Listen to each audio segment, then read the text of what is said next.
KIRO AM Seattle, KIRO FM HD2 Tacoma. This hour is brought to you by Goldberg and Jones. Give me a freaking auto! From the Quantum Fiber Studio, this is Brock and Salk on Seattle Sports. Brock Ewert is my hero. Jay Buhner just punched me in the kidney. We're going to accuse you of manager. Doesn't really work that way, Sherm. This is a show that has my name on it. It kind of does, though. Now here are your hosts, Brock Ewert and Mike Salk. Yes, hello, good morning. Hi, it's the Brock and Salk Show. Seattle Sports on 710, seattlesports.com.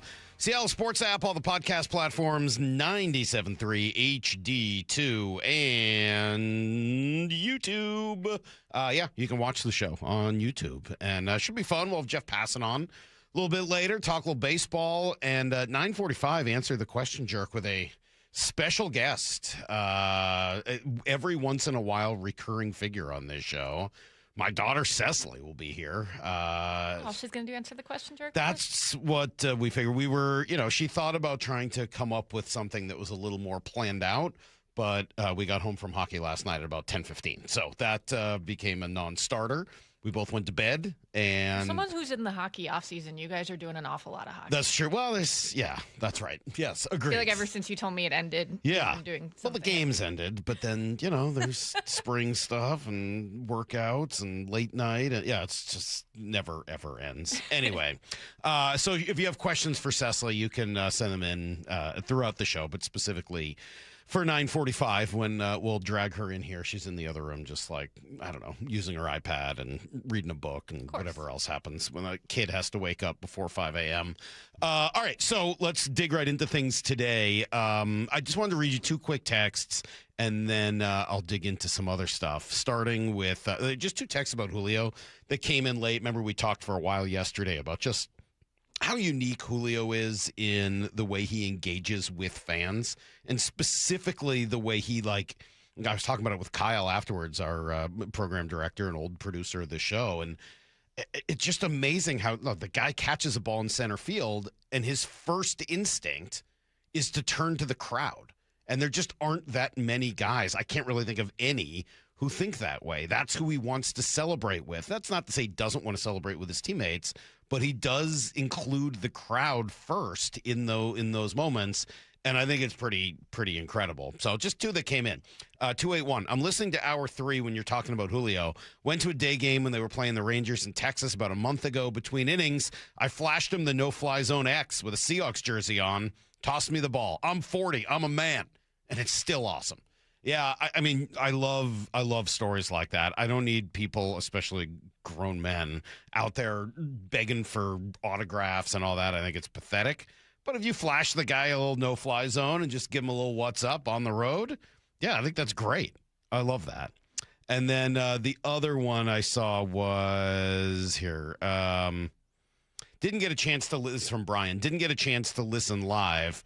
But I did just want to say Julio is the superstar as a parent that you want your 10-year-old to love, emulate, and look up to. Yeah, I would agree with that as well. Totally agree. For me, it's more as a son. My mom loves Julio. My mom cannot get enough Julio. Maybe it's the dreamy eyes. Maybe it was that day she saw him working out in Peoria. But my mom, she loves Julio. Loves him. So, anyway, great walk-off win for the Mariners. We are going to talk about it throughout the day. Just finding new and interesting ways to win games. Couple of home runs early, dominant pitching once again. And then, obviously, what you do in the 10th really, really matters. So that is a big part of today's show. But I got to start with what happened right after we got off the air yesterday. I don't know if you're like me. So I'm sitting there. I was actually in the same conversation I was having with Kyle. And he's like, oh, whoa. What is it? He's like, the Rams aren't messing around. They just got Myles Garrett. I'm like, what? No. He's like, yeah, here it is. Breer, here's Schefter. They've all got it. It went down. They're acquiring Myles. So, look, if you are anything like me and you're thinking that you hear that news, quote, the Rams just got Myles Garrett, you're like, wow. You're trying to put on a brave face. You're trying to say, okay, I mean, the Seahawks are going to do the we did not care bit, right? Like, yeah, we don't care that they have Myles Garrett, but you kind of care that they have Myles Garrett because he's really good. And the two teams were already very close. Do I think the Rams are getting maybe a little too much credit in the offseason? Sure. But it's not like they were a bad team. I mean, like, they and the Seahawks were clearly the two best teams in the league last year. And you add Myles Garrett to that roster, you're like, oh, my God. Ugh. And then you keep reading. The Rams trading for Myles Garrett and adding Myles Garrett to that roster is really hard to fathom. The Rams giving up Jared Verse as part of trading for Myles Garrett makes it a little easier to handle.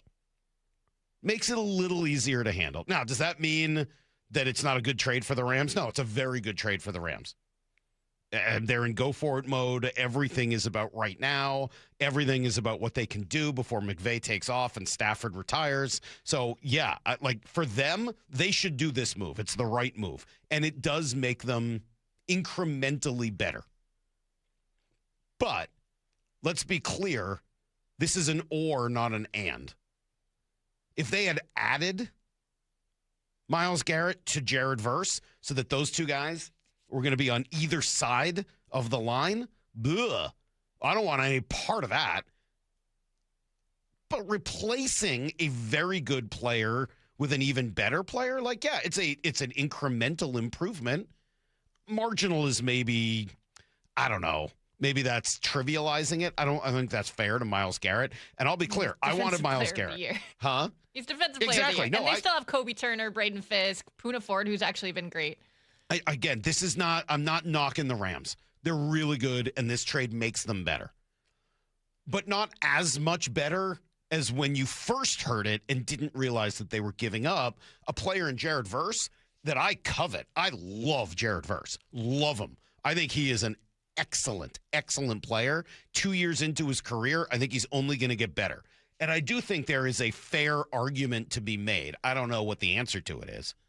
But I do think that there is at least a question to be asked. Who's going to be better over the next 3 years, Myles Garrett or Jared Verse? It's probably Myles Garrett. Well, yeah, Bump and Stacy had Aaron Schatz on yesterday, and he basically said this makes the Rams better now, which is what they want, but probably a few years down the line, Jared Verse is going to be better because Myles Garrett's going to age. He's going to age, right. I don't know. I think it's a fair question. Yeah, obviously over 5, 6, 7 years, it becomes an easy one. But just over, okay, let's call it the 2. Let's see, he was a first-round pick, Verse. So you got him for 3 more years, 2 plus the option year. Who's going to be better over the course of 3 years? I think there's a real question there.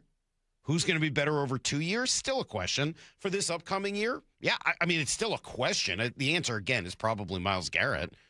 But I don't think that's like an inappropriate question to ask. So, yeah, it's obviously not good news for the Seahawks. It's obviously an upgrade for the Rams. But that's what it is. It's an upgrade. It's not just a straight addition. And I think that part is important.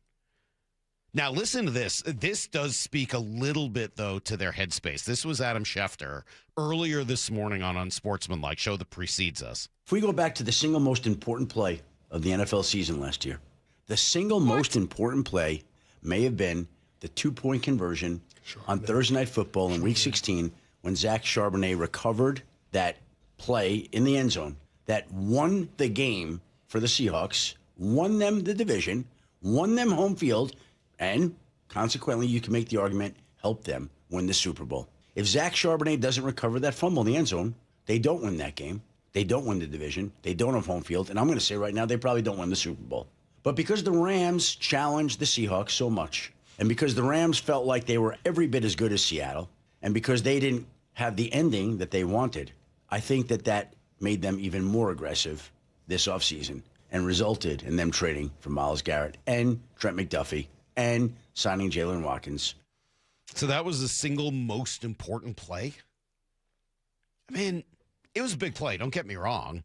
It sure seems like it's haunted McVay ever since. He's yelling to McDonald from across the room at the coach's breakfast at the league meetings about it. We can't have that 2-point conversion play happen again. We better go trade everything for Myles Garrett. He tried to change the rule. Oh, yeah. It's embarrassing. Absolutely embarrassing. Also, like, that was the regular season game, right? Yes. Like, okay, so the NFC Championship game, if they had, all right, then it would have been in LA's building. Like, okay, there's not like that's not like nothing, but that's not like necessarily the difference between going to the Super Bowl and not. Tone it down, Rams. Tone it down. I like being in their head on it, though. I'm glad that they're so focused on something that happened last year. They can focus on that. Mike McDonald's busy running it forward. I'll take running it forward instead of focusing on the past. On the other hand, I'll take Myles Garrett. He's really, really good. And look, it's an incremental step forward for the Rams, an incremental upgrade, but it's still an upgrade.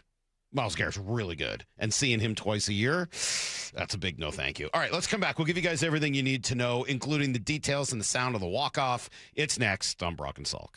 Think you know the Mariners? Not if you aren't subscribed to the Daily Mariners newsletter from Seattle Sports. That's what they've been waiting for. The latest Mariners news and injury updates, exclusives from Mariners insider Shannon Dreyer. You look at the pieces and how it works. Plus the best takes and breakdowns from your favorite Seattle Sports hosts and contributors. The Mariners seem to be trying to build something that I think is a little bit more sustainable. The Daily Mariners newsletter. Monster solo home run. Subscribe at seattlesports.com/newsletter. Do you need a new roof? Then trust your neighbors at 3 Tree Roofing to get you taken care of this spring. Schedule your free estimate at 3treeroofing.com and secure $500 off your roof replacement. Right now, you can still take advantage of spring pricing and beat the summer rush. 3 Tree Roofing, your Puget Sound roofing experts. I really want to have the most amazing customer experience. I want people to be excited. Lee Johnson Auto Family, the LJ way. Dave Wyman here, and you've heard me talk about a local company for over a year now I really love working with, Harley Exteriors. You can expect a no-pressure consultation, they're great people to work with, and their windows are beautiful. I recently met with them, and I was excited to hear about the many Seattle sports listeners they've worked with. And now, Harley Exteriors has stepped up with a can't-miss offer. Right now, get $450 off each new window, $1,000 off each patio or entry door, 12-month or 18-month no interest, no payment options, plus $200 off your final project total. If that isn't enough to get you started on a new project, I don't know what is. Schedule a consultation just like I did. Give them a call at 833-HARLEY, that's HARLEY, or go to harleyexteriors.com. Minimum purchase of 4 windows required for window discount. Qualifying windows must be 36 by 36 or larger. No size minimum on patio or entry doors. Financing subject to credit approval. Cannot be combined with other offers outside this promotion. Offer valid through May 31st. Feeling lucky? Don't miss the Lucky Spring Classic Collector Car, Truck, and Boat Auction. Saturday, June 6th at Tacoma's LeMay Marymount Events Center. Up to 200 collector, vintage, and classic vehicles, many going to the highest lucky bidder with absolutely no reserve. Get lucky, get local, and get in line. Visit luckyoldcar.com for a list and pictures of auction vehicles. Or call 206-467-6531 for bidding and consignment details. Whatever the heat index, stay cool this summer. Your local Bryant dealer can make sure your system is up to the task. Whether it's maintaining your current system or installing an energy-efficient Bryant Evolution cooling system with Perfect Humidity Plus technology, your dealer will give you what you need to help your family beat the heat. Learn more and schedule an appointment with a factory-authorized dealer today at BryantNorthwest.com. That's BryantNorthwest.com. Bryant, whatever it takes. Smalls here. If you're heading into summer without a medical emergency kit, you're taking a risk most people don't think about until it's too late. Summer colds can turn into sinus infections that last weeks, ruining your perfect vacation getaway. And when you're traveling, finding a doctor and a pharmacy, it's stressful. That's why I ordered a medical emergency kit. It's like having an urgent care and a pharmacy at home. It includes prescriptions like amoxicillin and generic Z-Pak to treat a wide range of illnesses. So if you wake up sick, at home, or on the road, you have what you need. No waiting for your doctor, no hours at urgent care, and no pharmacy lines. Also, no copays. Match your symptoms to the right prescription in your guidebook or call their telemedicine doctor. Start meds sooner and feel better faster. Every home needs a medical emergency kit, so order yours online in minutes. It's shipped right to your door. Save $45 with my promo code SMALLS at urgentcarekit.com/smalls. That's promo code SMALLS at urgentcarekit.com/smalls. Prescription required. Always consult your doctor to determine if this product is right for you. Compassion, communication, results. That's Pendergast Law Personal Injury Lawyers. Go to pendergastlaw.com. That's pendergastlaw.com. Does your yard need shade, privacy, or a little brightening up?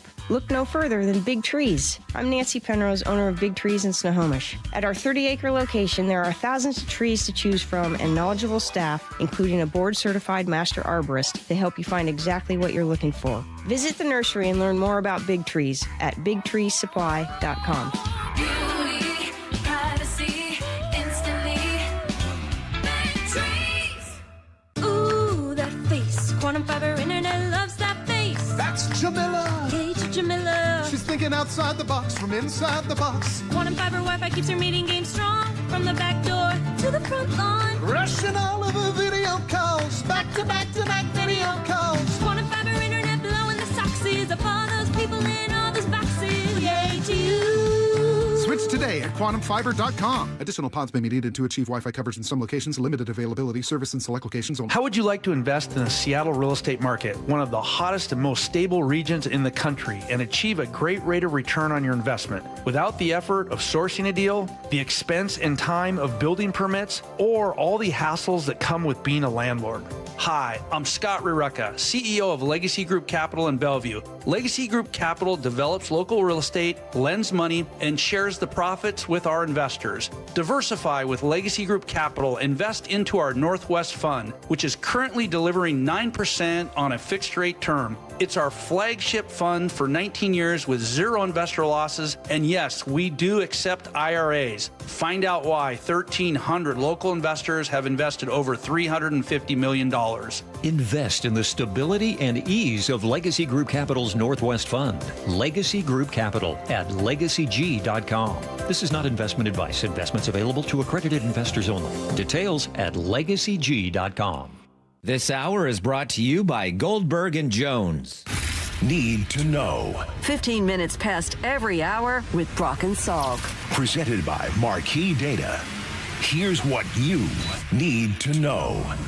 Up first. All right, let's make it 7. The Mariners just keep finding different ways to win, this time in walk-off fashion for the third time in 4 days. Kind of becoming a habit. This time it was Cole Young. Here comes the 1-0.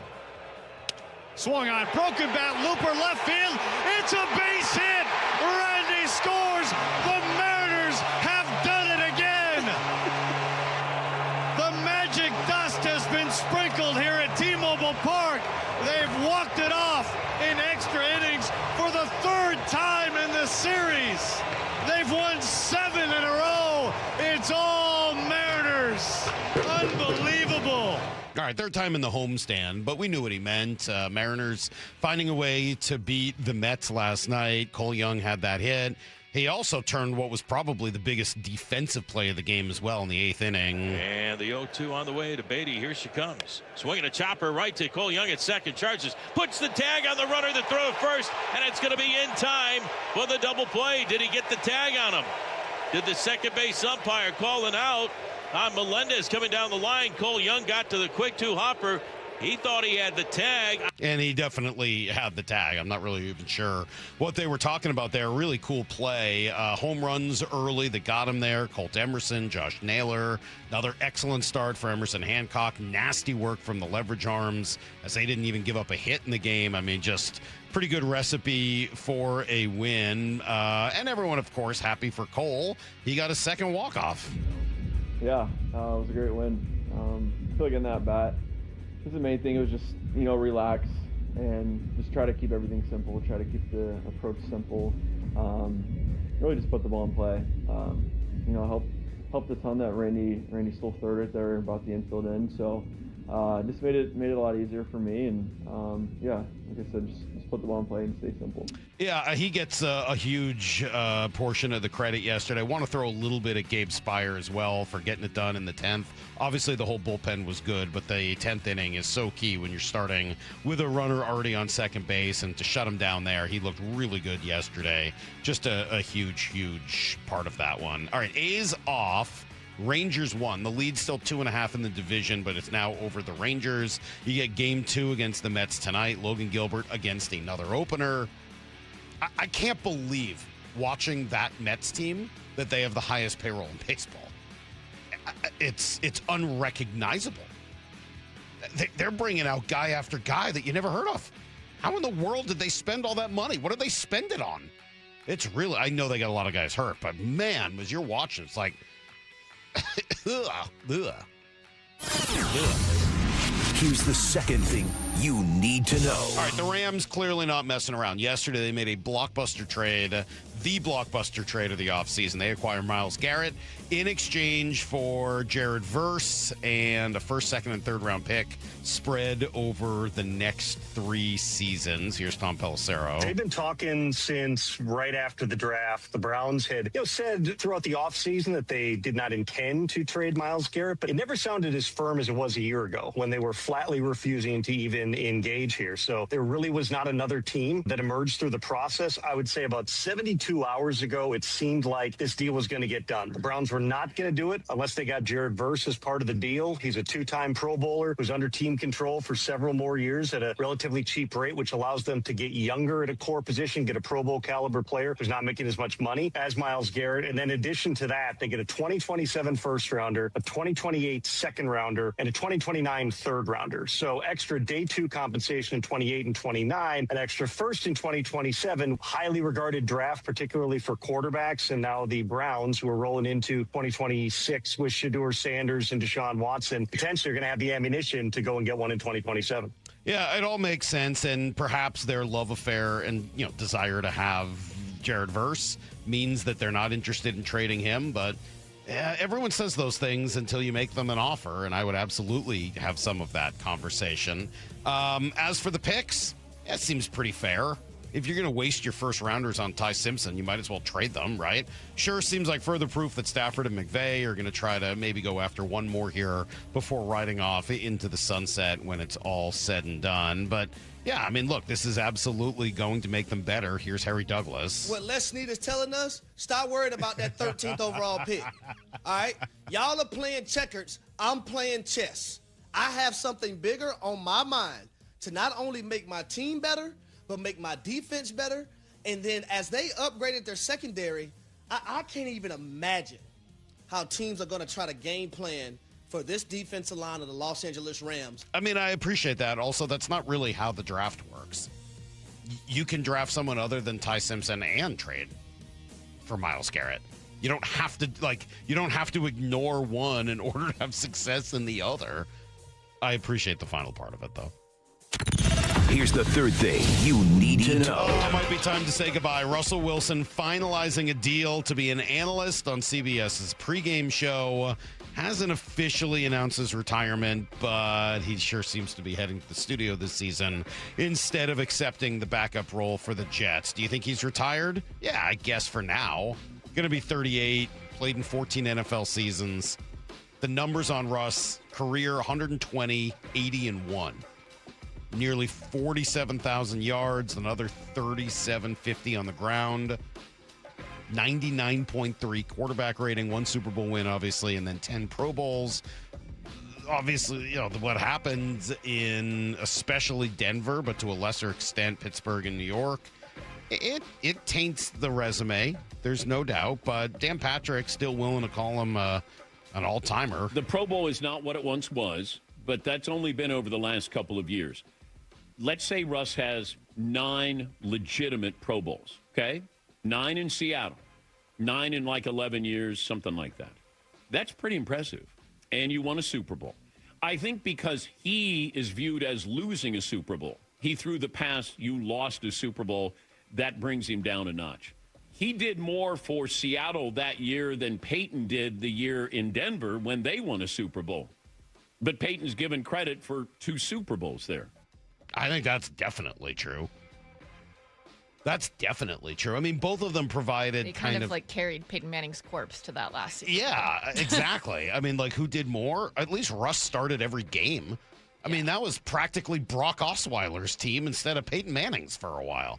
That's a good point by Dan Patrick. I don't know whether he's a Hall of Famer. I think what happened at the end makes it a little tough to, there's some revision that has to happen, but It's hard. Do you consider like whether they were a good teammate and a good locker room? Because I think that led into T.O. not getting in for so long, but a lot of people thought it shouldn't have. That's a fair question. We'll debate a little bit more when Brock gets in later. Melinda French Gates, by the way, joining the ownership group of the Kraken. Not entirely sure what that means or if it means anything other than just she wanted to be a part of it. We'll find out. That's everything you need to know. 1:15 every hour here on the Brock and Salk Show. What are we doing? Drellich next? Is that what we decided? Okay, yeah. Well, just because Shannon was here for 2 hours, we didn't really have like a one segment. Well, this is worth listening to then. I'm glad we're going back to this. This is worth listening to. If you have concerns about the future of baseball and or questions about what's transpired here over the last week, Evan Drellich is the guy. He is the number one of ones on this, and he's next on Brock and Salk. Have you downloaded the Seattle Sports app? We're going to have a challenge right here. What are you waiting for? Listen to this. Every pitch. Here comes the 3-2. Every game. Swung on and missed. Got him. One app for free. How about that, folks? The Seattle Sports app. Every game. Julio racing back. Right in the palm of your hands. Makes a leap and makes the catch. Plus the latest Mariners news, insider access, video, and podcasts. They got it. Wow. The Seattle Sports app. Hey, Mike Salk here. We know spring showers after the wet winter can cause real trouble for groundwater. No, not going to be today. It's going to be in the 80s. But tomorrow, yeah, we're going to get a little rain. And, when the soil around your home becomes saturated, water can start making its way into your crawl space. And maybe you don't even know it, right? That's going to be a huge problem. Water in the crawl space. Yeah, now you got potential structural damage, even worse, toxic mold in your house. If you have any concern about this is why you call Crawl Pros. They'll come out, they'll do a free corner-to-corner inspection, and then they'll check out your crawl space, your attic at the same time, make sure you don't have any issues up there, whether it's, rodents or insulation or whatever. If they find any water in the crawl space, they can install a groundwater drainage system, a sump pump, and reroute all that water outside your home's footprint where it belongs. Don't take the risk. Do what I did. Have Crawl Pros come out for free corner-to-corner inspection. You can find them at crawlpros.com. When the heat's in 11, cool AC would be heaven. Dayandnight.net. Stay cool this summer with a new AC or heat pump from Day and Night. And with installation, you'll get a free furnace. Hi, I'm Bruce with Day and Night Plumbing and Heating. Call us about installing a high-efficiency cooling system or servicing your existing one so you're cool when you need it. Get a new AC or heat pump now from Day and Night to stay cool this summer. Plus, with installation, you'll get a free furnace. Dayandnight.net. We meet by accident, fixing every last bit, Accurate Auto Body. If you've been in an auto accident, you have the right to take your vehicle to any repair facility. Accurate Auto Body has been family owned and operated since 1994, and they work for you, not your insurance company. Your insurance company may not love them, but you will, because We meet by accident, fixing every last bit, Accurate Auto Body. My name is Whitney Allen, and I'm a widow. My husband, Ryan, died. We never thought we'd ever have to use life insurance, but the unexpected happened. With Ethos, signing up was fast and 100% online. You can get a quote in seconds, apply in minutes, and get same-day coverage. No medical exams, and you can get up to $3 million worth of coverage. I'm grateful we were prepared. Get your free quote at ethos.com/play. That's ethos.com/play. Paid spokesperson. Time spent on application may vary. Online health questions required. With the new My Lowe's Pro Rewards American Express card, earn 3 points per dollar spent on Lowe's qualifying purchases for the first 6 months after card account opening. Plus, save 5% every day on eligible purchases at Lowe's and earn points on eligible purchases everywhere else Amex is accepted. Card members get more at Lowe's. Subject to credit approval. 5% can't be combined with any other offer. Exclusions and restrictions apply. Points subject to loyalty terms at Lowe's.com/terms and credit reward terms at Synchrony.com/MLPRA-terms. Visit Lowe's.com/business credit. Digging in my yard, trying to lay a pipe. I hit a water line and pay a big fine. I should have called 811. Dealing with divorce and custody issues can be terrifying and very lonely, but you don't need to face it alone. Goldberg Jones has been helping Northwest husbands and fathers for more than 30 years. Thousands of men have put their trust in us. You can too. Learn more at goldbergjones.com. Mariners and Mets tonight at T-Mobile. First pitch at 6:40, 5:30 pregame. Every pitch, every game, one app for free. The Seattle Sports app.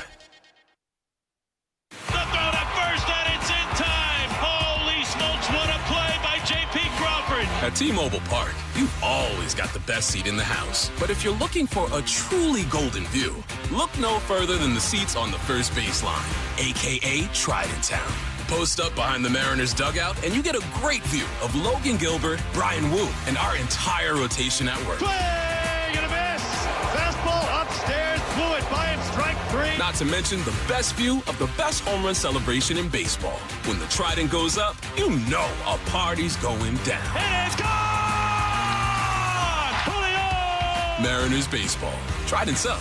Be here for this week's interleague matchup at T-Mobile Park as Julio and the Mariners square off against Juan Soto and the New York Mets. The series continues tonight at 6:40 and wraps up with a special midweek matinee tomorrow afternoon at 12:40. Get your tickets and check out the upcoming schedule at mariners.com. So, how's your research going? Surprising. After I figured out the top-rated TVs in our price range, I went shopping for deals. And who's the best? It wasn't the internet, and it wasn't the warehouse club. But? It was video only. They had better deals on the Samsung, LG, and the Sony TVs that got the highest scores. Better than online and at the club? I know! Video only beat them all. And now we can afford an even better model for the same price. My research really paid off. If we buy it video only. Exactly. Otherwise, we'll be sorry.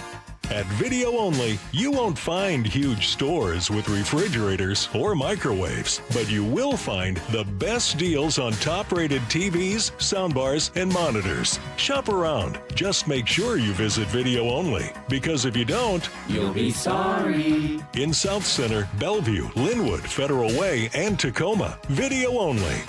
Brock and Salk's Rewind is presented by Toyota of Kirkland and Toyota of Renton. From the Quantum Fiber Studio. This is Brock and Salk. Weekdays 6 to 10. On Seattle Sports and 97.3 FM HD2. Yeah, been a good day to talk baseball coming off the second straight Mariners sweep, but news coming out last week, I don't know, blew me away. I have been as negative as anyone on the possibility of a labor stoppage at the end of this season. I've really felt like it's going to happen. But I was not expecting the league to come up and the owners to come out with the proposal they did last week. I thought it was a huge PR win. But let's talk to the guy who spends as much time on this as anyone. Evan Drellich has really become the go-to labor guy for Major League Baseball, still at The Athletic. Evan, good morning. Thanks for being with me this morning. Morning, Mike. Thanks for having me. So what happened last week? What did you make of the dueling proposals? In a way, it was as expected, in so much as the big theme of this labor negotiation for really more than a year now, it had become pretty apparent it was going to be about the league trying to get a salary cap, and they've tried in the past to get it. Baseball is the only major sport that doesn't have it in the U.S. They made that proposal. You know, they did as expected there. What surprised me was if you're going to convince the players to do this, which the players' union still says we don't want this. At some point, you've got to dangle something that's enticing. Minimum salary raises, maybe earlier time to arbitration, earlier time to free agency. Instead of the current 6 years, maybe it becomes 5. The league didn't touch any of those areas in its initial proposal. And there are reasons why that might make sense. But you had the league pushing for a salary cap in 4, which we knew was happening, and the union in its first proposal pushing for exactly the opposite of that. Higher minimum salaries, shorter time to arbitration for some guys, all the things that kind of improve player pay. And the other piece of it that's in the middle of it is revenue sharing. The players are saying, look, you want to improve competitive balance. You don't have to do a salary cap. Here's the way we think you could achieve it. So everybody's drawing their battle lines, and it's going to take a long time. Well, that we know. I mean, it always obviously will, and the deadline will spur some level of action, maybe. But I was, you say the owners didn't offer any or address any of those other things. So obviously, you're right. I was shocked, not that they offered a floor, but how high the floor was. That's what blew me away. I looked at those numbers, and again, what you can get off COTS or whatever is probably not perfect. But gosh, it sure looked to me like when you add up all of the money that the teams below the floor would have to spend versus the money that, would come down from the teams that are currently over what that cap is, it looks like it would inject hundreds of millions of dollars into the game every year. Yeah, the league put out kind of assessments of how much more teams would currently have to spend and how much more teams would have to come down. And the numbers were roughly the same. I think it was, one of them was 580 million, something like that. And the other one was like 612 million on the other end here. I think you're right. I didn't think that the floor figure that MLB would come out with at the start would be 170 something million. I figured they would start lower and start to build up to that. There's a bit of a caveat with it, which is that is the salary for luxury tax purposes, meaning there's $23 million roughly of benefits incorporated in that. So it's not straight payroll. It's $23 million subtracted from that figure. So you're really the actual salary for is $150 million there. But look, in a way, it's indicative of kind of the economic benefit that owners do get in that cap system is they can make that work. Those smaller market teams in a different setup where there's centralized television revenue. So one of the big pieces of the proposal the league made here with their cap system is we're going to take all the local TV money and pool it together and make it national. So it basically destroys this idea of local TV. Every dollar of TV money gets shared between the teams. And so that's how you get this smaller market team newfound ability to pay more. So, yeah, I thought it was a little bit higher, but again, the system is so radically different that it almost becomes hard to go apples to apples to the current system we have today. Yeah, I find myself looking back. That's interesting on the TV revenue share, because I find myself, as we've been talking about what will happen, I just keep looking at it and saying, okay, the RSN model is dead for 25 of the teams in baseball. They're no longer able to generate what was arguably their biggest cash cow. And the players' salaries haven't reflected that loss of revenue. Something's got to change. And so, I'm finding it difficult to criticize the owners here because they gotta have to do something. Like, how can they be so willing to react and the players be so reticent to do so? They have to know that the RSN model has changed. Yeah, there's a lot of components here. Nobody denies, even on the player side, that the RSN model has changed and that there's less money coming into some clubs, right?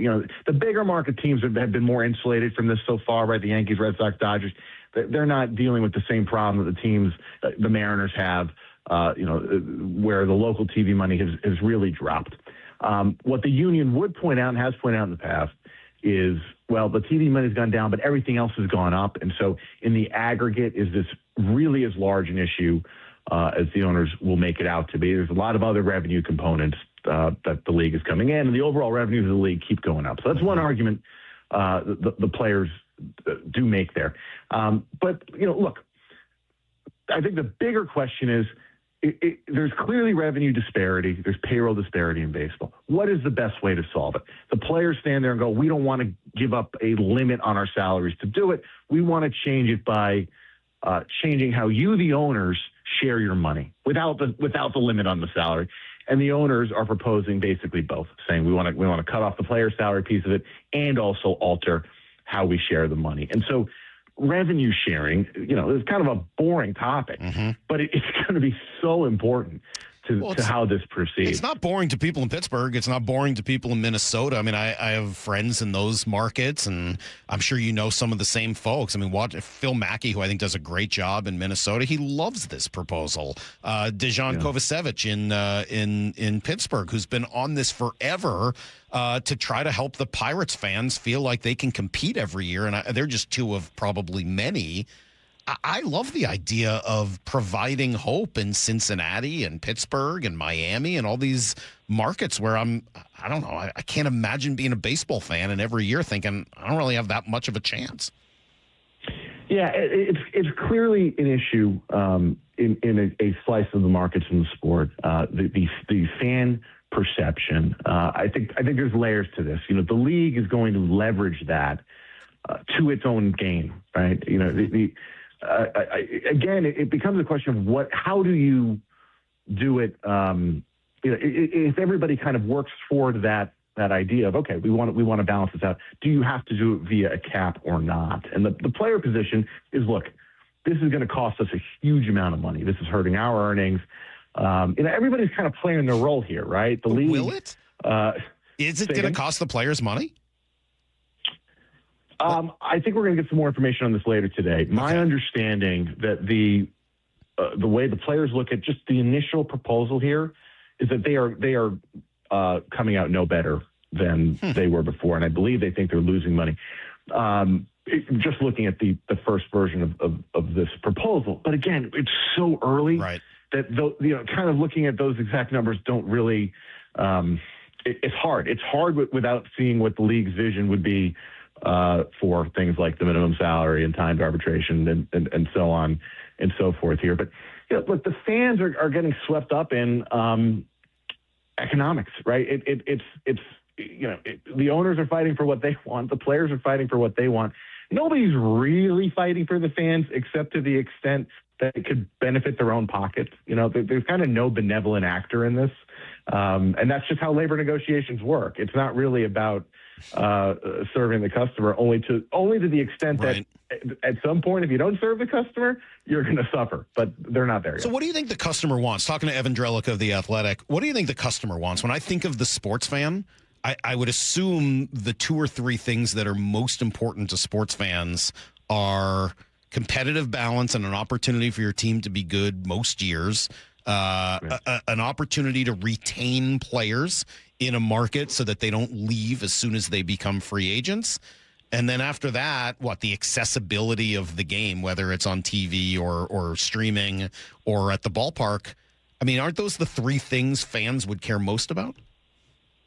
I think they are, Mike. I think where it gets very tricky in baseball is A, understanding the reality of competitive balance, and B, what is the solution and what would the actual effects of the solution be?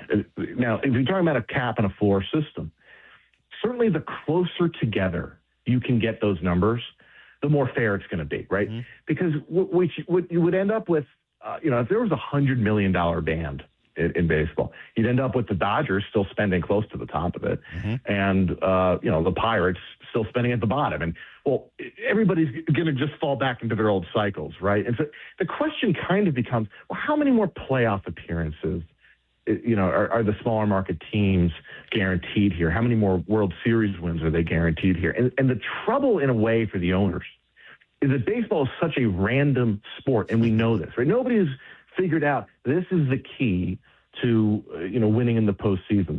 There's been no study that's determined the factor that does it. Obviously, a little bit more money helps you rather than not. I mean, don't tell that to Mets fans, right? But so you basically end up in an argument when it comes to competitive balance over perception and reality. What is the actual state of competitive balance compared to the NBA, to the NFL? Does it matter that the Chiefs and the Pats go to 15 straight AFC championship games? Is that reflective of competitive balance? And so you can go really deep down a rabbit hole, but everybody's got to kind of start the conversation on the same point. And I think the reality is most fans don't start at the same point. Everybody has their own view of how this works and how it could work better.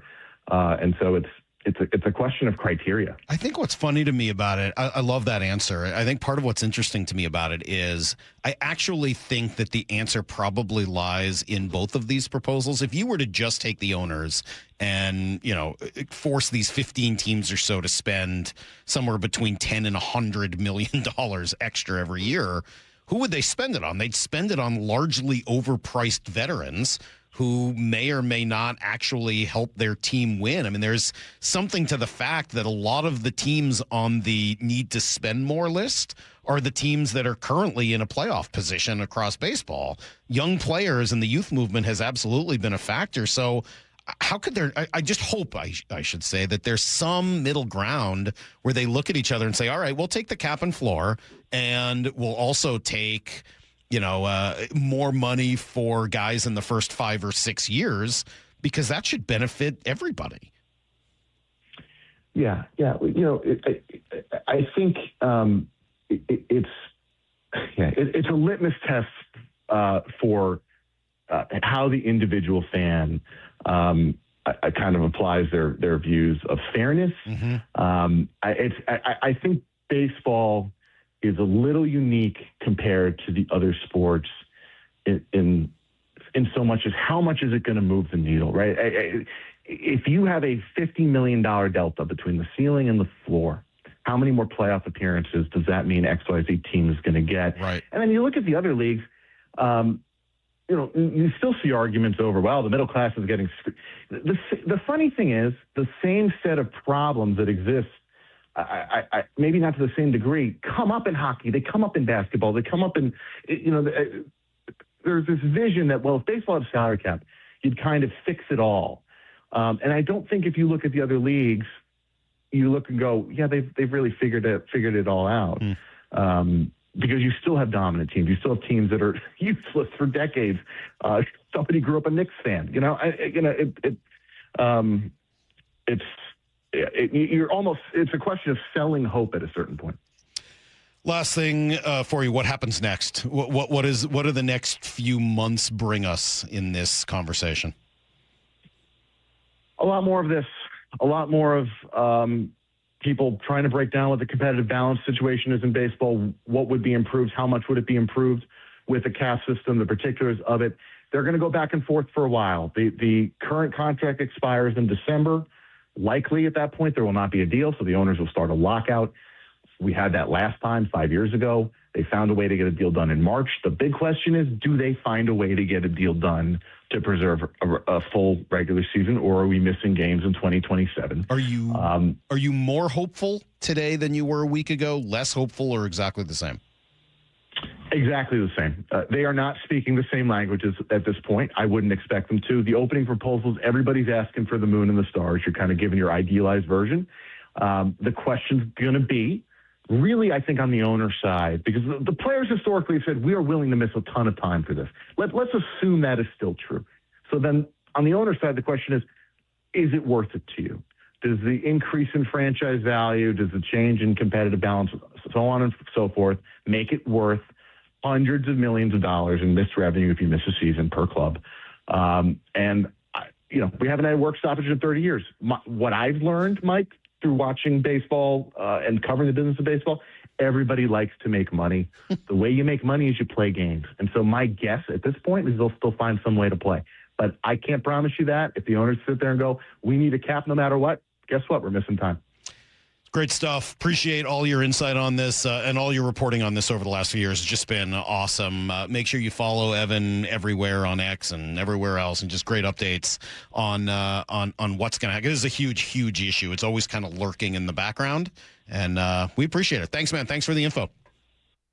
All right, that was Evan Drellich. I got to say, so later in the day, he's great, by the way, and if you're interested in this, I know you're probably not interested in the economics of the game or, who wins, who loses. I don't really care that much about that stuff, but I do think this is going to have two huge effects on fans. One, are they going to play baseball next year? That's the obvious one. But then the secondary one is, what does the game look like? This is not just a conversation about how much money the players get. It's not. This is not just a conversation about how much money ends up going from owners to players. Do I care? This is sort of the whole millionaires versus billionaires thing. Not really. But when you start bringing competitive balance into it, when you start having conversations about how long free agents or when players can get to free agency and how long they are tied to their initial team, well, those become absolutely fan-centric questions about the way the game of baseball will be run. So I'm very interested in that. As Evan, and Evan's the best on this. We'll also talk to Jeff Passan today. Jeff obviously knows a lot about this as well. Since that conversation, Bruce Meyer did talk. He's the head of the Major League Baseball Players Association, the executive director. And unsurprisingly, he was not wild about it. He says, I thought they would try harder to make it look good, and they didn't even do that. What am I missing? It looked pretty good, Bruce. I know this is more than just a PR fight, but right now, and there are going to be a lot of ups and downs, and I don't know which direction this is going to go. And again, you throw in that $23 million for benefits. What exactly does that mean? Is that being counted in some of the those are all real questions to be asked. But in terms of they didn't try hard to make it look good, it looks good on paper. Just as an initial proposal with no details, it looked very good. He says using MLB's definition of revenue and player share is set forth in their proposal and their presentation to us. Player share under their proposal would go down. I don't see any evidence of that. Player share for this season, 2026, is projected to be well over 50%, using, again, MLB's definition of revenues and what counts against player share. He claimed that if the league's proposal had been in place for 26, players would have made roughly $500 million less than they actually will. I mean, again, looking at that at the proposal, it looks like players would end up making $500 million more. Now, there is the question of the money in escrow. This is what's affected the NBA. This is actually, now you're getting kind of deep into it, so we won't go too far on this, I promise. But essentially in the NBA, they got to put some of that money in escrow. So when you get your salary, there's a certain amount of money you don't get. And the idea is if revenue doesn't hit what it was supposed to, you got to give that money back. You don't get it as salary because it's tied to what in theory should be a growing amount of money, growing amount of revenue for the league. Baseball is in such a funky spot that I actually think it's a little bit more fair because of the dying RSNs and the question marks about what's going to come next with, nationally or things like the Mariners on Mariners.tv, where everything is sort of being put together and the league will have access to all or most of the local games. Until we know whether or not that model is going to bear fruit, I actually do think a revenue split makes some level of sense. Both sides take some level of risk. I don't know whether 50-50 is the right number, and I'm sure that's the stuff you got to argue about during collective bargaining negotiating. But in theory, does it make sense for there to be some risk taken on both sides? Yeah. If this model doesn't work and money continues to leave the game of baseball as it has for the last decade,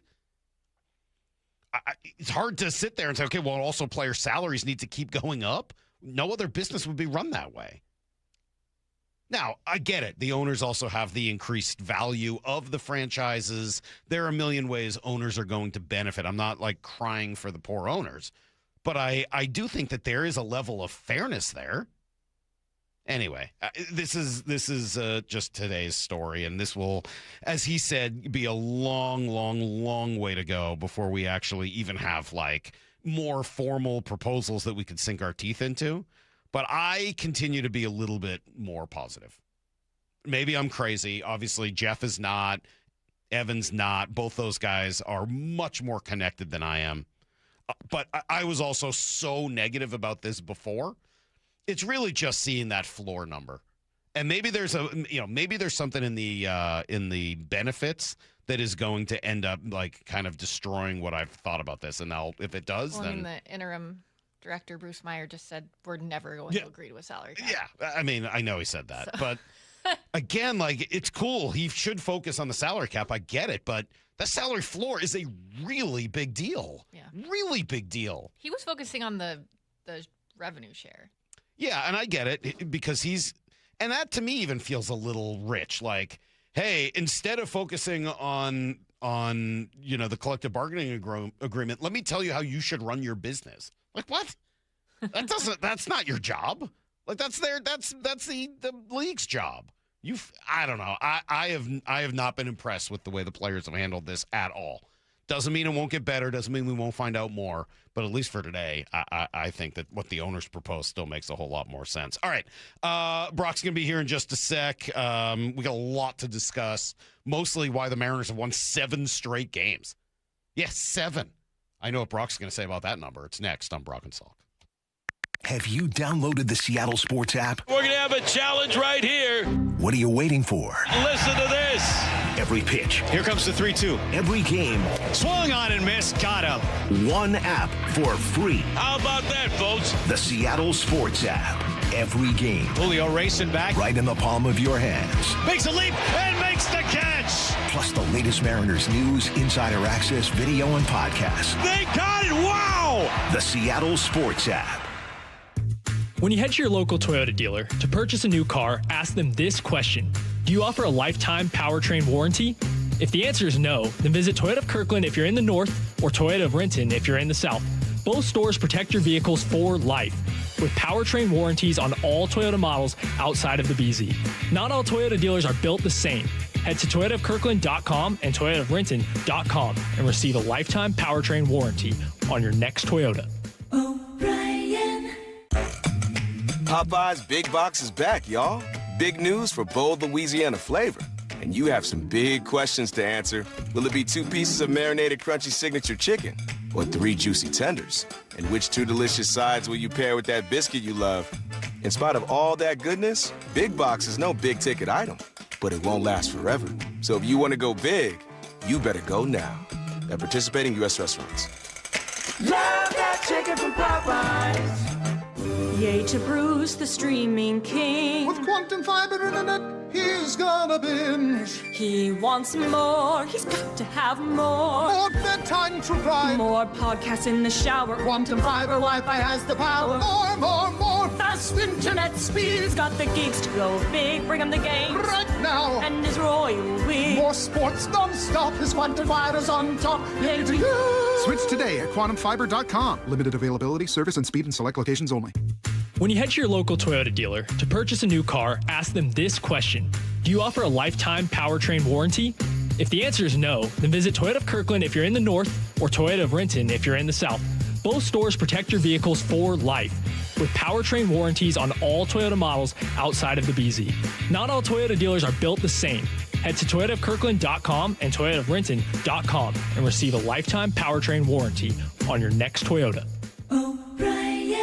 Dave Wyman here with an interesting story. A woman was about to donate a box of jewelry, but her friend told her, take it to Bellevue Rare Coins first. She walked out with a check that far exceeded her expectations. Old jewelry, coin collections, gold watches, necklaces, and pendants. It's worth finding out what those items are worth during such a strong market. Before you give anything away, get it checked out at Bellevue Rare Coins in Bellevue, Linwood, Issaquah, and Tacoma.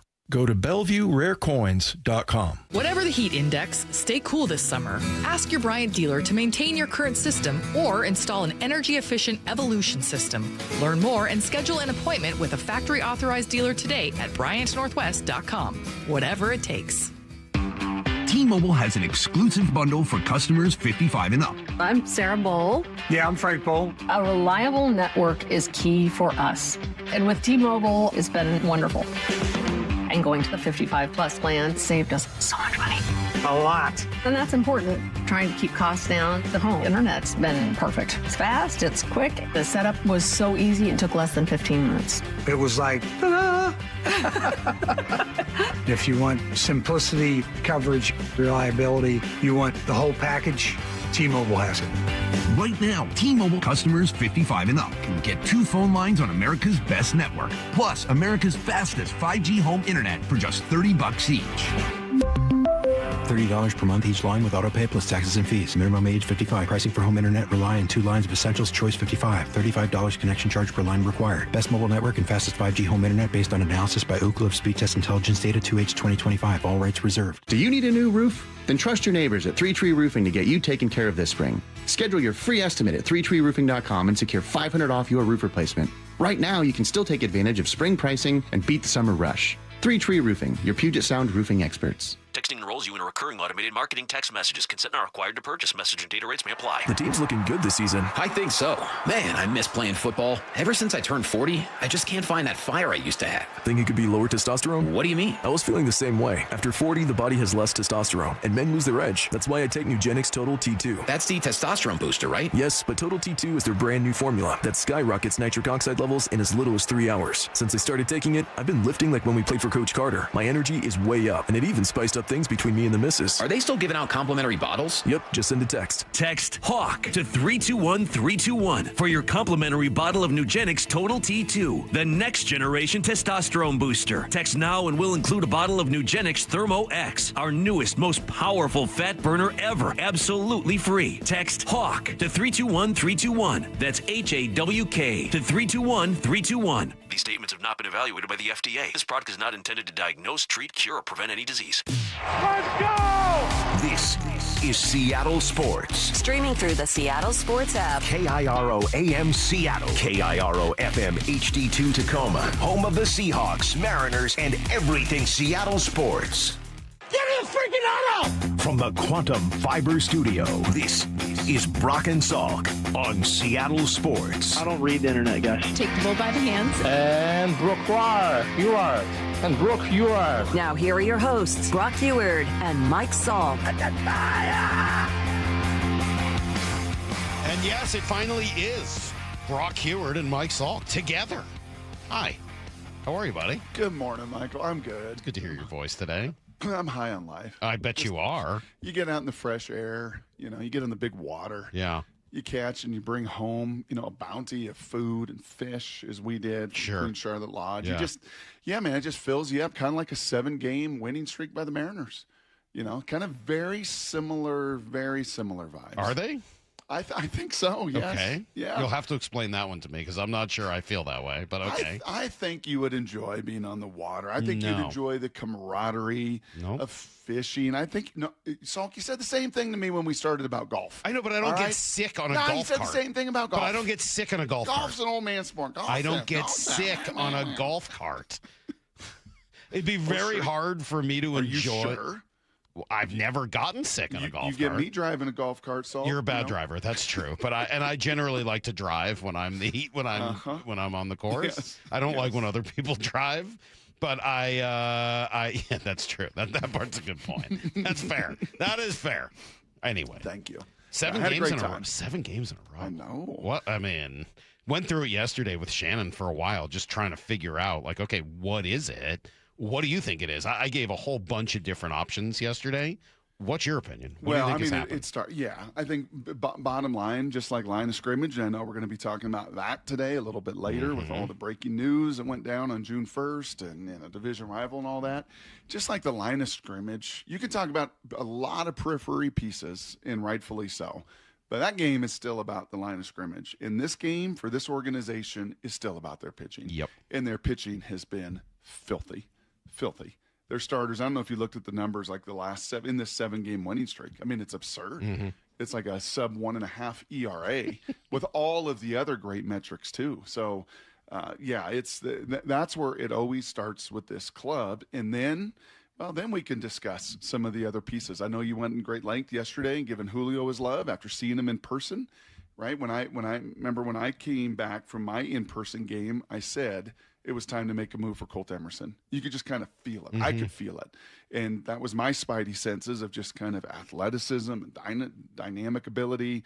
And for you see it in person and you're reminded, oh, yeah, that's the force multiplier out there. Well, it's funny. That wasn't even the full point on Julio. Really, yesterday was much more about how, I don't know, I've never seen we've talked about it before. I've just never seen another player care more about the fans than Julio. Mm-hmm.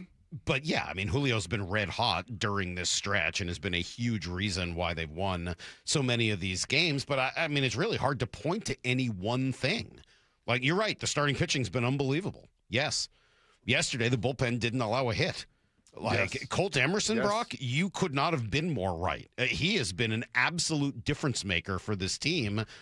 Partly just even forgetting about the athleticism. He's just that much better a hitter than Rivas was. Yes. Rivas had a 29 OPS plus, and Colt after yesterday has got to be over 150. Yeah. Like, I mean, like, the difference is gigantic. Yep. You may have been right about the athleticism, but even more, he could just hit, and the other guy couldn't. That's right. Right? I mean, in the meantime, Dom is hitting. Luke Raley is hitting. Randy is hitting. Julio is hitting. Cole Young is hitting. Josh Naylor's been hitting. Emerson's been hitting. JP's been hitting. The catcher combo has been hitting. I mean, like, everyone's hitting. So you won 7 in a row. That's how you win. I mean, like, how do you win? How you just win series. That's how you sweep series. Everybody plays well at the same time. Yep. Why did that change? Again, yeah, I talked to Shannon about it yesterday. Like, do I still think something happened after the 6th inning on Sunday in Kansas City? Yes, of course I do. I mean, like, the difference in play between that like before and after that moment is obviously pretty clear. I also think that some of it is just the ups and downs and randomness of baseball. Guys get hot at the same time, and how cool is it when they do? I mean, it's kind of like you in a golf round. I mean, if you ever played... It's not like that at all. No, it kind of is. If you've ever played golf with Salk, in 18 holes of golf is equivalent to 162 games of a baseball season, he's going to have 2 or 3 holes where you're like, doggone it, man, this dude can strike the ball. Sure. You know, maybe he'll chip in from off the green. He'll make a 12-foot putt. He'll put it together for like 3 holes. And you think this guy can really play. And then, you know, you're reminded a hole or 2 later, like, oh, that's why he's not quite broken 80 yet. You know? Yeah. Not there yet. But this is their peak. This is playing to their capabilities. This is their ceiling. And then, as we know with this team, for whatever reason, and we're probably hyper-focused on this team, and it probably happens to the 29 other teams at some stretch of the season, they feel like we're not going to lose. Yeah, we'll just find a way to win. And we'll go to extra innings and we'll win. And, you know, we'll get that late home run, or we'll get that late play, or we'll just find a way to win. And when you pitch the way you do, it gives you more and more and more of that margin and sense of belief that you can do it. That's what Churchill, I think, when he came on here a couple weeks and kind of pointed to the starting pitching as like, kind of got my eye on that. That's Jason Churchill. Kind of gone the other way, though. It sure has. It sure has. Yeah. Because, you know, that's like the ceiling of this group. When they pitch to their ceiling, this is what happens. You set the table for all the rest of it, and then an injection of just a young stud player at the bottom of the order that's made a big impact. Yeah, there's no doubt. I mean, I could honestly probably try to write you a take. I don't know that I fully believe it, but I could try to write you a take that says the biggest difference in the last, it's just Colt Emerson. Yeah. Like, just having a guy at the top, at the bottom of the order and do what he's done. I wonder if there is something too. And, you know, I remember feeling this in college. I remember feeling this in the NFL, that when you see just a young gun come in and you're just kind of reminded like, oh, that's right. He's, you know, ignorance can be bliss. He doesn't know what he doesn't know. Right. He's just a kind of a free, he's super mature kid. And this is not a slight in any way, but you're just playing. And sometimes I think as you get older, and I remember Sean Payton talking about this, and frankly, why he turned over the play calling in Denver. He was like, you know, when I was a young play caller, I didn't think twice. Sure, I'd call that reverse at the -3 yard line. I didn't care. I didn't think about the downside. All I thought about was the upside. Like, look at what we're going to do. And the longer sometimes you call plays and the longer you play, and I know this from my own life experience, like, okay, well, I can't do this. Okay, don't do this. Okay, don't do that. Or you start getting in your head. Yeah. See ball, hit ball. And you know, there's kind of a refreshing attitude when you see that in a 20-year-old kid that's coming up and doing what he's doing and not being overwhelmed by the stage or the moment. Well, and then there's probably an element of that as well. You know, I kind of talked about it yesterday, of just shedding some of the weight of those expectations that have been on them. right? You hit rock bottom. They have to make calls, call up people like Cole. And maybe it just helps again, baseball is not about gripping it tighter. It's not about being told do or die or never. Like, it's just not like that. Cutting loose. But you've heard that from Logan. Could that have helped them cut it loose? You've heard that from those guys. Like, hey, man, simplify. When that 24-pound king hit the rod, Salk, 20 minutes into my trip. 24 pounds? Is that a big king? Yeah, it's a big king. And I hadn't fished in a long, long time. Did I think about the downside? Did I think about losing that fish? No. Did I think about it going under the prop? Yeah, you wouldn't do that. No. I'm just in the moment. Right. I'm just reeling that thing in. Did it then do one of those things? What's that? Did it then go under the prop? Or No, I tried to do all those things. Oh, okay. But, I wasn't sure if the end of that story was like, and then it did it. No, it was pure bliss. Oh, it was okay, good. Pure bliss, huh? Yeah, it's pure bliss wow. when that thing came on the boat. All right. Well, you seem like you're in a great mood today. That's for sure. I am just high on life. Yeah. High on life. It sounds like it. You sure How that's can you all not be, man? The Mariners winning. Who cares what happened in SoCal yesterday? I don't care about any of that. I mean, I think some people might care about that. Think Charles Cross and Abe Lucas thought about that at all yesterday? I'm thinking they did. Like, good, probably. 2 or 3 times a year. Who are we talking about? What does this all mean? That would be Myles Garrett. He's coming to L.A. What does it mean for the Seahawks? That and more next on Brock and Salk. Think you know the Mariners? Not if you aren't subscribed to the Daily Mariners newsletter from Seattle Sports. That's what they've been waiting for. The latest Mariners news and injury updates, exclusives from Mariners insider Shannon Dreyer. You look at the pieces and how it works. Plus the best takes and breakdowns from your favorite Seattle sports hosts and contributors. The Mariners seem to be trying to build something that I think is a little bit more sustainable. The Daily Mariners newsletter. Monster solo home run. Subscribe at seattlesports.com/newsletter.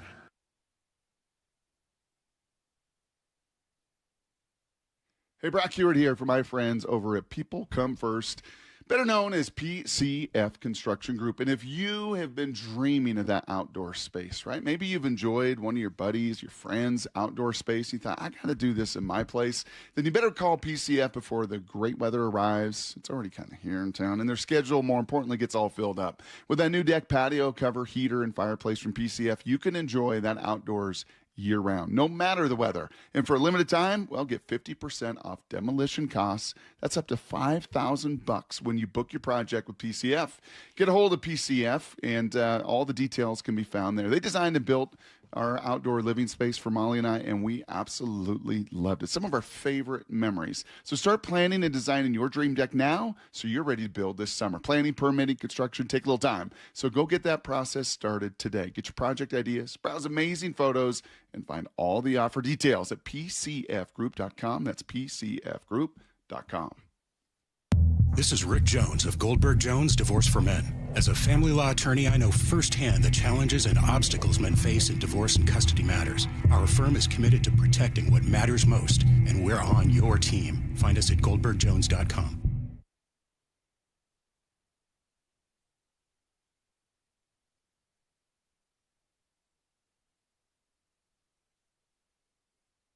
The Total Solutions Advantage only from Comcast Business. A first ever combination of the largest, fastest fiber-powered network, the most reliable Wi-Fi, gig speeds with equipment and security included, and a 5-year price lock.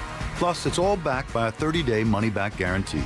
The Total Solutions Advantage only from Comcast Business. A new standard for small business with reliability, security, and savings in one. When you add it all up, no one does business like Comcast Business. Switch today. Get started for $60 a month for 12 months when you add an advanced solution to a qualifying internet package. Limited time offer. New customers only. Requires 300 megabits per second internet, security edge, and additional qualifying service. 1-year agreement, paperless billing, and autopay with bank account required. Taxes and fees extra. Most reliable Wi-Fi based on Open Signal Awards USA Fixed Broadband Experience Report, May 2025. Stacy here. Sell your car to Wayscar Ford, and when they resell it, they share half their profit with you. That's right. Sell your car to Wayscar Ford, Isuzu, and Auburn. They'll pay you today for your car, and once they resell it, they'll share half their profit with you. WayscarFord.com. How would you like to invest in the Seattle real estate market, one of the hottest and most stable regions in the country, and achieve a great rate of return on your investment without the effort of sourcing a deal, the expense and time of building permits, or all the hassles that come with being a landlord? Hi, I'm Scott Rirucka, CEO of Legacy Group Capital in Bellevue. Legacy Group Capital develops local real estate, lends money, and shares the profits with our investors. Diversify with Legacy Group Capital. Invest into our Northwest Fund, which is currently delivering 9% on a fixed rate term. It's our flagship fund for 19 years with zero investor losses. And yes, we do accept IRAs. Find out why 1,300 local investors have invested over $350 million. Invest in the stability and ease of Legacy Group Capital's Northwest Fund. Legacy Group Capital at legacyg.com. This is not investment advice. Investments available to accredited investors only. Details at legacyg.com. Mariners and Mets tonight at T-Mobile. First pitch at 6:40, 5:30 pregame. Every pitch, every game, one app for free. The Seattle Sports app.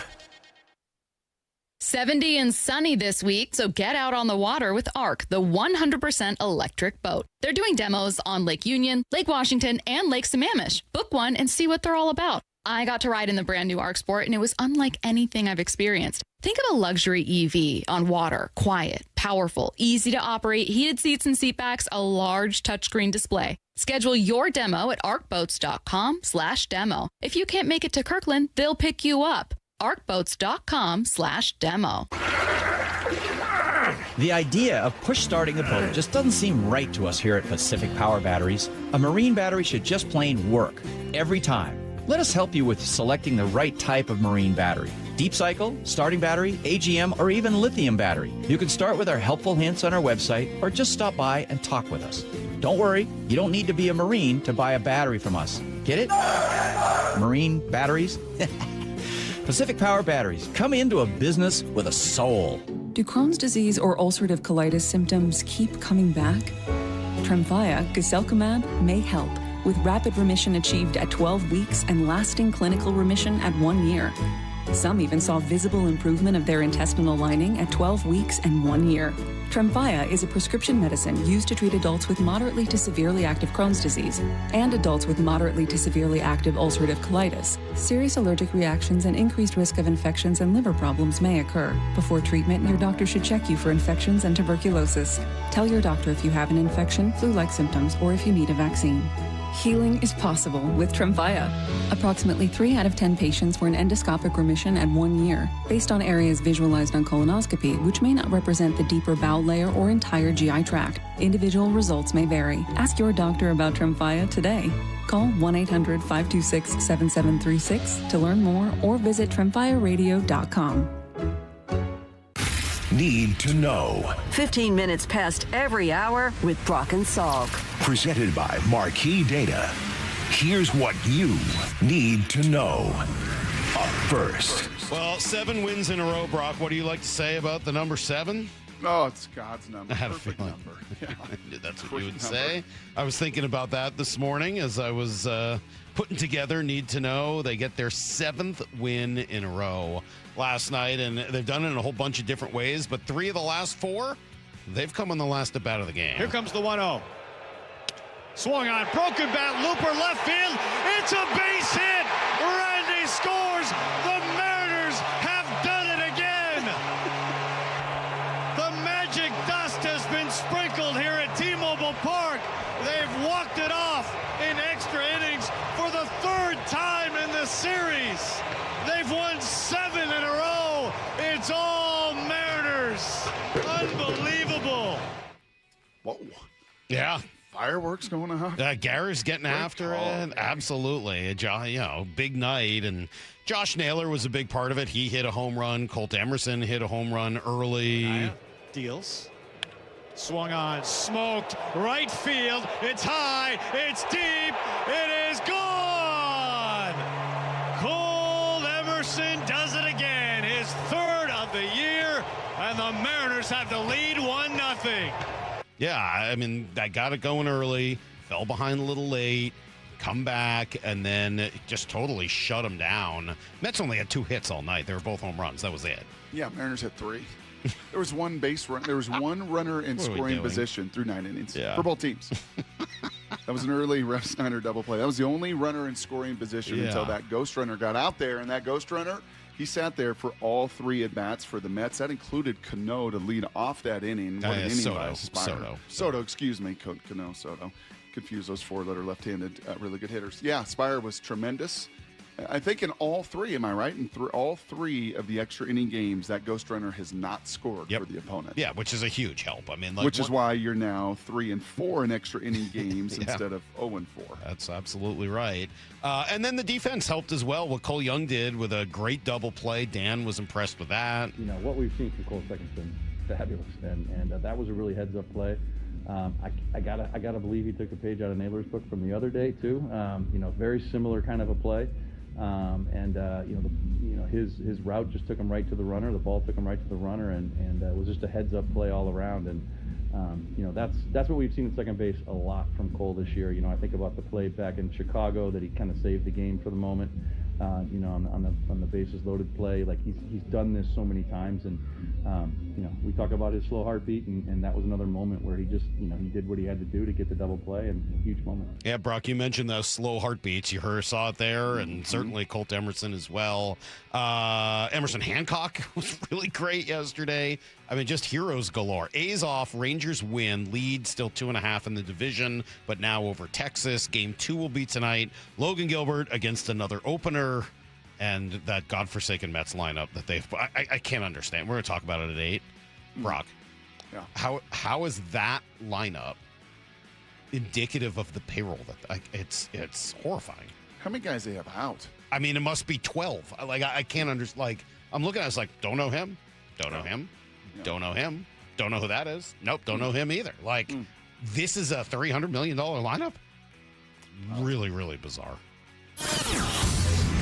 Here's the second thing you need to know. Speaking of bizarre, I'm sure you felt it yesterday when the news first came down. The Rams are not messing around. Yesterday, they make a blockbuster trade, the biggest trade of the offseason, acquiring Myles Garrett, Defensive Player of the Year, in exchange for Jared Verse, and then first, second, and third round picks spread over the next 3 years.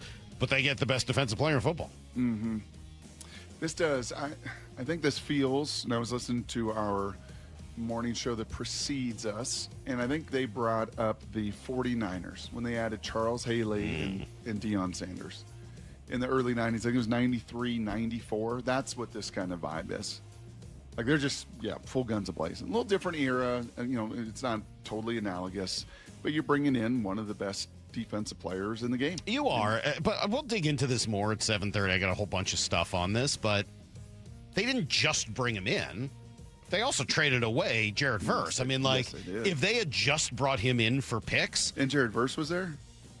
Yeah. Yeah, I'd be quaking a little bit like, okay, well, that's insane. Like what they've got in there. And it's not to say that they won't be better. They will be better. He is a better player right now than Jared Verse. But it's not as bad as I initially thought when I was under the impression they were both going to be there. That's right. And there had to be something there with Verse. There just had to be a little. I mean, obviously, to get the deal done, he had to be the final sweetener to it, beyond just the picks. But man, I don't think so. Really? I mean, everything I've heard about Verse is tremendous. That he's been that guy. Not a bad guy. Not any of that. But I don't know. I don't think so. I think this is is the only way to get Myles Garrett. And look, they've drafted. They don't care about their future. They don't care. McVay knows he's leaving. Stafford knows he's retiring.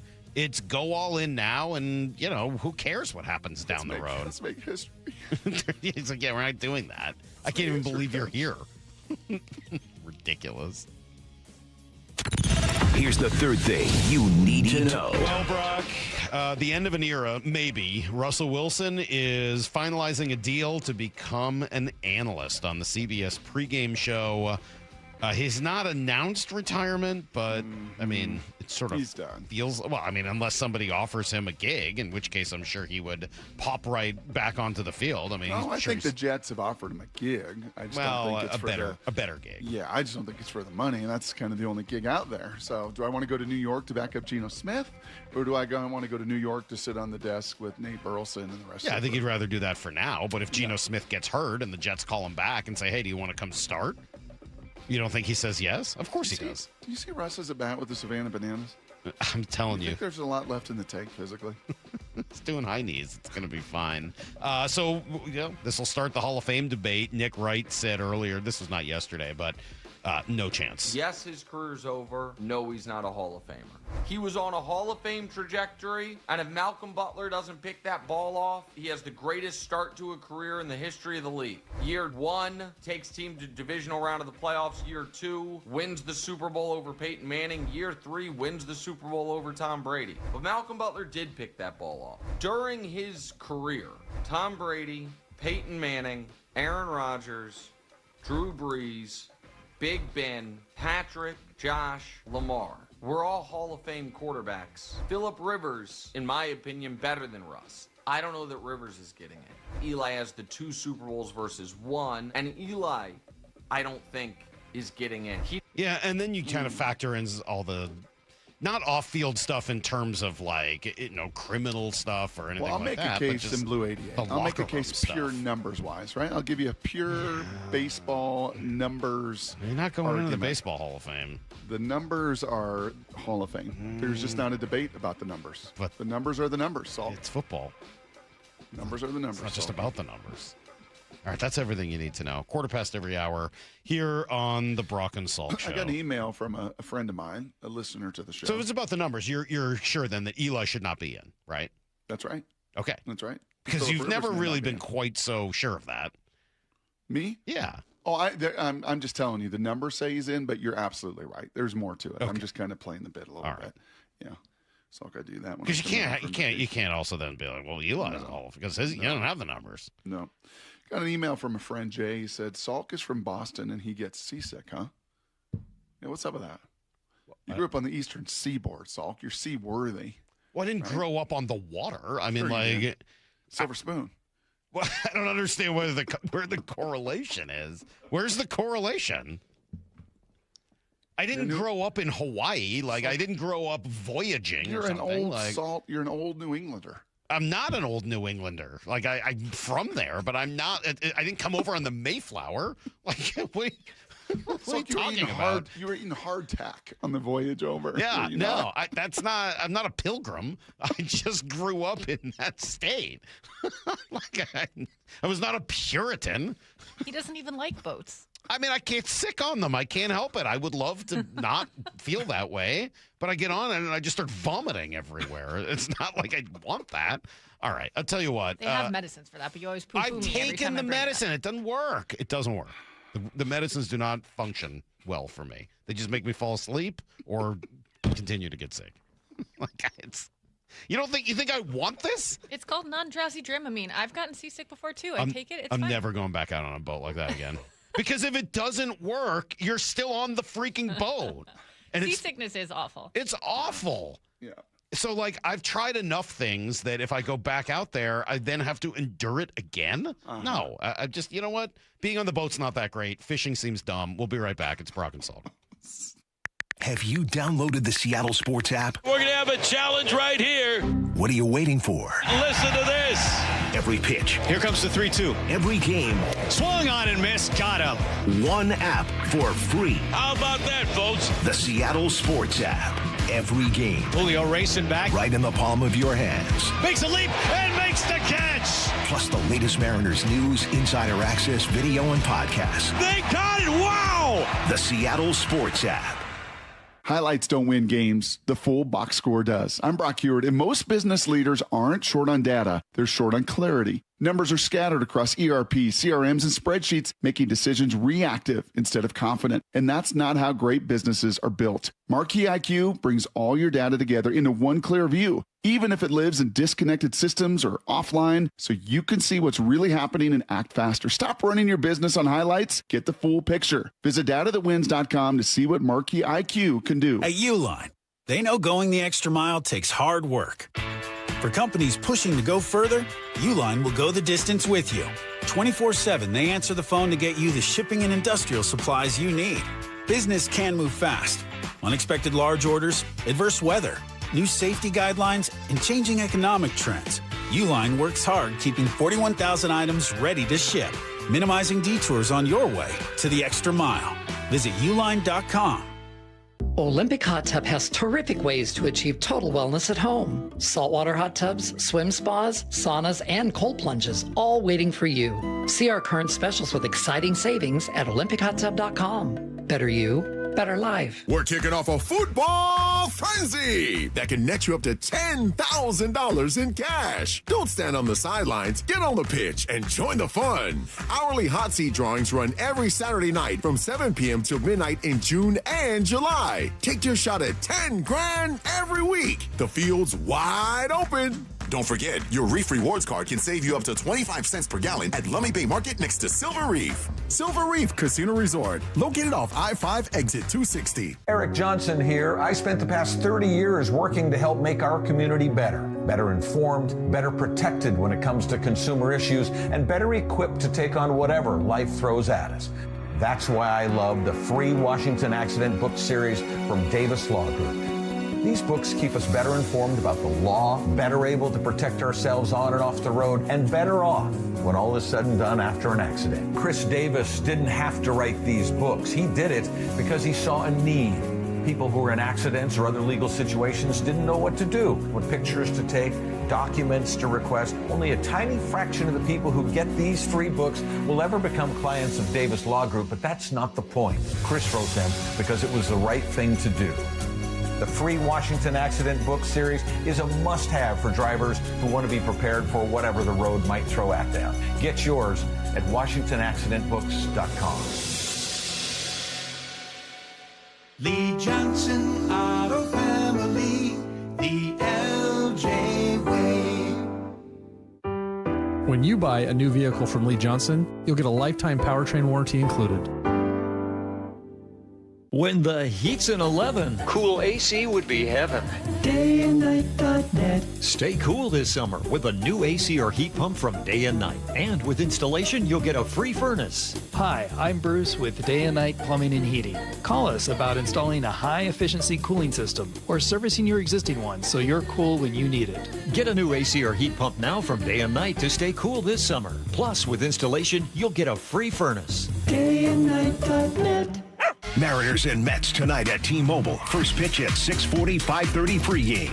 Every pitch, every game, one app for free. The Seattle Sports app. Support comes from Amazon Business. You can't rely on guesswork to run your business. With Smart Business Buying, innovative AI tools optimize your purchasing experience, paired with delivery options built for business. Empower your team today. Learn more at AmazonBusiness.com. From the FIFA World Cup to competitive business environments, grand ambitions lead to game-changing achievements. At Bank of America, we're there to support businesses at every step, providing insights and expertise to help you gain an edge. He shoots, he scores! What would you like the power to do? Explore winning business solutions at BofA.com/gamechangers. Bank of America, official bank of the FIFA World Cup 2026. Power your drive with Mobil 1 Motor Oil. Buy 5 quarts, get $15 back, and score a fast and furious prize after rebate at O'Reilly Auto Parts. O'Reilly Auto Parts. This Friday, Masters of the Universe arrives. That sword is gonna show me the way home. Power up your summer. Hang on, it's about to get weird. And experience the rise. Take the sword, protect them. Of He-Man. I have the How does it feel to be the mighty warrior? Pretty great. Don't miss Masters of the Universe. Rated PG-13. May be inappropriate for children under 13. Early screenings Wednesday. Everywhere Friday. Hi, Chuck here at Frank Lumber The Door Store. And once again, we have 2 convenient locations to purchase your doors from. Our main showroom and bargain barn in Shoreline. And our Marysville store with warehouses full of factory seconds and closeouts. Whether you would like something brand new or have a little more time than money and wouldn't mind putting a little work into a factory second, we may just have what you're looking for. For all of your door needs, please visit us on 15th Avenue Northeast in Shoreline or on Cedar Avenue in Marysville and online at franklumber.com. This hour of the Brock and Salk Show is powered by Star Rentals, preferred supplier to the West's best contractors. From the Quantum Fiber Studio, you're listening to Brock and Salk. Weekdays 6 to 10 on Seattle Sports and 97.3 FM HD2. This says Salk's not from a Nantucket whaling family. people weren't really known for that. That's true. That's not really my people. We're not whaling people, no. You know what I'm convinced of now? What? Been talking to you during the break, just cemented the thought. You need more adventure in your life. I don't. Yeah, you do. I don't need any more adventure in my life. I have just the right amount. No, you need more adventure. I don't like adventure that much. We'll talk to it's not really our enjoyable special guest to at me. 9:45 about it. You need to bungee jump. You need to swim with the sharks. Right. You need to take a helicopter. Yeah. You just need more. Those are all hard passes. If you're not going to get on testosterone and you're not going to spike those levels that way, then we need to bring some extracurricular Yeah, I really activity don't. to I it. really don't need any of think that. you do. All right. How big a deal is the Myles Garrett trade to the Rams? How big a deal is it? When I first saw the news yesterday, Myles Garrett goes to the Rams. That's a 10 out of 10.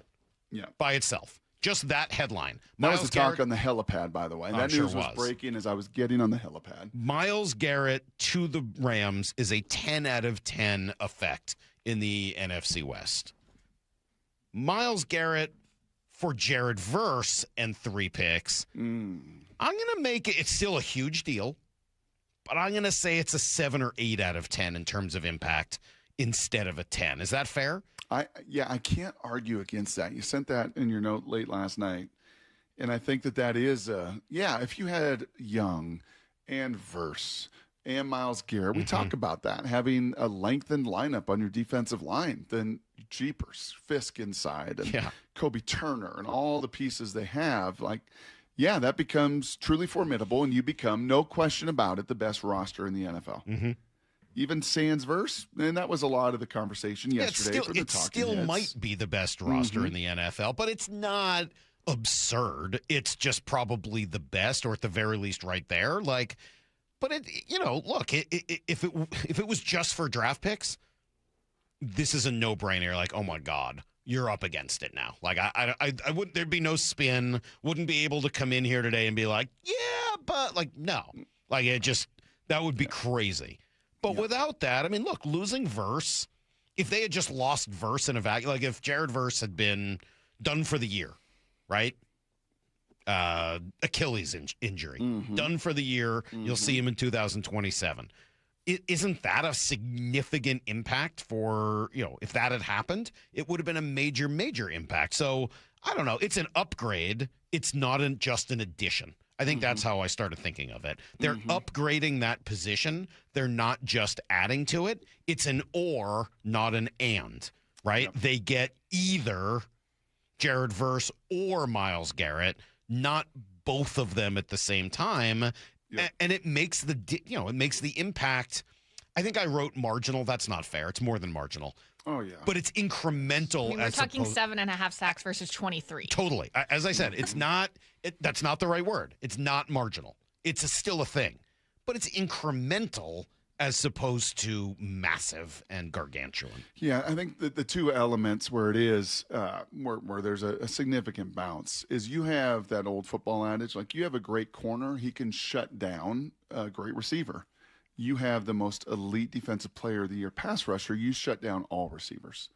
Right, that is kind of the magnitude of impact. And then add to it, and he did this in Cleveland, elevating kind of no-name guys and B players into, difference makers and cheapers.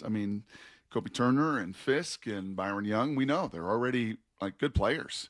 And now this creates many more one-on-ones and opportunities for them than the Jared Verse created for those guys.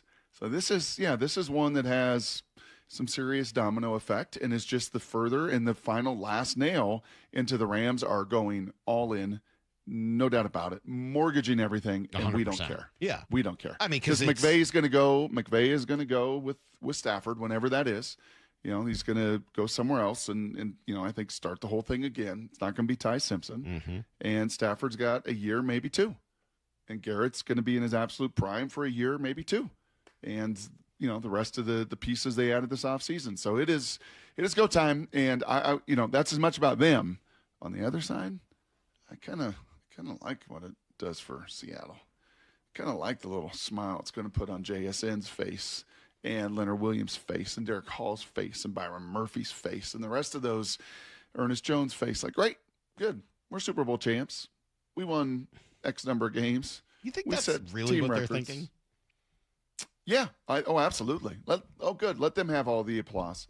Let them have all the aplomb. Let them have all the I think they might have been headlines. thinking that earlier in the offseason. I think Myles Garrett kind of carries a little more weight than that. Again, I'm not freaking out, and I'm certainly not suggesting anyone on the Seahawks would be. But I think it's more than good. Let's bring it on. Like, I don't know. That's the way they think. That's the way they think. Okay. It is. I mean, that's why they did what they did last You think year. that's what Charles Cross is thinking? Charles got a pretty good mindset for that. I know he does, but you think he's Charles thinking played good? him pretty- I can't wait to do this 3 times a year? Not necessarily. Charles played him pretty well a couple years ago and is a better player now in a better system with a better offensive line. So, no, it's not like, oh, great, I can't wait now.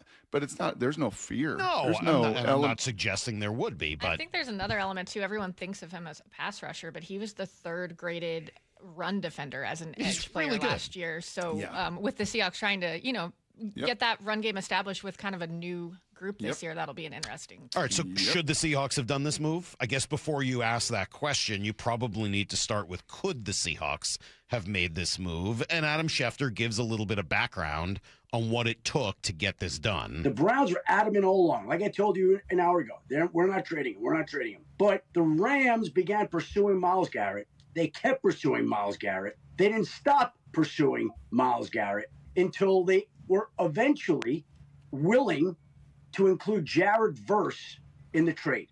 Once Jared Verse got included in the trade, the Browns were interested. Okay, we get a player now for the short term, and we get draft pick compensation, including a first-round draft pick in 27. That we can live with. Mm-hmm. Okay, so they had to include a player. It sounds like there was no amount of draft pick compensation by itself that was going to get this deal done. So maybe that also leads into the next conversation. We'll get to that in a moment. So what would have been the Seahawks equivalent? Is it Derick Hall? Probably not. Derick Hall has 1 year of control versus 2 plus an option for Jared Verse. So that's not equivalent. And as much as I like Derick Hall, I don't know if he's as good as Jared Verse. Yeah. So, all right, so that doesn't get it done. The best comp is probably the guy the Seahawks selected over Jared Verse in that draft, Byron Murphy. Different position slightly, obviously, but would you have made this deal for Byron Murphy and First, 3 second, picks? and third? I don't think it's an absolute. I saw a lot of the reaction was no way. Can't do that. I don't think it's no way. I don't know if it's yes, but I don't know if it's no way. Correct. Myles Garrett's pretty good. Yes, he is. Versus the run and the pass. Yeah. And everything we talk about amplifying your entire defense and the other 10 guys on the field. Yeah, I that would have been one you strongly consider. But again, maybe they just say, no, we're not doing that for an interior guy. We got interior guys. We can find interior guys. We're going to draft interior guys over the next couple of years. But we need that edge presence, right? Edge players have more value, especially edge players like Jared Verse that can slide up and down the line and be as physical as he can. He's not a one-trick pony. He plays the run in the pass, and we've seen that. So, yeah, I say no. I think push comes to shove. I probably say no. That you wouldn't do that. That I wouldn't do it. Because you're also hearing on the other side of this, are they going to be able to sign Puka Nacua? Are they going to be able to sign Kobe Turner? Are they going to be able to sign Byron Young? Are they going to be able to sign those guys? Right. And some of the thought is no, not when somebody is eating up, a bunch of the cap like Myles. Yeah, but in this case, it's going to take up what you would have spent on Byron Murphy down the road. So the road. And it's also not nearly as important in that scenario to re-sign Derick Hall to a huge deal. I mean, it does change things. I'll tell you, the thing that maybe makes it hard is that I just don't know how many years you have left with Leonard Williams. If you had more years with Leonard Williams, I'd be like, yeah, all right, I don't want to give up Byron Murphy, but it's worth it for this. The fact that Leonard Williams could be 1 more, 2 more years, I think that makes it harder. Yeah, I mean, you're just, those guys are aging and may decide they're done. They might not. But I think Byron Murphy is pretty important. I guess then the next question is, are you calling Cleveland today and saying, hey, what does it take to get Jared Verse? You got to call. You're not calling? I'm calling. I don't know whether I have the right package, but I'm absolutely calling Cleveland and saying, what does it take to get Jared Verse, who fits? I think he fits here like a glove. Super, as you just said, physical. What's your word that you want? Rugged. Rugged? You don't think Jared Verse is rugged? He's very rugged. Yep. I mean, I would be, and for 2 years plus a club control year, the option year, like I would absolutely. I mean, I don't know what it takes, and it, if they were hell bent on getting him and not just draft pick compensation, maybe there is no way to acquire him. But would I give up next year's first round pick for Jared Verse? Yes, flat yes, 100% yes. And then would I give up a first and one of my thirds, given that I just got another one? Yes, absolutely. Right? But they're probably saying, "Come on, guys, we're not." Are they? Yeah. Are they going to win? We need something. Are they going to win this year? Are they going to win this year? We need Are something. they going to win this year? And on the other side of it, with having multiple first-round picks next year, when they need to go out and get a real quarterback who's not Deshaun Watson or Sanders or any of the other guys that are floating around that organization. Look, I'm not saying they say yes, but you're crazy if you don't call. First of all, you don't lose anything by calling. First and third? Yes. First, third, and fifth? Sure. You got 12 picks in next year's draft. If you can turn any of them into Jared Verse, yes, absolutely. Put him on this team for the next 3 years? Oh, Brock, to me, that is a... And then how do you pay... And then you're kind of in that. How do you pay Spoon? How do you pay Verse? Well, he's not making any money for the next 3 years. How do you pay Murphy? But how do you pay all of those guys? He's not making money during that time. He's a kid. He's only 2 years in. He's Byron Murphy's age in terms of draft year. So you don't have to pay him yet.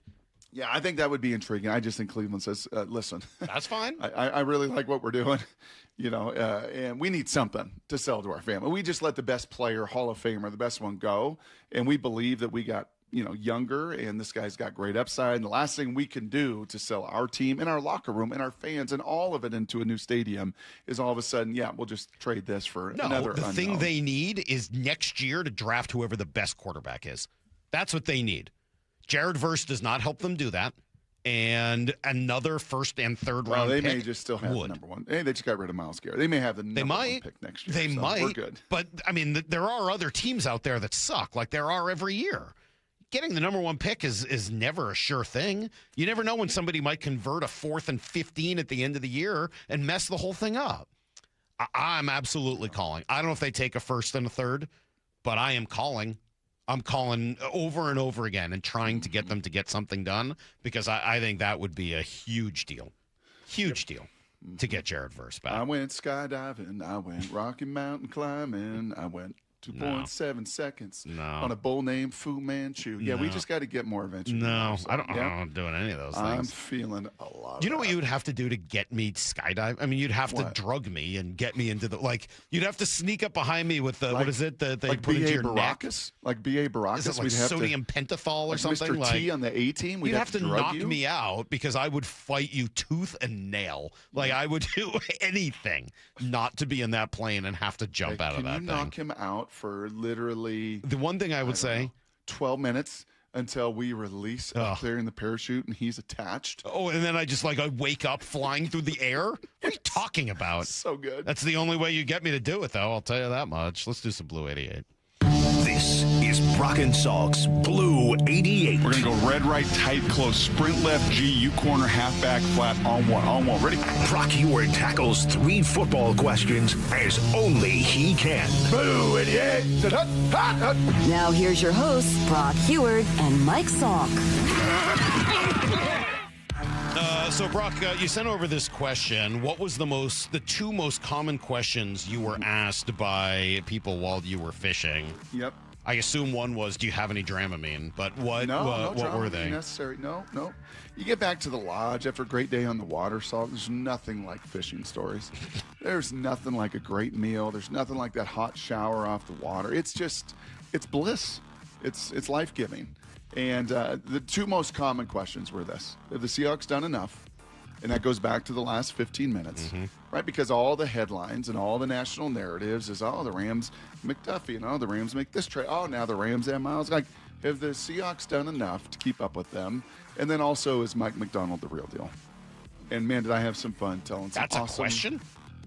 Yeah, just like behind the scenes. Is Mike everything that we see publicly? Interesting. Right? You guys get to see him privately. You get to spend all this time I like with the him. idea that Mike would be a good enough actor for the what you see publicly to not be what he is privately. I mean, he's such a stud publicly. Like all of this and all this unbridled success. Like, is this real? But yeah, it totally is real. But back to the first one, have they done enough? And it's kind of him and Hahn, and ultimately, well, Ray Roberts said this last week, and I think Ray Roberts is right. This is what I point to. The line of scrimmage team, take care of the line of scrimmage. Here was Big Ray last week. Hold on. I know. 18. I just hold on a second. So I gave you plenty of time. I didn't realize that was for this. I thought this was... It's under the Blue 88 heading. I think there's something to be said for knowing exactly who you have in the room and knowing how everyone fits together. You understand the continuity of things. It's really, I don't think people understand how hard it is to create the continuity along the offensive line. So if I'm the left tackle, I don't want my left guard to keep being a different dude. I want it to be a guy that I can get into a rhythm with. I can understand how I can mitigate his weaknesses. He can understand how he can mitigate mine. And then we work around that. We build around that. Same with the guard in the center and the other guard and the right guard and right tackle. Like, you want to be able to have that type of synergy. Because defensively, Mike says this all the time about their group up front. You hear it from Leonard and Byron and all of them. We play off one another. Mm-hmm. So the only way to combat that is as a guard and tackle, you got to play off one another as well. You got to be able to pass that off and feel that. Think how remarkable this situation is. I don't want this to get missed. Think how remarkable it is that every offensive lineman is back and returning in this system in year number 2. With the same O-line coach, new play caller.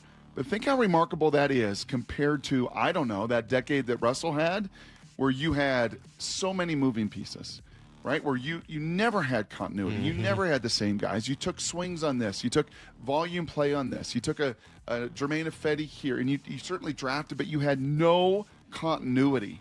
You have that now, and I think that's your biggest combatant to what the Rams have done all offseason. All right, and there is something to that. I'm with you. Question number 2. All right, Russ is done, at least for now. Going to become a broadcaster. He's 38, Mike. You think he's going to find the fountain of youth? Well, I think he thinks so. He's trying to find a lot of things. What do you think he'll be like as a broadcaster? I think he'll be like, okay, the ceiling.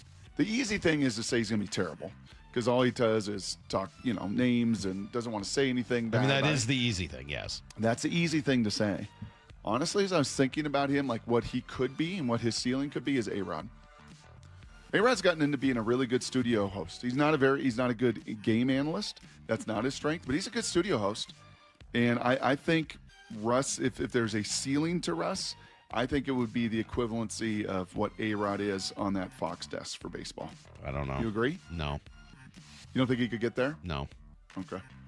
I could be wrong, but because A-Rod thinks a lot about what other people think. Yeah. And A-Rod, right, he really does. And I think Russell thinks a lot about, perception and all those things as well. I know this is sort of hard to fathom because A-Rod is the ultimate phony. I think Russ comes across phonier than A-Rod when he talks. I don't know that anybody's as phony as A-Rod, but really? I think Russ, the way he talks is so phony now. Do you think that's just because we know him so intimately? I don't know. I think that also, I'd like to be clear, I don't know him intimately. So, you wore Russell I just want to be really clear about this. You wore Russell Wilson. There's nothing intimate about it. You wore his underoos. Nothing intimate. Other question for Russ: is he a Hall of Famer? Okay, here's just the pure numbers. The numbers tell you absolutely, unequivocally, yes. He's top 16th all-time in passing yards. 8 guys ahead of him are in the Hall of Fame. 3 others are absolute shoe-ins like A-Rod. The guy's currently playing. He is 5th all-time in pass efficiency. In the history of the NFL, he's 5th all-time in pass efficiency. He is 12th all-time in touchdown passes. He is 12th all-time in regular season wins. He's 12th all-time in playoff wins. He is a 10-time Pro Bowler. Matt Ryan is a 4-time Pro Bowler. Phillip Rivers is a 6-time Pro Bowler. Even Big Ben is a 6-time Pro Bowler. You're a double-digit Pro Bowler, and you're top 12 in basically every significant passing stat, And you're telling me you're not a Hall of Famer? I think the Pro Bowler thing's going to be hard. Shedeur Sanders was a Pro Bowler this last year. The other arguments I'll listen to, the Pro Bowl's going to be hard. But you're a 10-time. You're not let's throw in a ridiculous 1 or 2. You're a 10-time Pro Bowler. Mm-hmm. That's not nothing. Some of those other guys also could have a couple shoe-in years, and you're 10-time. Yeah. You were one of the 12 best winners in the regular season, and you're a QB wins guy, Salk. Yeah. In the regular season and postseason. Wins. And 9 postseason wins. Yeah. Let alone the touchdowns. I didn't even mention the rushing yards and that. The numbers tell you unequivocally, right? If this was a blind test and you knew nothing about Russell the Wilson ending, in his prime. He was a Hall of Famer. Yeah. Wouldn't vote for him, though. I just looked up the average length of a career of a Hall of Fame quarterback as a starter, and it says 15 to 16 seasons. Mm-hmm. He played 14, and he wasn't a starter for his last few. Well, I guess he was a starter in Pittsburgh. Mm-hmm. This wasn't a good one. He was a semi-starter in New York. I mean, 13.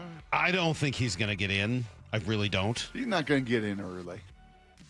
And we'll see what happens. Like if Josh Allen and Lamar, they win Super Bowls and they, this kind of crop that he's in the midst, if those guys actually win, it may be a while, but those numbers are. There's some really good numbers. And pretty we watched overwhelming, it. I mean, man. he did some overwhelming things at the ends of games. Yep. I think just the tarnishing of what happened at the end. And you burn a lot of bridges. That's the other problem. I think it's you gonna burn a make lot it of really bridges. hard. Yep. All right. Quickly. Very quickly. Question number 3. Is the Garrett trade related at all to the drafting of Ty Simpson? Jay Glazer tweeted this out, and he kind of got crushed for it.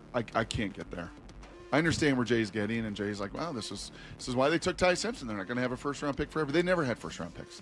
But they found a way to get Matt Stafford. I guess they had some at that time. Yeah. Number 12 overall. If you're all in, what are you doing? If you're all in, you want Lemon on your team. It's so weird. Mekhi Lemon. You want him in the slot. If you're all in, you want the freak show tight end from Oregon. Give me another weapon. We're all in. I'm not going to want some guy that sits and watches. Yeah, I should play you the sound from Harry Douglas, who's like, wow, this just shows they weren't even focused on the draft. Well, you could do both. There's no reason you have to make a bad draft pick in order to take it that way. I took it as he's like, forget about all the drama surrounding that. Look at this. Yeah, I don't know. It was kind of Rams weird. and the Browns started talking about the Myles Garrett trade since draft time. One of the reasons they selected Ty Simpson in the first round was because they knew they'd be without at least next year's number 1 draft pick. Rams were hoping to make it all draft capital. That was Jake Glazer. Yeah. Come on, man. If you're all in, you're all in. And you take a player to help Matt Stafford this year. I would totally agree. All right, that is today's Blue 88. Brock, just looking at watching the game yesterday. Yeah. 2 things jump off the page about the opponent and what I think it does for the Mariners and baseball in general. It's next on Brock and Salk. Think you know the Mariners? Not if you aren't subscribed to the Daily Mariners newsletter from Seattle Sports. That's what they've been waiting for. The latest Mariners news and injury updates, exclusives from Mariners insider Shannon Dreyer. You look at the pieces and how it works. Plus the best takes and breakdowns from your favorite Seattle Sports hosts and contributors. The Mariners seem to be trying to build something that I think is a little bit more sustainable. The Daily Mariners newsletter. Monster solo home run. Subscribe at seattlesports.com/newsletter. Hey, Mike Salk here. When's the last time you went crawling inside your crawl space? Your attic? Yeah, I'm guessing it's been a while, right? Same. I don't go in there. I don't see what kind of shape they're in. You got to call somebody to do that. Crawl Pros comes in, and they will go where you don't want to.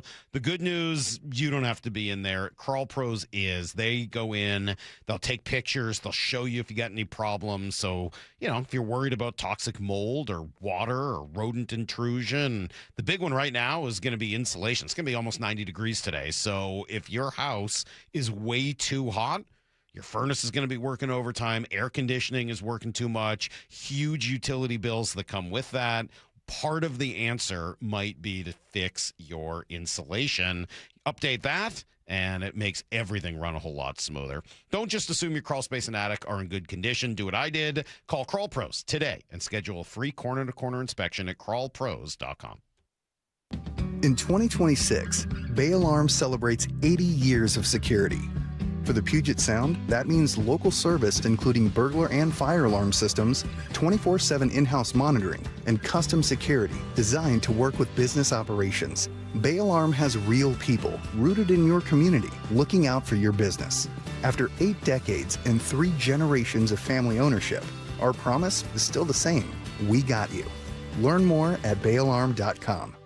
Hon, is your new pinball machine in our budget? KeyBank will meet you in that our money is now our money moment. Actually, our banker Steve recommended we start a joint checking account for bills and keep our individual accounts for things like pinball machines. Did someone say Banker Steve? I was in the neighborhood in case you had any checking account questions. Steve, you're always there for us. Now, how quickly can we open that account? Steve, are you seeing this? For every financial need, we'll meet you in the moment. KeyBank opens doors. KeyBank, member FDIC. What if you could have the most reliable fiber-powered Wi-Fi? And get this, what if you could keep it at the same price for 5 years? During the Xfinity Summer Savings Event, now through June 15th, new customers can get our best price on gig Wi-Fi, just $50 a month for 5 years. And get online in minutes with same-day Wi-Fi. It's Wi-Fi that finds and fixes problems before you even notice them, like super intelligent Wi-Fi with a sixth sense. Plus, add 1 line of Xfinity Mobile Select and you can save an average of $60 a month over Verizon and AT&T.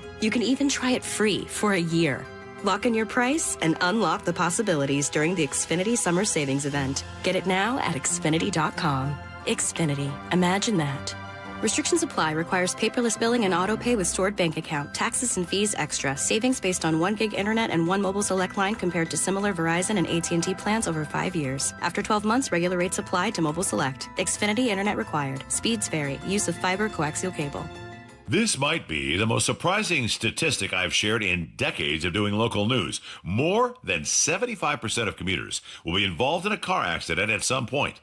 JP Pendergast of Pendergast Law with more. What makes it more surprising? The average person will be involved in 3 to 4 collisions in their lifetime. With accidents unbelievably prevalent, what are some safety tips if it happens to you? Safety first. Secondary collisions are not uncommon while awaiting help. Turn on those hazards and remain in a safe place. If a bystander witnessed the accident, capture their information and encourage them to remain at the scene. Seek medical attention immediately if needed, as delaying can be a costly mistake. Lastly, remember that statements made to police and insurance adjusters can affect your case. Collisions are more common than we'd like to think. If you find yourself in one, follow these helpful tips and then call my friends at Pendergast Law. If you or a loved one's injured in a car accident, call Pendergast Law. We can help. PendergastLaw.com. Do you owe $10,000 or more to the IRS like Will? When I was 50, my whole life fell apart. I lost my job, I lost my wife, I lost the house, I lost pretty much everything except for my life. When the IRS came calling, I just didn't have it in me. I felt like Wile E. Coyote, just waiting for that IRS anvil to drop. Then Will found tax relief advocates. I heard their advertisement on the radio, I wrote down the number, and I made the call that changed everything. The IRS gave me a bill for $40,000. Tax Relief Advocates got that down to $3,200. I've paid 9 cents on the dollar. Now that's a great deal in anybody's book. If you owe 10 or even hundreds of thousands of dollars to the IRS, don't lose hope. Do what Will did and call TRA for a consultation. But for me, the real win is I got my life back. Visit TRA.com or call 800-488-2578. 800-488-2578. That's 800-488-2578. Let's go! This is Seattle Sports. Streaming through the Seattle Sports app. KIRO AM Seattle. KIRO FM HD2 Tacoma. Home of the Seahawks, Mariners, and everything Seattle sports. Give me a freaking auto! From the Quantum Fiber Studio, this is Brock and Salk on Seattle Sports. Brock Heward and Matt Marcus. Sorry about just Mike. Heward, not exactly Joe Cap there in the pocket. Now here are your hosts, Brock Heward and Mike Salk. The Mets have the highest payroll in baseball, right? The Mets have the highest payroll in baseball. Do they? I think they do. Yeah. And the Dodgers? I think it's higher. Yeah. Really? I believe the Mets have the single highest payroll in baseball, which is really, I mean, not easy to do, right? When you've got the Dodgers. Like, the Mets have, if it's not one, it's two, but I thought it was number one they have a gigantic. They have the highest payroll. The Dodgers have the highest competitive balance tax. Okay. Luxury tax payroll. Well, so there you go. Brock, the highest payroll in baseball. This was the lineup that they rolled out last night. Benj, Bichette, Soto, Jay Young, A.J. Ewing, M. Melendez, B. Beatty, Marcus Semien, and Luis Torrens. Mm-hmm. That is the lineup that the highest payroll in baseball rolled out yesterday. That's unbelievable. Yeah. Now you're down. They're just down a lot of players. You're down Lindor. Yes. You're down Luis Robert Jr. Yes. You're down Jorge Polanco. Yes. I mean, you're down a bunch. They're down guys. a bunch of players. But that was what they rolled out as a lineup, and then for pitching, it was an opener followed by the corpse of Sean Manaea, and then pretty good last night. I know Brooks Raley, Luke Weaver, Devin Williams. Okay, they spent some money there, and then AJ Minter. Like, that's the top payroll in baseball. That's what that gets you. It's I know the danger of older players. Honestly, it is. And as we were chatting about Myles Garrett, and I know this is for everybody, and if we lost a player to an injury, but like, you know, when you start to get 30-something, and Myles Garrett, what if he pops his Achilles? Then what? Mm-hmm. Now you're down Jared Verse and Myles Garrett. Mm-hmm. Like, wow, you've not left yourself a lot of margin. Then you're going to be playing some guys in depth that you've never heard of, kind of like the Mets were last night when Lindor goes down and Jorge's got this, and he's got Achilles tendonitis, and he's got a sore elbow, and I don't know what happened to Luis Robert Jr., but yeah, man, when you start to spend on veteran guys and you're not drafting and developing your pipeline, it becomes a problem. I texted my very good friend from college who's a huge Mets fan. I've told you about him before, and said, man, for a team with the highest payroll in the sport, the Mets have an awful lot of players I've never heard of playing in this game. And his response was, yeah, I didn't expect Jared Young to be getting so much run at cleanup, nor that I would be grateful for it. I mean, like, that to me, I looked at that yesterday and was like, wow, Did you look up Jared Young? Because I did. I didn't, honestly, Brock. I had played not like heard 3 years in the bigs. He's never played, I think, more than 40 games. Like, who is this And he's guy? got great numbers right now. He's got a slugging percentage of .528. Like, he's played well. But that is so, I mean, to me, if I'm the players and I'm looking at this idea of the salary cap right now, I'm pointing at the Mets and being like, we don't need a salary cap. Right. Like, the competitive balance, these guys are idiots. Yep. Like, just let the game function and let them do whatever it is they're doing, because it is not a competitive balance issue. We can get into Bruce Meyer. Yeah, I thought he sounded pretty silly yesterday because the players have not really made a coherent argument as to why the floor isn't helping. They just keep talking about the cap and like, well, this is a two-sided thing. Right. But I thought pointing at the Mets, like, man, I can't believe what $300+ million buys you. Now, the other thing, though, that jumped out yesterday, the Mariners lineup. You see the Mariners lineup yesterday? It's a little funky, right? And talk to Shannon to try to understand why. It is definitely the first time all year we've seen a lineup that featured both Luke Raley and Rob Refsnyder starting. Right. All right, so why is that, right? Is it that they wanted Raley to get an opportunity against lefties? I don't think so. Was it that they wanted to get Rob Refsnyder an opportunity against a right? No. I don't think so. It appears that, look, they started this Warren character yesterday. He's an opener. He pitches one inning, and then they bring in Manaea, who's a lefty. Mm-hmm. But they didn't announce that they were bringing in Manaea. We didn't know. No. Mariners didn't know. No. Nobody knew who they were going to go with, because today they're going to go with the righty option, but they had both guys available.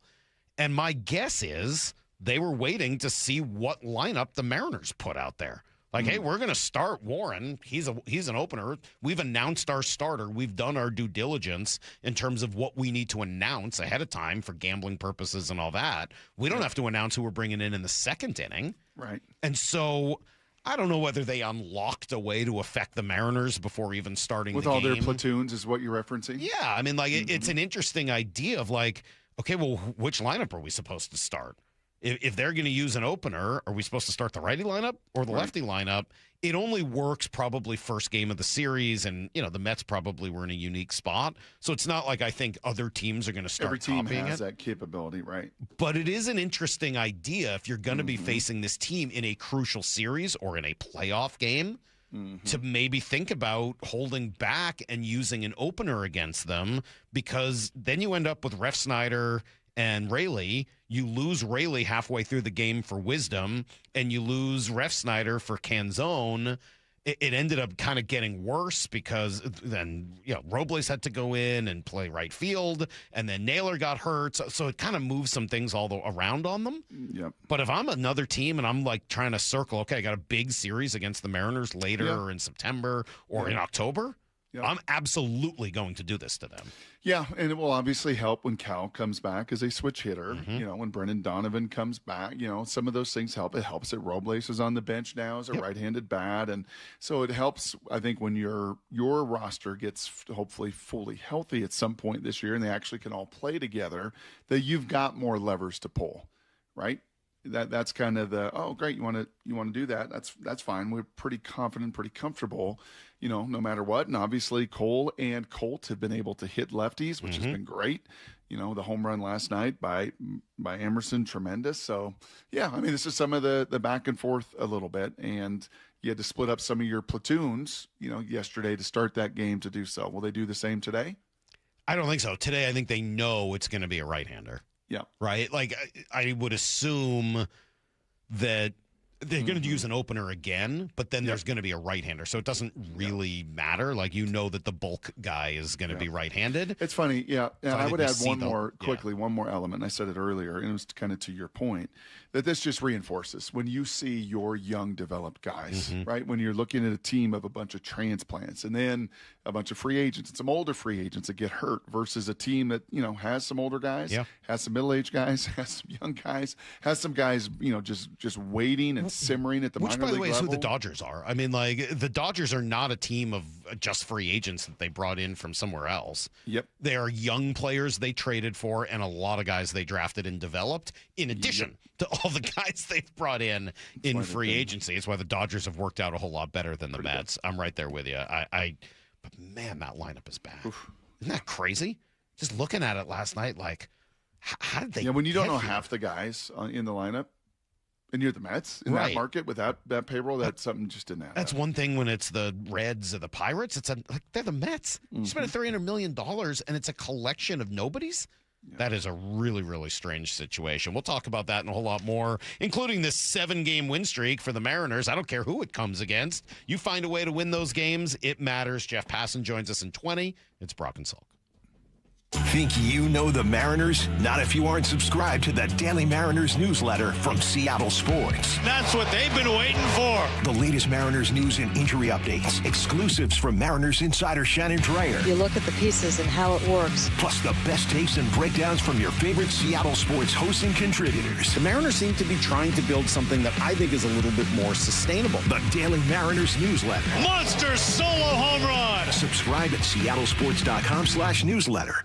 Hey, Brock Heward here for the good folks down there at People Come First, better known as PCF Construction Group. And if you have been dreaming of a new deck, you've just been soaking in the warmth, it's going to be a hot day in the sunshine, then you need to call PCF really before all of the good weather arrives and their schedule, more importantly, gets all filled up. With a new deck, a patio cover, a heater, and fireplace from PCF, you can enjoy the outdoors year-round no matter the weather. And for a limited time, this is pretty cool. We're talking about 50% off your demo costs. That's up to $5,000 when you book your project right now with PCF. Some years ago, they designed and built our outdoor living space and still think of so many of the most amazing memories we had outside. If you've been dreaming of that, then start planning and designing your dream deck now so you're ready to build this summer. Planning, permitting, construction take a little time, so get the party started and get it started today. Get your project ideas, browse their amazing photos, and find all the offer details at pcfgroup.com. That's pcfgroup.com. When you own your own business, you own every decision. Catch the red eye or take the 6 a.m. Make a new hire or promote internally. Celebrate a win with a toast at the gate or unwind at the lounge. Big props to this team. Some decisions are a win-win, like earning 8 times points on Chase Travel. Chase Sapphire Reserve for Business, the business card that gives back all you put in. Visit chase.com/reserve business to learn more. Cards issued by JPMorgan Chase Bank, N.A. member FDIC, subject to credit approval. Terms apply. Hey, it's G. Scott. Let's talk real for a sec. Summer is supposed to be about sunshine and kids having fun. But when the kids are home all day, that grocery bill, yeah, it grows fast. That's why I want you to know about Sunbucks and why our friends at Safeway are helping get the word out. If your family qualifies, you can receive $120 per child to spend on groceries this summer, food in your cart, and a little less pressure on that budget. And let me be clear about this. There's no catch, no judgment. This program is simply about making sure kids have enough to eat when school is out. Here's the important part. Many families are enrolled automatically, and a card may already be headed to your mailbox, but some families do need to apply depending on income and where you live. So take a couple minutes and check. Visit freesummermeals.org. That's freesummermeals.org. Safeway, looking out for your family this summer. Once again, that's freesummermeals.org. You're losing your hair and you simply need a solution that works. You want the best. Modern technology, top-rated physicians, something that's guaranteed to work.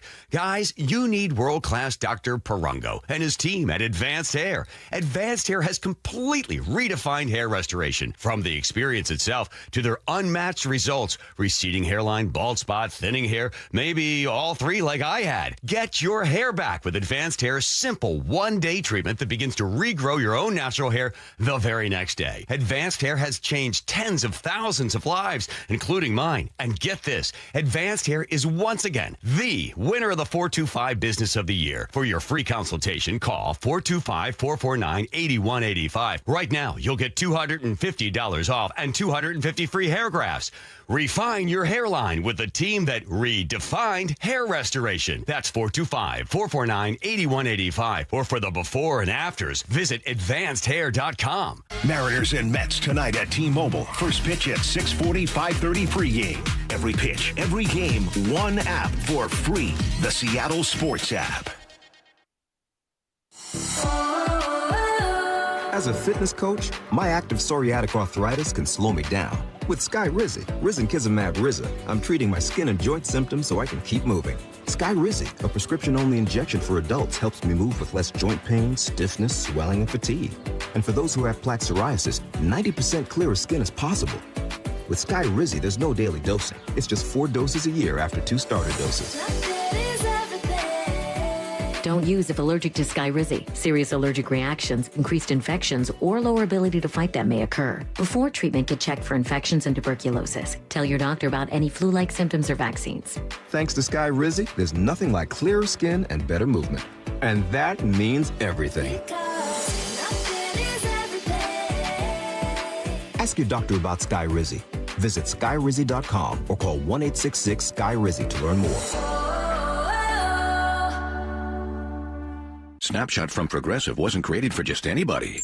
Oh no, we made it for you. Gradual breakers. You keep your eyes on the road, so you've seen it all. As long as it all happened directly in front of you, like a Swedish masseuse, your foot knows exactly the right amount of pressure to apply to the brake. That's why your passengers feel totally relaxed with you behind the wheel and occasionally super sleepy. With Snapshot, safe drivers like you get personalized rates based on your driving habits. Sign up today at Progressive.com. Progressive Casualty Insurance Company and Affiliates. Snapshot not available in California or from all agents. This is the story of the one. As a maintenance engineer at a beverage manufacturing plant, he starts his day knowing every line is ready to run because Grainger delivers the industrial-grade products he needs to keep mixers, conveyors, and packaging equipment moving. With Grainger's vast selection of bearings, belts, and motors, he keeps operations running smoothly, so nothing grinds to a halt. Call 1-800-GRAINGER, click Grainger.com, or just stop by. Grainger, for the ones who get it done. Need to know. 15 minutes past every hour with Brock and Salk. Presented by Marquee Data. Here's what you need to know. Up first. Want to make it 7? Let's make it 7 wins in a row for the Mariners, Brock. They keep finding various ways to win. Offensively, not a lot yesterday. You got a Colt Emerson home run, a Josh Naylor home run, and later the Cole Young walk-off single. But defensively, Yeah, what Cole Young did in the 8th, pretty big deal. And the 0-2 on the way to Beatty. Here she comes. Swinging a chopper right to Cole Young at second. Charges. Puts the tag on the runner that throw first. And it's going to be in time for the double play. Did he get the tag on him? Did the second base umpire call an out on Melendez coming down the line? Cole Young got to the quick 2-hopper.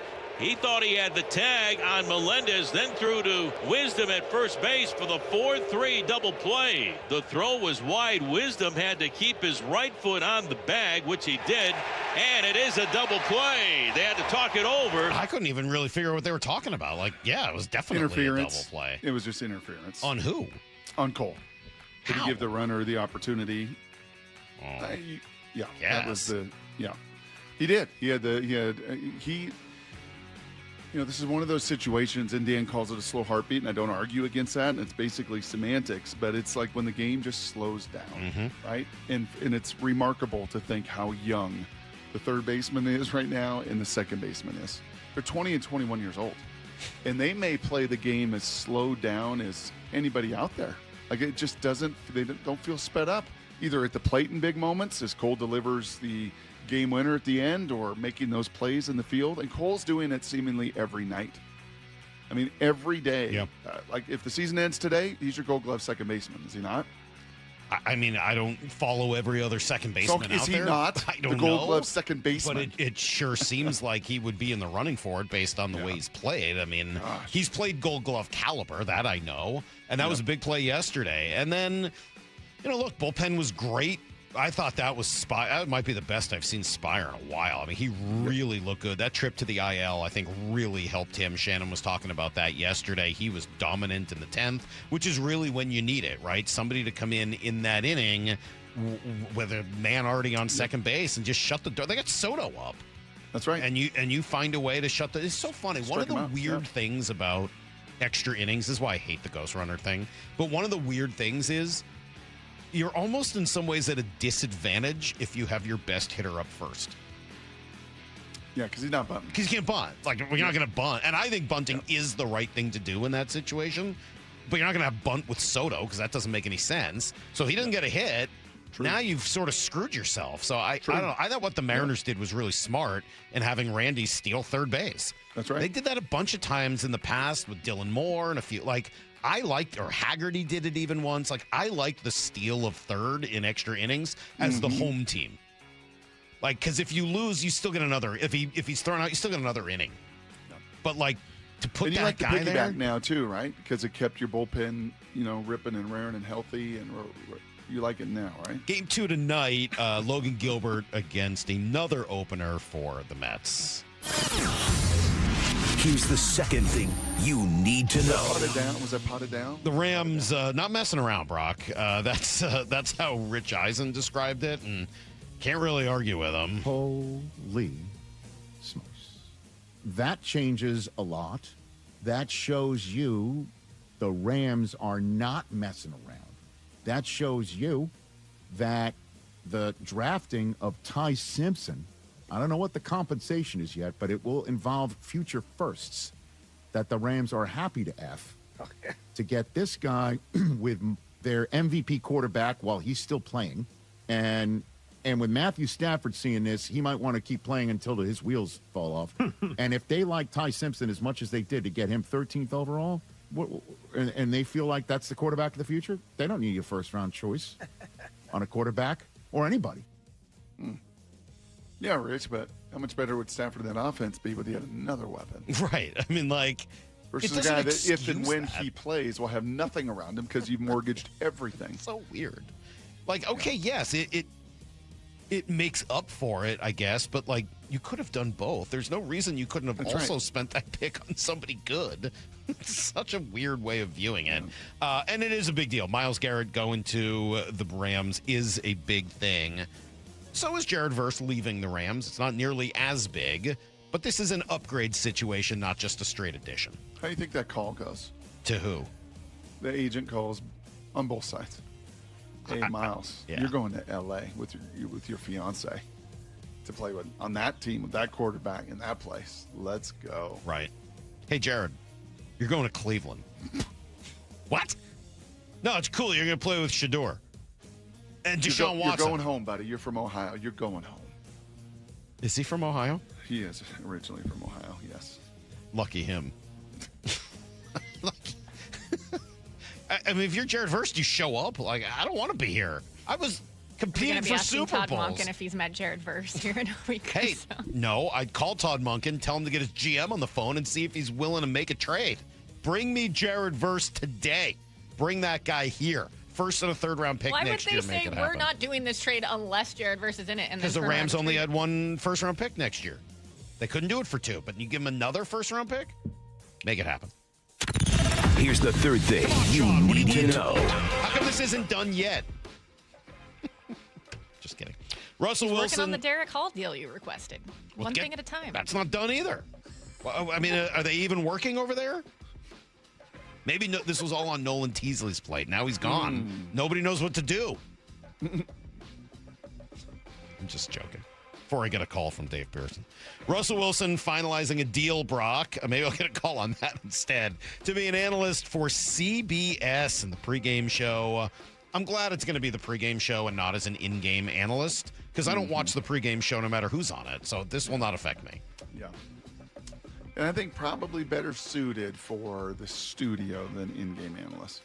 And that guy knows ball. That's no slight on anything Of course. there. Yeah. But I think just trying to play off people and bring all the wealth of experience he has. I'm just curious if he'll say something.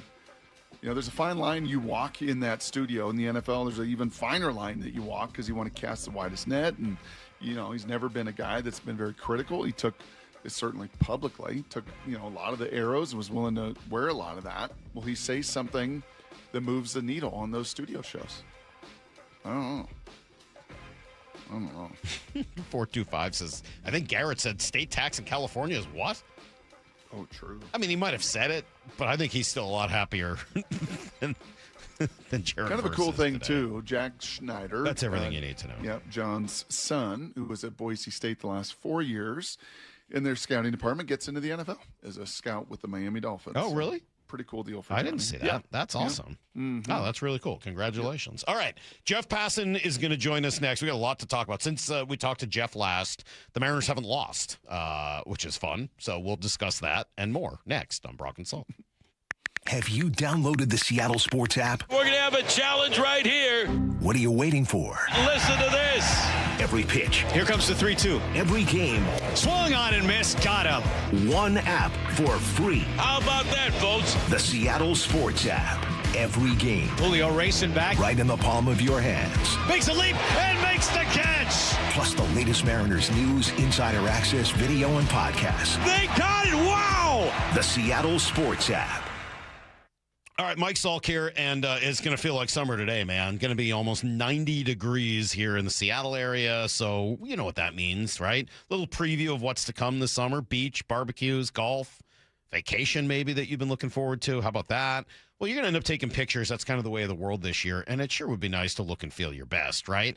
Eastside Weight Loss Clinic, they can help. Trust me, you can do this super fast. I lost 15 pounds in the first 2 weeks, lost 35 pounds in 8 weeks, so there's definitely time, but you got to start. You got to schedule that 15-minute, no-obligation consult right now at eastsideweightlossclinic.com. What should you expect? I mean, look, safe, healthy, sustainable weight loss, no exercise, no pills, no injections, no surgery, real food, real weight lost, and you buy it all at the grocery store, that food. Anyway, you'll look and feel your very best. That feeling just on the other end of that 15-minute conversation that you start at eastsideweightlossclinic.com. That's eastsideweightlossclinic.com. Dr. Ryan Coogan, D.C. Results may vary. Underestimating the trucking industry is one of the biggest mistakes I see victims and other lawyers make. Trucking companies have an army of lawyers and experts who act quickly after an accident to protect the company. Only an experienced trucking accident lawyer can navigate the complicated federal and state laws to protect your rights. If you or a loved one has been injured in a trucking accident, call Davis Law Group today for a free consultation or get my free book on trucking accident law at washingtonaccidentbooks.com.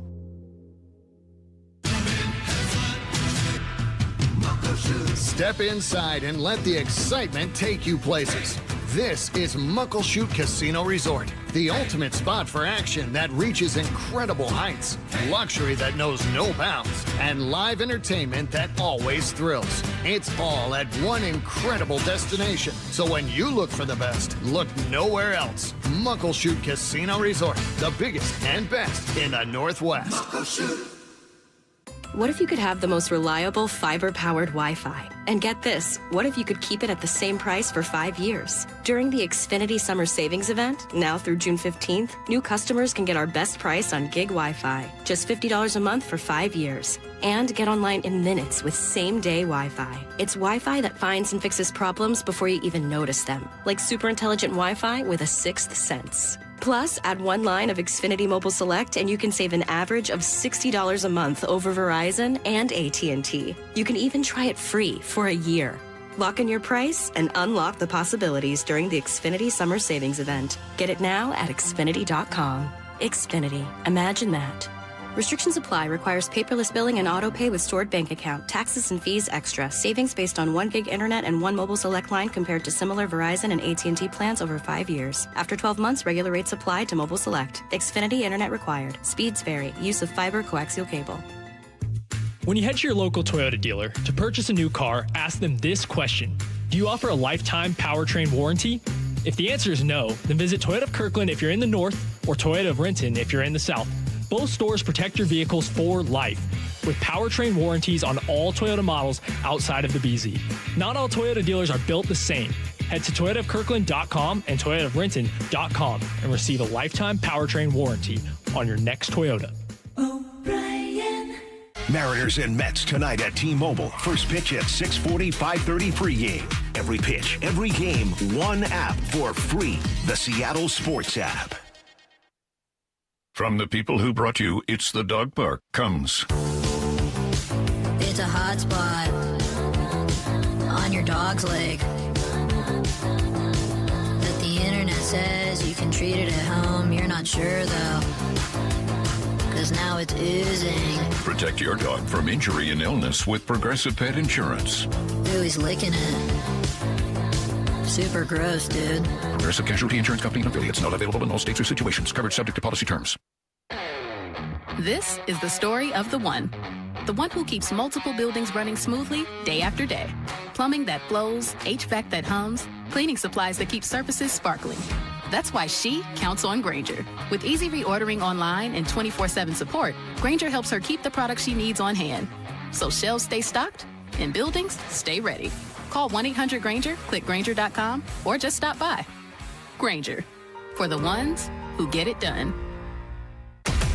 This Friday, Masters of the Universe arrives. That sword is gonna show me the way home. Power up your summer.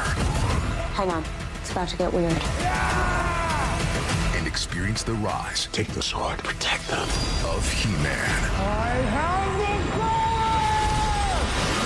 How does it feel to be the mighty warrior? Pretty great. Don't miss Masters of the Universe. Rated PG-13. May be inappropriate for children under 13. Early screenings Wednesday. Everywhere Friday. 1-877 Cards for Kids. KARS Cards for Kids. Ready to get rid of that old car? Donate it to Cars for Kids. Call 877 Cars for Kids to reach a friendly live agent. Donation is super easy, and your car can be picked up as soon as tomorrow. Call us now or go to carsforkids.org. 1-877 Cars for Kids. Donate your car today. Did you know you can donate real estate too? From the Quantum Fiber Studio. This is Brock and Salk. Weekdays 6 to 10. On Seattle Sports and 97.3 FM HD2.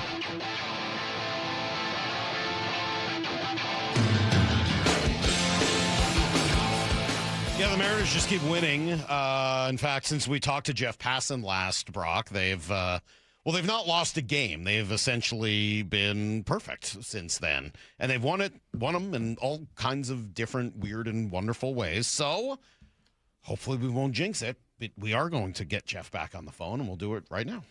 Jeffrey. Shut up, Salk.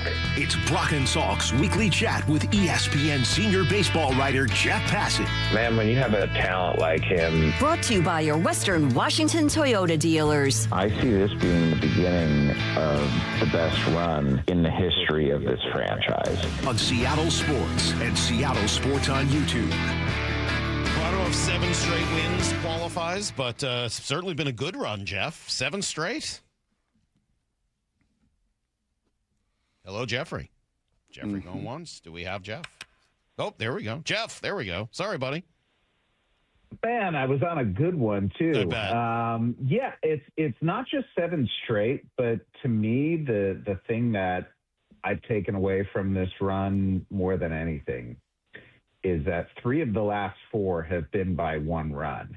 And the Mariners had been awful in 1-run games up to that point in the season. So the fact that they're winning close ones, that they're winning blowouts, that they're scoring runs, but more than anything that they're getting just this excellent starting pitching and great pitching altogether, that's the formula for this team. That's how they were supposed to win, and that's exactly what they're doing now.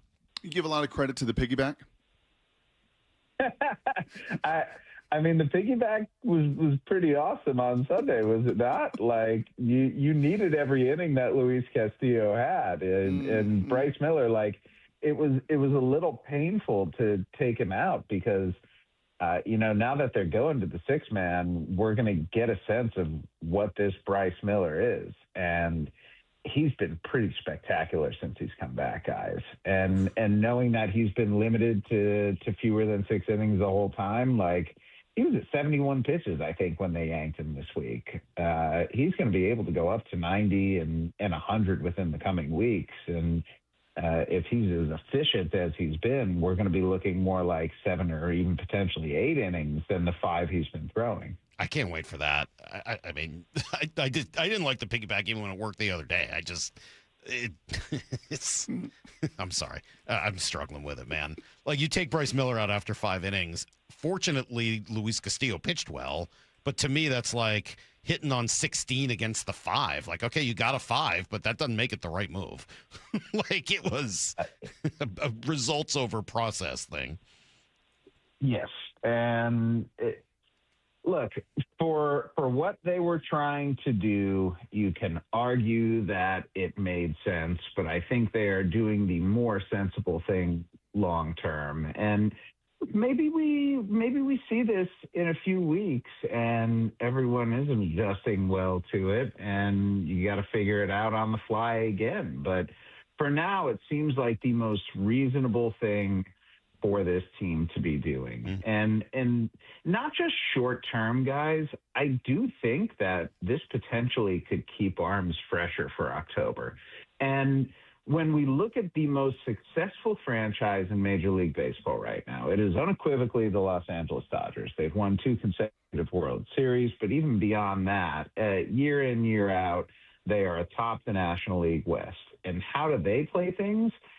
They do it with, we're going to prioritize and focus on what's going on right now, but we're not going to lose sight of what could be going on in October. And that is going to be our great priority over everything. And it's easy when you're the Dodgers to do it that way.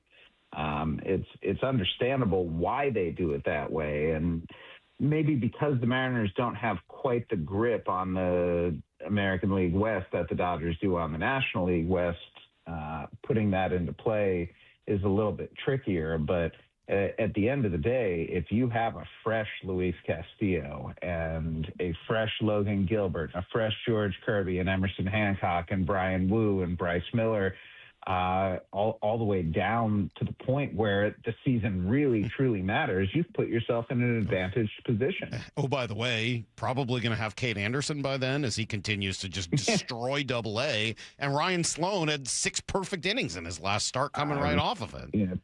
Punched out 11. Like, let's not get too out over our skis here because we know the vagaries of pitching. And we know what looks good right now. You might be missing 1 or 2 or, heaven forbid, more of those guys by the time that comes around. But what the Mariners do have is depth now, guys.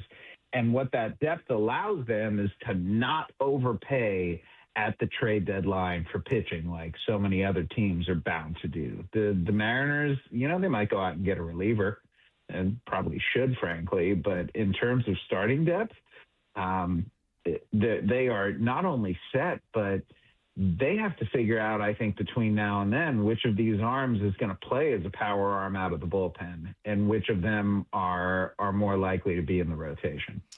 Jeff, we spent, I think, a couple of these shows leading into what are they going to do when Bryce is back? How do we handle Luis Castillo? How do you handle a veteran like him appropriately? And it just feels to me as we talk this through and out loud, this piggyback through 2 rotations, though not ideal personally, and individually was pretty good for the team, and now we're going to go to a 6-man for probably a couple turns. It just feels like they are giving themselves a breadth of data that if the time comes to say to Luis, you're going to the bullpen, we kind of gave you every opportunity in these 3 or 4 turns through the process. Is that fair? Is that right? Yes. Is that fair in the general definition of the word? No, probably not, because it's just such a small sample, and trying to extrapolate larger conclusions off of such a small sample can be tricky. Well, that's old. I'll stop you there. I'll stop you for a second, because that's given him, 4 more after 6 or 7 rough ones to begin the year. A great opener, it's his first time through, and then it was pretty bumpy waters for 5 or 6 consecutive starts before doing this. So you combine that with this data, I don't know. It just feels in the long game, in the big picture of trying to have that conversation with someone that's done what he's done, like, hey, man, we got enough data here that this is going to be the best thing for the team. I don't disagree with that part. I don't know that the data is going to be the thing that explains to Luis Castillo why he should be doing this or that. I think it's going to come down to effectiveness at the end of the day, Brock, is it not? Like, if Luis Castillo is one of the Mariners' 4 best pitchers going into the postseason, then he's going to get a start.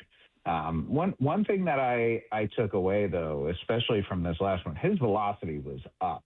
He was almost throwing like a reliever, and knowing it was almost like this time around he embraced this idea that you have a finite amount of time on the mound. Like, let's go out and let's exhaust you in a shorter span of innings. And the stuff absolutely ticked up. Like, his average fastball, which has been 95 and change for most of the season, high 95s, and it was mid 95s his previous start, was closer to 97 this time around. And knowing that Luis Castillo in a short stint could come in and potentially pump 100, I understand velocity is not everything, but over a smaller period of time, I think the chances of effectiveness for him in that role long term are going to be pretty good. And what does Cade Anderson look like? Is he a multi-inning guy? Is he just going to be a one-inning guy to come in and get strikeouts? And how does Ryan Sloan fit into that? Like,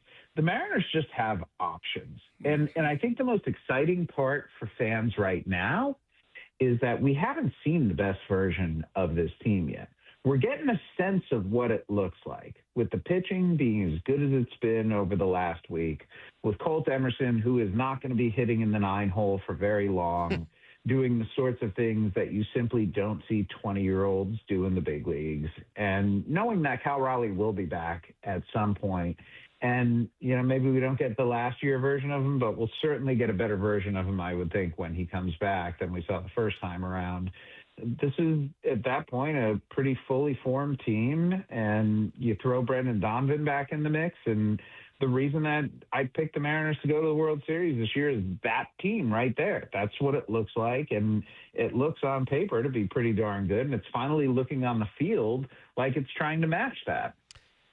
Connor Griffin has a 104 OPS plus. He's been really good. Kevin McGonigal has a 124 OPS plus. He's been 24% better than an average hitter. Colt Emerson, in fewer at-bats, has a 157 OPS plus. What are we watching, Jeff? Yeah, and don't forget about J.J. Weatherholt, who's at 119 and playing top 5 defense in baseball. I mean, these are the new middle infielders of the future, and I think what we're watching in all of them is a player who matures earlier and is big league ready earlier than we've seen in past seasons. Now, why is that? What are we looking at here? What is it about Major League Baseball's development program that? Jeff. What you have more. Did I just hear an Well, you disappeared for a sec, but you're back. It's fine. Yeah, we're not worried about it. I am back. Okay. I clubs having a better sense through all of the tracking features that they have what a player actually is. It's not like I look at a guy and listen to what it sounds like when the ball hits the bat and it sounds different. No, there are very tangible measurements that we have on all players from the time that they're teenagers. And not just in the United States, this is going on in Latin America too. Like, these kids are tracked from the time they're 14 years old at the events that they're playing at, showcases that they're going to. And I think that just gives more and more confidence to organizations that, this guy is doing the same thing that major league players are doing. And maybe we have a tough time acknowledging that because of their age, but the numbers are the numbers. The data is the data. It tells us what this player is producing, and there's no reason to think that he's not going to be able to do at the big league level what he did at the minor league level. And that's what we're seeing from Colt Emerson right now. So there is no fear. Sorry about that, buddy. So traditionally, how long before the league gets a little book on you? Right, we've seen this little pop. We saw it with Dustin Ackley. We've seen it with a few different guys through the years. How long before maybe the league, number of at-bats, number of games, before they get a little book and then they're going to make their adjustments? I think that's happening right now because I think that teams and opponents are seeing that Colt Emerson is not overwhelmed at this point. He will strike out a fair bit, and the strikeout rate has jumped considerably compared to where he's been in past minor league seasons, but he's still taking his walks. And Mike, you've talked about the quality of at-bats that Colt Emerson will take, and teams see that immediately. So they need to go hunting for those, those dark blue zones, so to speak, to where when he swings, the outcome just is not quite the same. They need to find those weaknesses, and they will, and they'll adjust to him, and he'll understand what they're doing and work on it, and he'll adjust back. And I think at the end, the winner of that battle is going to be Colt Emerson. I don't think that just because organizations find little things that they can do to get him out means that they're going to start suddenly doing so en masse. No, I think his ability to adjust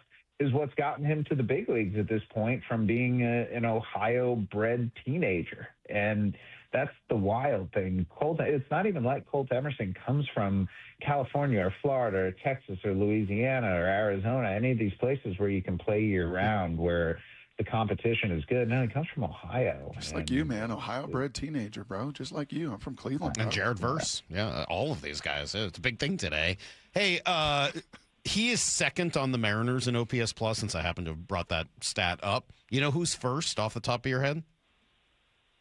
I'm not checking. I guess Luke Raley. It is Luke Raley at 157. So Luke has been quite the story. I mean, 13 home runs. He only has 168 plate appearances because he's not playing much against lefties, and the career numbers for him are really rough against lefties. But I'm not even really sure what the question is about Luke Raley, other than maybe is this sustainable or something near it sustainable, because he's turned himself into a real weapon here.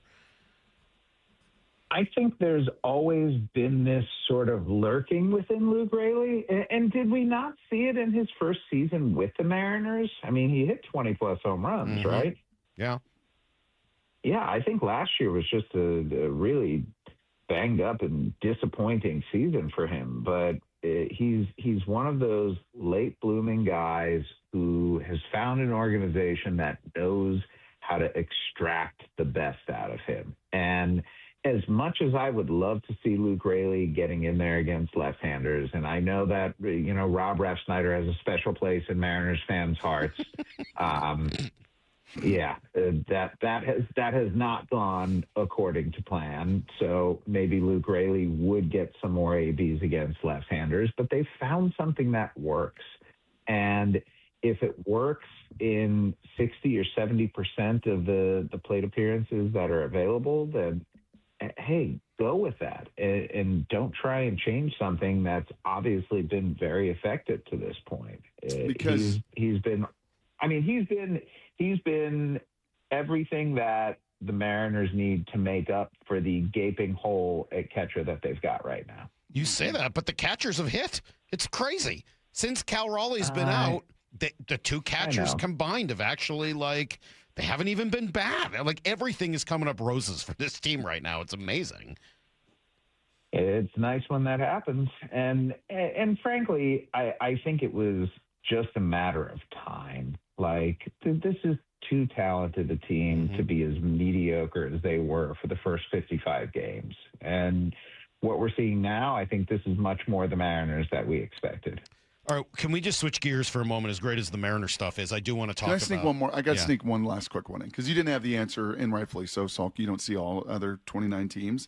Season ends today. Is Cole Young the Gold Glove winner in the American League? I don't know, honestly. I would have to think about that more. I think he's in the mix, certainly. It's just every night, Jeff. Every night he's making play after play. His range is phenomenal. Most of the stats will kind of point to that of outs above average, and his defensive range and his WAR really speaks to that as a 2+ WAR player. With a sub 700 OPS, it's really what he's doing on that side. So, yeah, maybe off the air. You can text me if you take a little peek at that and let me know off the air. Yeah, I'm trying to think of second, because all the best second basemen defensively are in the National League. Luis Arraez has been awesome this year. Weatherholt's been fantastic. Nico Horner's the standard at the position. Just Jazz Chisholm maybe. Well, he does play in New York. That gives him a pretty big advantage. Let's be clear. He's obviously better. He plays in New York. Hey, we only have 5 minutes. I think the answer is yes. Good. Okay. That's fun.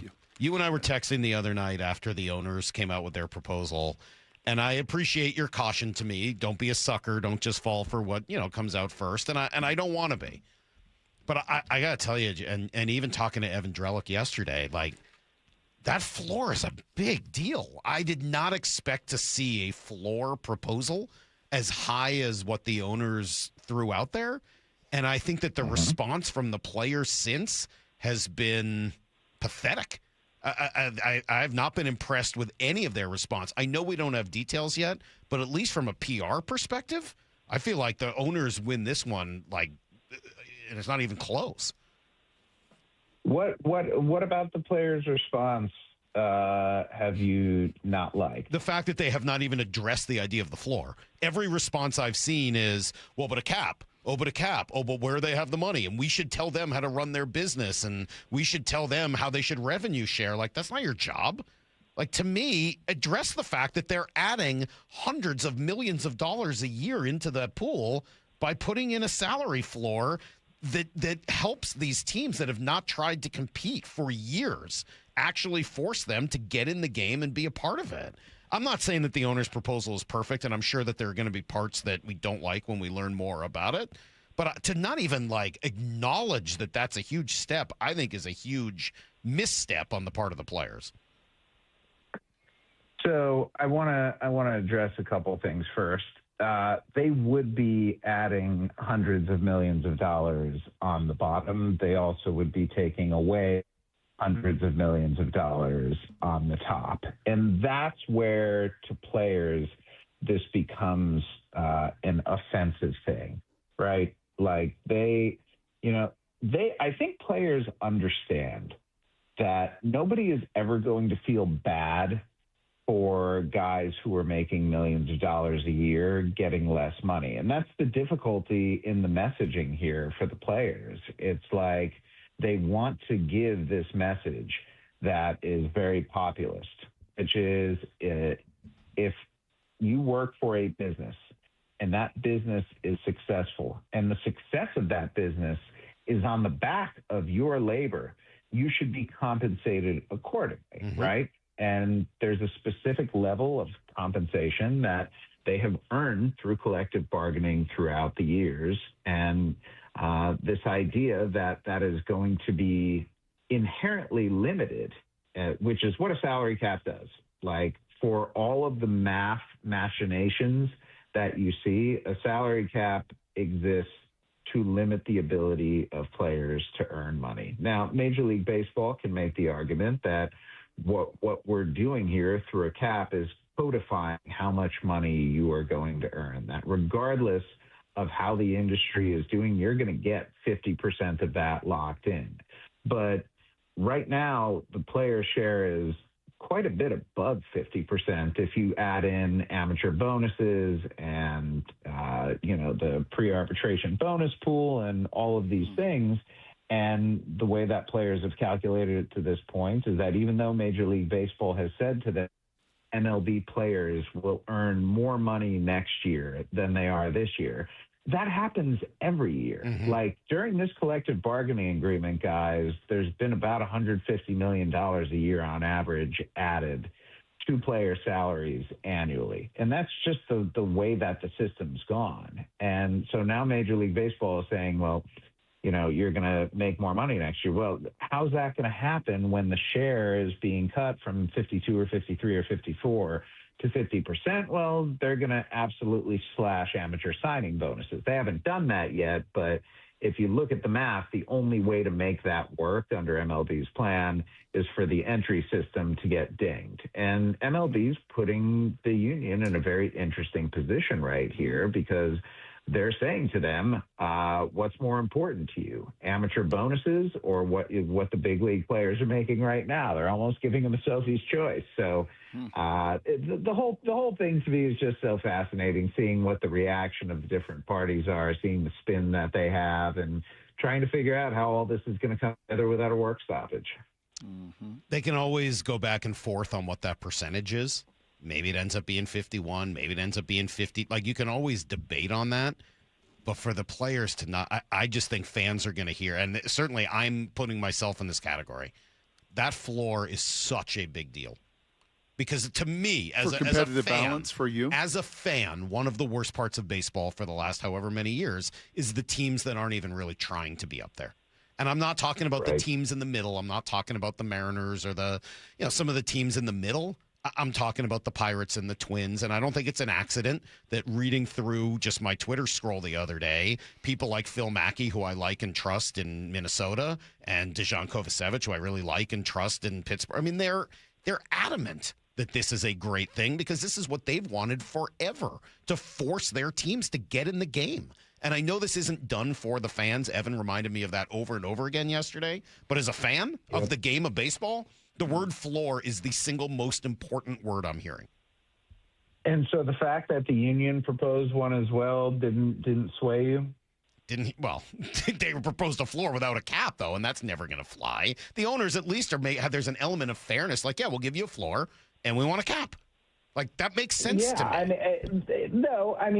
If you look at it from the player's perspective right now, there has been a soft cap. Now, it's not a cap that's effectively worked as one, but what the players are trying to do is mirror that cap with the floor and give flexibility to teams like Tampa and Milwaukee and Cleveland that, despite the financial limitations they have been effective franchises. And I mean, it's funny that the union is standing up and holding them up as paragons, because if their record wasn't good, they would be screaming. They'd be killing them, right? Yeah, they would be doing. They'd be looking at the Mets. We got to see that Mets lineup last night. That was great. I've never heard of 7 of the 9 guys in their lineup. They spent $300 million, and they have a collection of guys that I've never even heard of. How is that even? We don't have time. Thank you, Jeffrey. Thank you, Jeff. Thank you for joining We've already us, gone as over always. our time. Thank you, Jeff. Bye, boys. There you go. There's Jeff Passan. We'll be right back on Brock and Salk.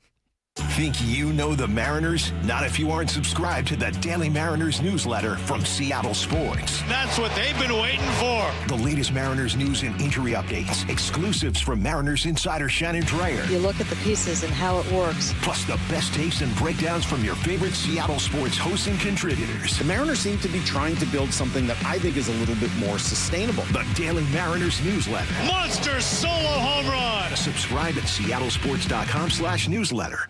No other car company gives you the power of choice like Toyota, the unquestioned leader in hybrid technology. Starting with the Prius, Toyota now has 17 different hybrid choices. Leading the way is the all-new, totally redesigned, totally hybrid Toyota RAV4. Add to that the growing family of battery electric vehicles, the BZ Woodland crossover, the powerful CHR, and the new longer-range BZ. That's the power of choice from Toyota. A negotiable doc fee of up to $200 may be added. Toyota, let's go places. In 2026, Bay Alarm celebrates 80 years of security. With burglar and fire alarm systems, 24/7 in-house monitoring, and local service, our promise to the Puget Sound remains the same.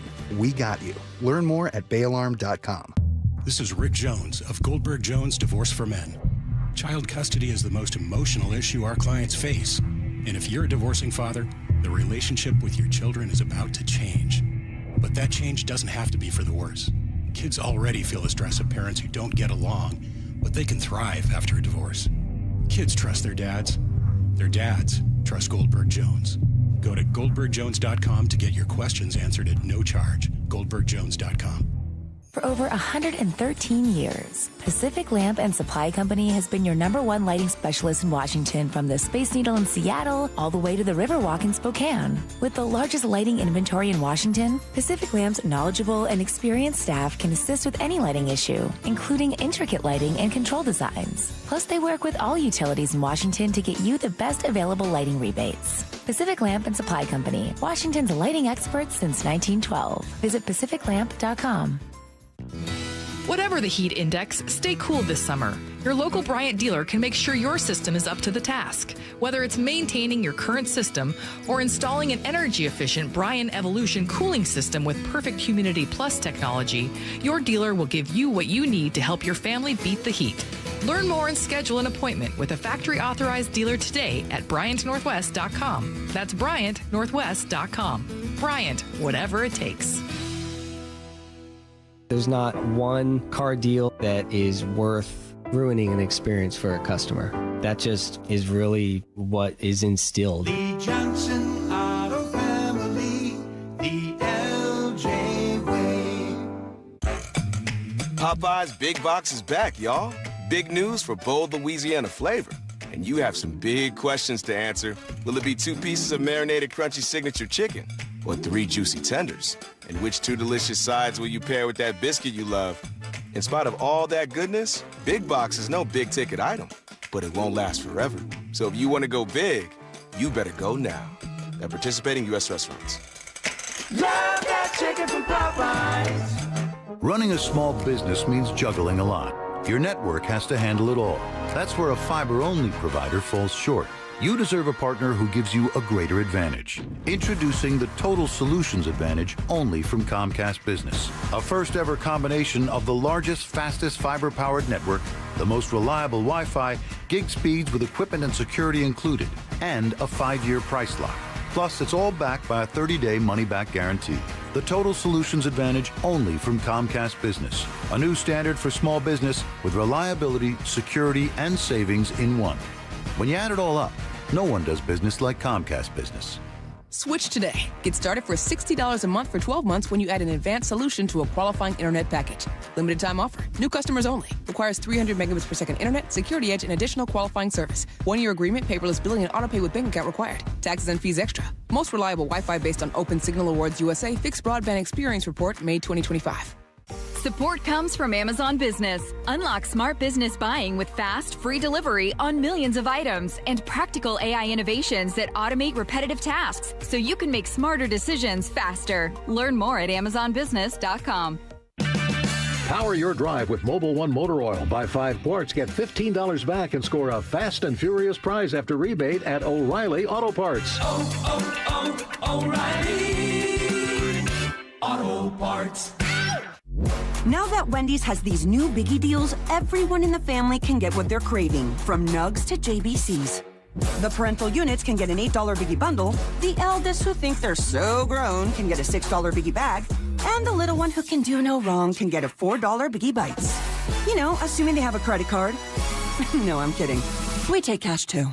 4, 6, and $8 biggie deals for the whole family. Only at Wendy's. Price and participation may vary. Single items at regular price. Prices may be higher in Alaska, California, and Hawaii. Let's go!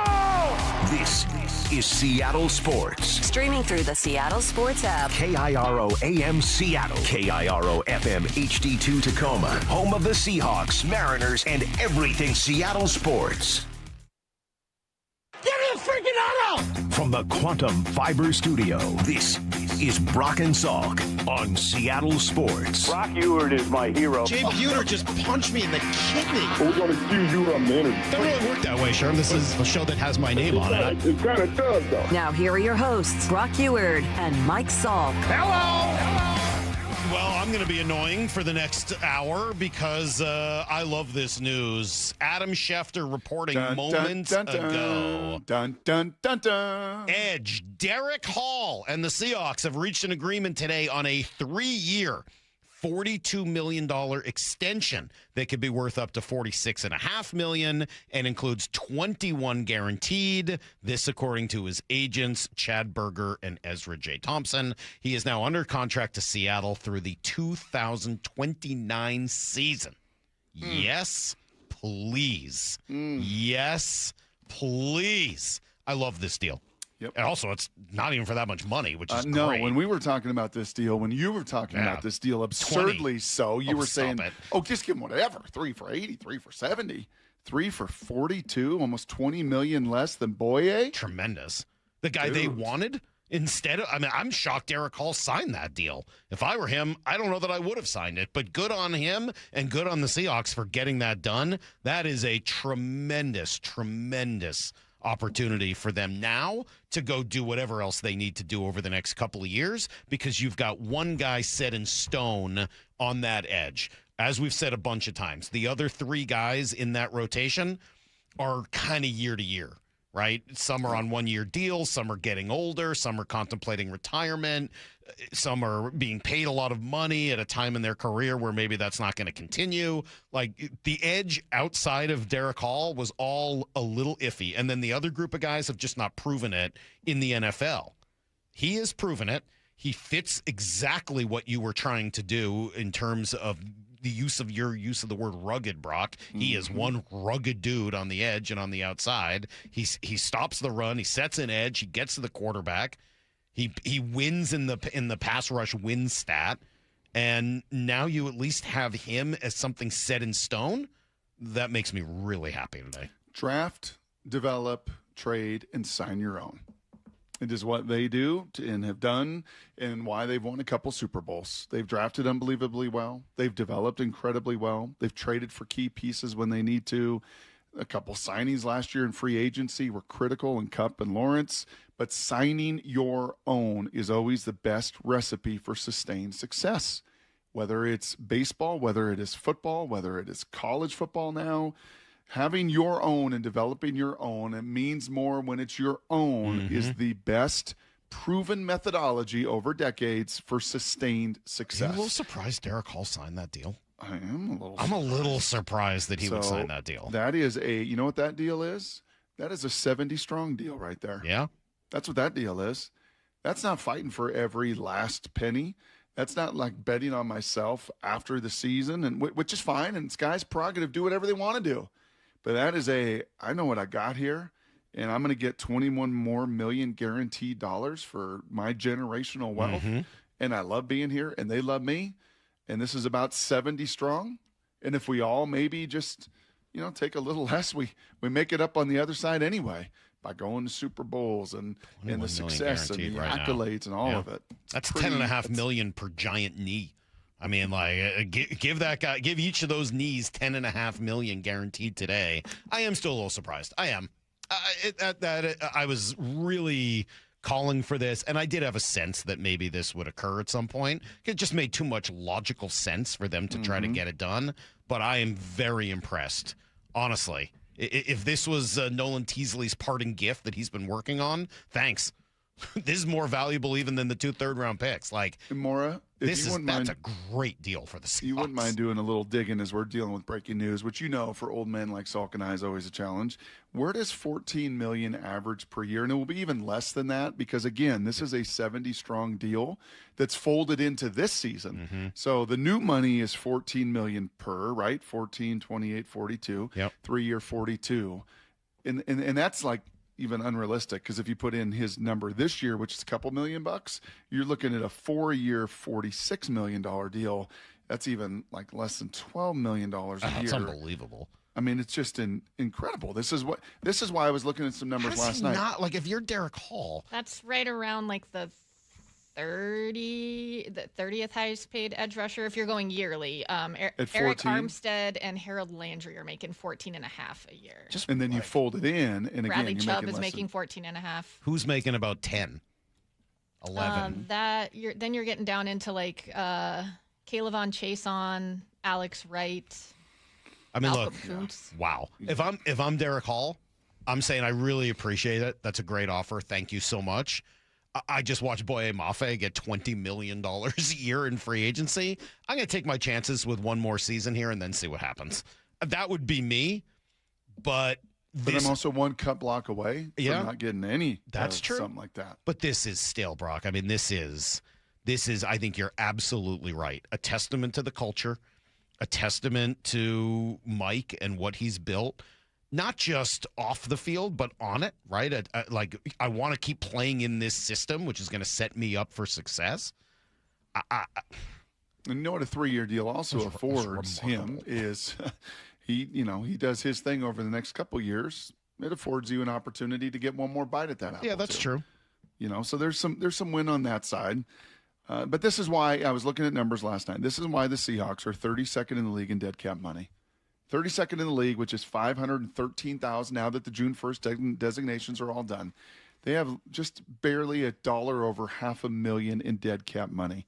The top of that, the Miami Dolphins, the Cleveland Browns, the New Orleans Saints, the New York Jets, the Arizona Cardinals, some of the worst organizations in all of football, have over $100 million in dead cap money. I mean, it's the difference between a sustained, well-run organization that develops their own versus those that have to go on the outside. And as you've said, sometimes the best deals, Brock, are the deals you don't do. Yeah, and I think that all that dead cap money comes from deals they wish they hadn't 100%. done. Heck, the worst thing that the Seahawks have done the last few years was the signing, the trade, and then the signing of Jamal Adams, and I think they would say that was the worst deal they've done. They wish they hadn't done it. The Seahawks chose, in this deal, let's be very clear, the Seahawks chose Derick Hall over Boye Mafe. That's why they let him walk in free agency. Boye Mafe signed a 3-year, $60 million deal. The guy they chose to stay, the guy they wanted to stay, they just signed to a 3-year, $42 million extension that holds into this year's number. It's extraordinary. I'm honestly blown away, Brock. I really am. Like I've been kind of swallow your tongue. Well, no, I was talking more, but I just wasn't quite ready for you to come back to me. Sorry. No, it's okay. It's not your fault. That's a bad teammate, right? That's what happens when you fish for 4 days. Bad teammate. You didn't know that. I thought maybe you were throwing a break. Like, damn, that was a good one. Yes, no, that is it wasn't. What Super Bowl it wasn't that. Do. It wasn't that at all. No, it was. You weren't listening, but it was actually. I was just communicating with Maura behind the scenes. Yeah. No, I think Brock. They did choose Derick Hall over Boye Mafe. You're right. Yep. It's interesting to me that they were able to get it done at such a low rate. Yep. I would, because I think that you're right. Like, I think in a vacuum, forgetting about money, I think they wanted Derick Hall over Boye Mafe. So the fact that they get him at almost half the price, essentially half the price, I don't even know what to make of it. How is that even possible? Good on them. John, hats off, kudos, all the respect, all the props, all the whatever, man. That is one heck of a deal. Every Seahawks fan should be pretty excited today. Have you downloaded the Seattle Sports app? We're going to have a challenge right here. What are you waiting for? Listen to this. Every pitch. Here comes the 3-2. Every game. Swung on and missed. Got him. One app for free. How about that, folks? The Seattle Sports app. every game. Julio racing back. Right in the palm of your hands. Makes a leap and makes the catch. Plus the latest Mariners news, insider access, video, and podcasts. They got it. Wow. The Seattle Sports app. Hey, Brock Salk here, and I've been talking to you about my friends over there, Sea Star Restaurant and Raw Bar, 24 years. It's Bellevue's go-to and my go-to for fresh seasonal seafood. We just took a dear friend of ours out, went on Thursday night for his 70th birthday and enjoyed, some Copper River salmon right now that Chef John Howie and their team are putting out there, and it is just some of the best you're going to eat, whether it's local pristine oysters, their sushi, their cedar plank salmon, their Copper River salmon, their Dungeness crab bisque. It just doesn't get any better. And right now is the best time of the year. It is all incredibly fresh and just out of the water. I'm talking generous portions with true value. And delicious beverage pairings to boot. The Sea Star team, they create that welcoming atmosphere with polished service that turns great meals into lasting memories. And when I'm planning a special dinner with family, friends, or colleagues, just like last week, it is always Sea Star because everyone leaves impressed. And this is awesome too. Right now, an amazing deal. 3-course dinners in the lounge every single night, starting at just $50. That's right. Sea Star, the dining experience you remember. SeaStarRestaurant.com. Harry Douglas here to tell you about Fruity Rainbow 5-Hour Energy Shots. It's a fruity candy flavor explosion, and I mean explosion. Fruity Rainbow 5-Hour Energy Shots, a zero-sugar treat that's sweet tooth approved. These can take care of my candy cravings and provides a tasty caffeine kick without all the sugar. Fruity Rainbow 5-Hour Energy Shots. Get candy-flavored chaos with Fruity Rainbow 5-Hour Energy Shots. Available online at 5hourenergy.com or Amazon. My dad passed away unexpectedly. Of course, it was awful in every way, but we are very grateful that he had life insurance. So even after he was gone, he was still able to provide for us. And that's why I have life insurance for my family. Ethos.com. They make it fast and easy to get covered. It's 100% online. You get a quote in seconds, and you can apply in minutes. You get covered the same day. Get your free quote at ethos.com/game. That's ethos.com/game. Paid spokesperson. Time spent on application may vary. Online health questions required. Rates may vary. When you head to your local Toyota dealer to purchase a new car, ask them this question. Do you offer a lifetime powertrain warranty? If the answer is no, then visit Toyota of Kirkland if you're in the north or Toyota of Renton if you're in the south. Both stores protect your vehicles for life with powertrain warranties on all Toyota models outside of the BZ. Not all Toyota dealers are built the same. Head to ToyotaofKirkland.com and ToyotaofRenton.com and receive a lifetime powertrain warranty on your next Toyota. Dave Wyman here, and you've heard me talk about a local company for over a year now I really love working with, Harley Exteriors. You can expect a no-pressure consultation. They're great people to work with, and their windows are beautiful. I recently met with them, and I was excited to hear about the many Seattle sports listeners they've worked with. And now Harley Exteriors has stepped up with a can't-miss offer. Right now, get $450 off each new window, $1,000 off each patio or entry door, 12-month or 18-month no interest, no payment options, plus $200 off your final project total. If that isn't enough to get you started on a new project, I don't know what is. Schedule a consultation just like I did. Give them a call at 833-HARLEY, that's HARLEY, or go to HarleyExteriors.com. Minimum purchase of 4 windows required for window discount. Qualifying windows must be 36 by 36 or larger. No size minimum on patio or entry doors. Financing subject to credit approval. Cannot be combined with other offers outside this promotion. Offer valid through May 31st. Mariners and Mets tonight at T-Mobile. First pitch at 6:40, 5:30 pregame. Every pitch, every game, one app for free. The Seattle Sports app. With Progressive's Name Your Price tool, you can choose the best coverage option for you. Because you know you. Like, you know that hiking isn't for you. Sure, it sounds nice to be in nature while exercising, but that's what a gym and houseplants are for. I mean, you don't even like walking upstairs. So why would you walk up a hill for miles? To what, end up high in the air? Come on, you know you're scared of heights. Only you know you. So get coverage options within your budget with Progressive's Name Your Price tool. Progressive Casualty Insurance Company and Affiliates. Price and coverage match limited by state law. This is the story of the one who keeps multiple buildings running smoothly day after day. Plumbing that flows, HVAC that hums, cleaning supplies that keep surfaces sparkling. That's why she counts on Grainger. With easy reordering online and 24/7 support, Grainger helps her keep the products she needs on hand. So shelves stay stocked and buildings stay ready. Call 1-800-GRANGER, click Grainger.com, or just stop by. Grainger, for the ones who get it done. Guys, I'll never forget the first time I saw somebody get results at our clinic. He was an 81-year-old man who hadn't been intimate with his wife in over 8 years. Viagra had stopped working for him, and he was desperate for help. After several treatments, he walked into my office and told me he couldn't believe the results. Needless to say, this was a very happy man. This man made me a believer in what we do. He had taken pills for years, but he had never fixed the problem. When he came to us, we fixed the problem. Our treatment does what no pill can do. So give West Coast Men's Health a call today. Speak with our clinic manager. Ask him any question you like, how it works, the science behind it, and even the cost. Change your life today, like the thousands of men who already have. In addition to treating ED and Peyronie's disease, we now offer testosterone replacement therapy. With clinics in Redmond and Tacoma, call 206-519-6541. 206-519-6541. Online at westcoastmenshealth.com. Need to know. 15 minutes past every hour with Brock and Salk. Presented by Marquee Data. Here's what you need to know. Up first. Breaking news just a few minutes ago. Adam Schefter reporting, Brock, that the Seahawks have agreed to an extension with Derick Hall. Pretty cool. 3-year, $42 million extension. Could be worth a little more, up to $46.5, but $21 million guaranteed. That is a tremendous team-friendly deal for the Seahawks. Yeah, it's 70 strong. That's what the mantra is around there. And if you're going to be 70 strong and everybody's going to get some of theirs, then it means JSN, signs a deal with 2 years left to kind of fold those numbers in. It means that Derick Hall signs this deal now so he can fold this year's salary into the next 3. And even those next 3 of new money is nowhere near what Boye Mafe got on an open free agent market.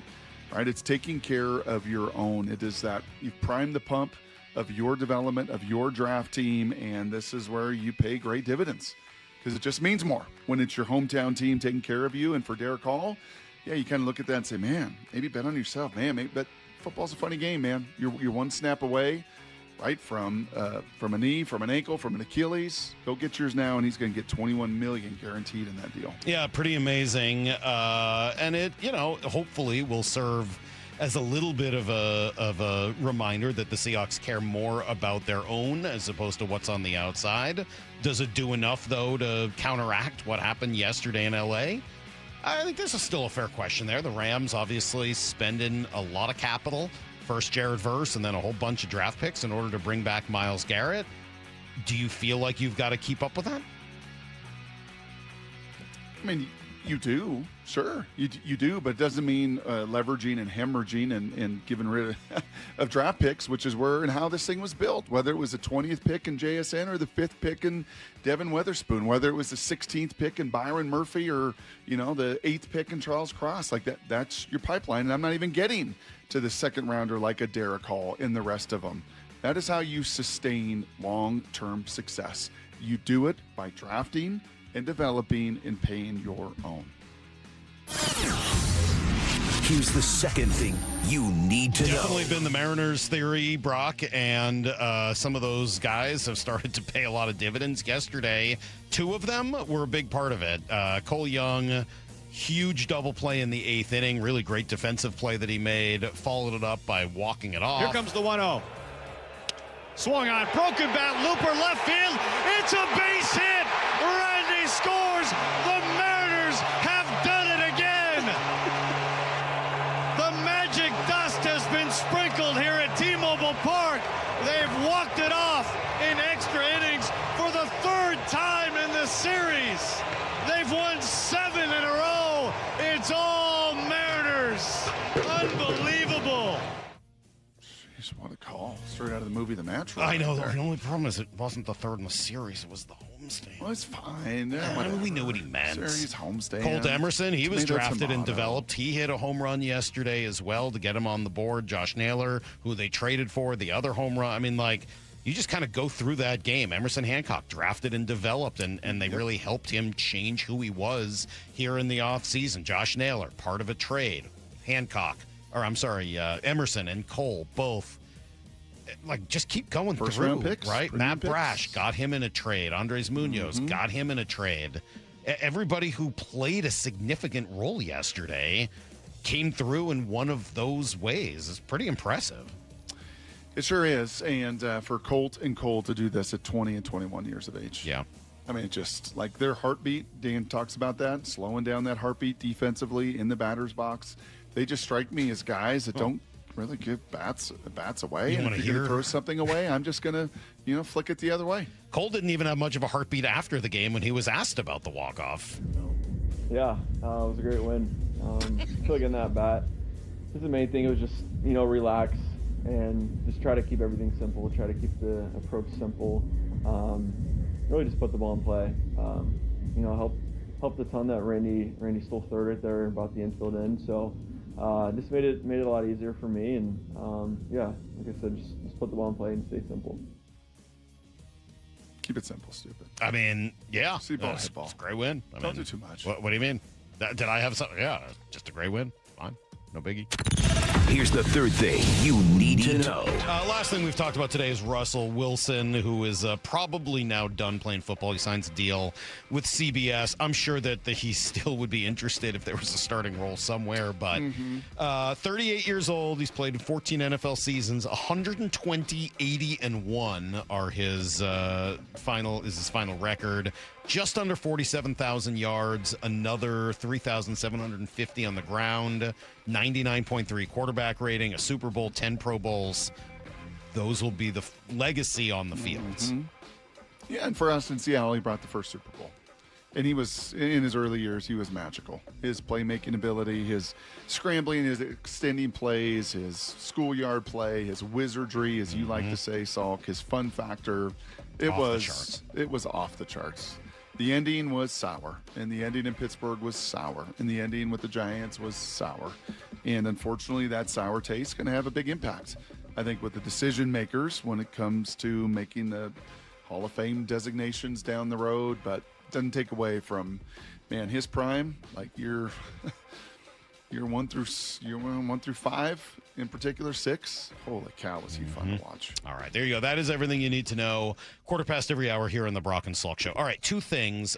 First of all, I mentioned this ages ago, but now it's been hours, Brock. So at 9:45, 20 minutes from now, special guest Answer the Question Jerk today. The one and only Cecily Salk, my daughter, 12 years old, has joined me today. She's been reading her book in the back room. We've kept her in a dark closet and trying to unleash her at the end. I don't know what's going to happen. So Cecily will be here to answer questions, but obviously we need questions. 866-979-3776. Any question for Brock or me or for Cecily, 866-979-3776. You proud of me? I didn't sabotage the segment. You proud of me? I'm not just proud. I'm shocked all at the same time. Matt and Derick call you just shocked. It's a shocking day. Shocking. Shocked with Myles Garrett yesterday. You're just shocked. Everything is shocking. Salk's just shocked. It's coming out of left field. I'm not shocked that they got it done with Hall. Surprised that he settled for that amount of money, but great. Good. It's awesome. All right, questions. 866-979-3776. I'll put those together now. When we come back, we'll have a quick talk with Steve Wyche, who is great. We love Steve Wyche. Talk to him about Hall and about the whole Verse and Garrett deal, and I'll ask him whether or not there's any chance to go get Jared Verse. I'd still add him to this equation if I could. First and a third, sign me up. We'll do it next on Brock and Salk. Stick around for Bump and Stacy coming up next at 10. That's right. That's what this news feels like. Committee for So there's going to be a committee to decide whether they're going to make an announcement and when they're going to make an announcement. Give Seattle a team. Bump and Stacy with Michael Bumpus and Stacy Rost next at 10. I hope you guys are prepared to be embarrassed by my behavior. We're going to be on Hard Knocks for sure. We're definitely going to be on Hard Knocks because I will drag us in front of these cameras. On Seattle Sports. Hey, Mike Salk here for my friends at Snoqualmie Casino and Hotel. They got great shows coming up in the brand new Ballroom Comedy. Chris Tucker on June 26th, and David Spade is coming as well. That's in August. If you like country music, Mitchell Tenpenny, that's July 10th. For pop, Taylor Dane on September 6th. Rock, I'm getting psyched for Queensryche on Thursday, October 8th. Go to snocasino.com for more, and for tickets, it is Seattle's closest, Snoqualmie Casino and Hotel. Thinking about upgrading your water heater? Snohomish PUD can help. Right now, you can get $1,000 back when you install a qualifying heat pump water heater. These systems use far less energy than standard electric tanks, which means lower electric bills for you. Oh, nice. Choose an eligible model, apply for your rebate within 90 days, and get cash back from PUD. Learn more at snowpud.com/rebates. When the heat's an 11, cool AC would be heaven. DayandNight.net. Stay cool this summer with a new AC or heat pump from Day and Night. And with installation, you'll get a free furnace. Hi, I'm Bruce with Day and Night Plumbing and Heating. Call us about installing a high-efficiency cooling system or servicing your existing one so you're cool when you need it. Get a new AC or heat pump now from Day and Night to stay cool this summer. Plus, with installation, you'll get a free furnace. DayandNight.net. How many times have we heard lowest prices, best service ad nauseum?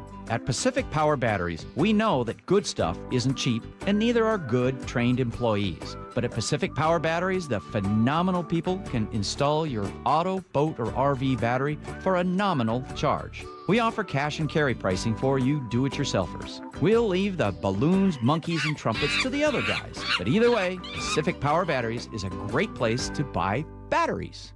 Let's talk about your hair. Well, maybe after we talk about my hair. I've got great hair, as you know, and it's because of Advanced Hair. Yep, Advanced Hair Restoration. Their simple one-day treatment offers life-changing results that I can attest to. Guys, it's not magic, but it's close to it. They put hair where you need it most, and bam, it grows. It's actual science. Advanced Hair has top-rated physicians, modern technology, and best of all, you get your very own natural hair that begins to regrow the very next day. It's even guaranteed to grow for life. So schedule your free consultation now at 425-449-8185. Mention Curly to qualify for $250 off and 250 free hair grafts.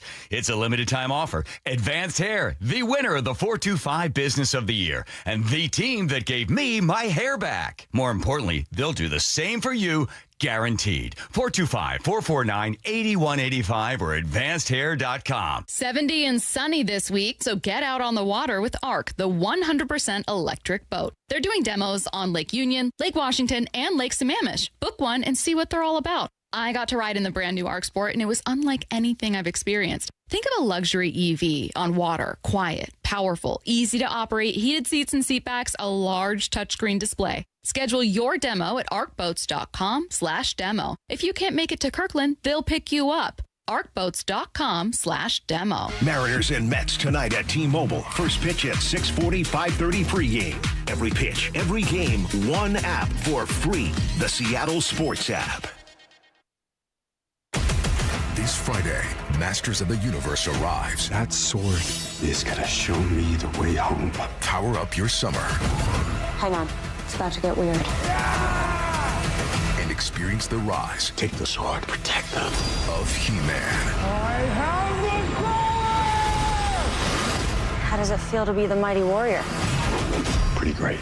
Don't miss Masters of the Universe. Rated PG-13. May be inappropriate for children under 13. Early screenings Wednesday. Everywhere Friday. Now that Wendy's has these new biggie deals, everyone in the family can get what they're craving, from nugs to JBCs. The parental units can get an $8 biggie bundle. The eldest who think they're so grown can get a $6 biggie bag. And the little one who can do no wrong can get a $4 biggie bites. You know, assuming they have a credit card. No, I'm kidding. We take cash too. 4, 6, and $8 biggie deals for the whole family. Only at Wendy's. Price and participation may vary. Single items at regular price. Prices may be higher in Alaska, California, and Hawaii. From the FIFA World Cup to competitive business environments, grand ambitions lead to game-changing achievements. At Bank of America, we're there to support businesses at every step, providing insights and expertise to help you gain an edge. He shoots, he scores! What would you like the power to do? Explore winning business solutions at BofA.com/gamechangers. Bank of America, official bank of the FIFA World Cup 2026.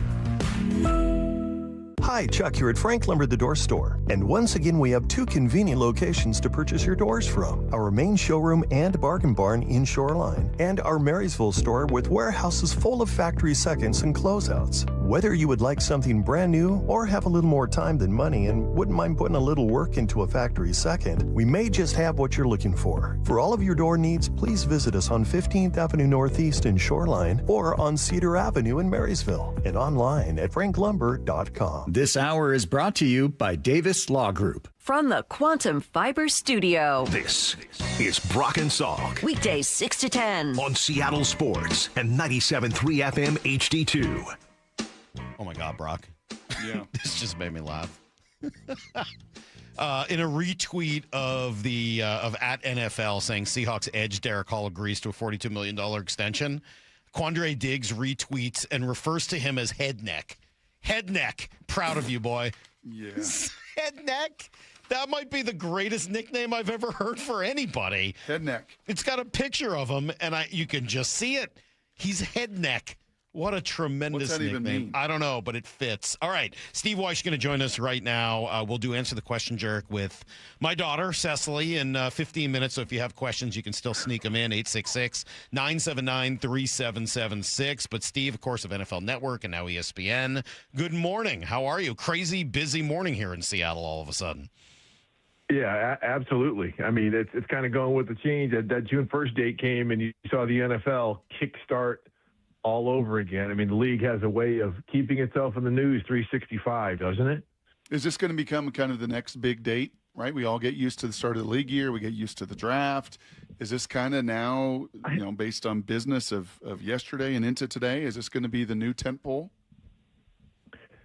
It's another one. You're right. I think we're kind of used to that June 1st date, but it was always like, okay, this is the cap hit. They can this. Now it's become a very active period as we've seen. So Derick Hall gets $42 million over the next 3 years. The Seahawks seem to have chosen him over Boye Mafe, but Boye goes out in free agency and gets essentially $20 million a year. Don't get me wrong, I'm psyched, and I would prefer Derick Hall to Boye Mafe, but I'm a little confused as to why Hall would sign a deal rather than wait a year, go to free agency, and try to get something akin to what Boye got. And I would say this too, Steve, 4 years, 44, because he put his 1.9 in this season, right? That's the way the Seahawks look at it. Boye got 3 for 60. Derick Hall gets 4 for 44. Why?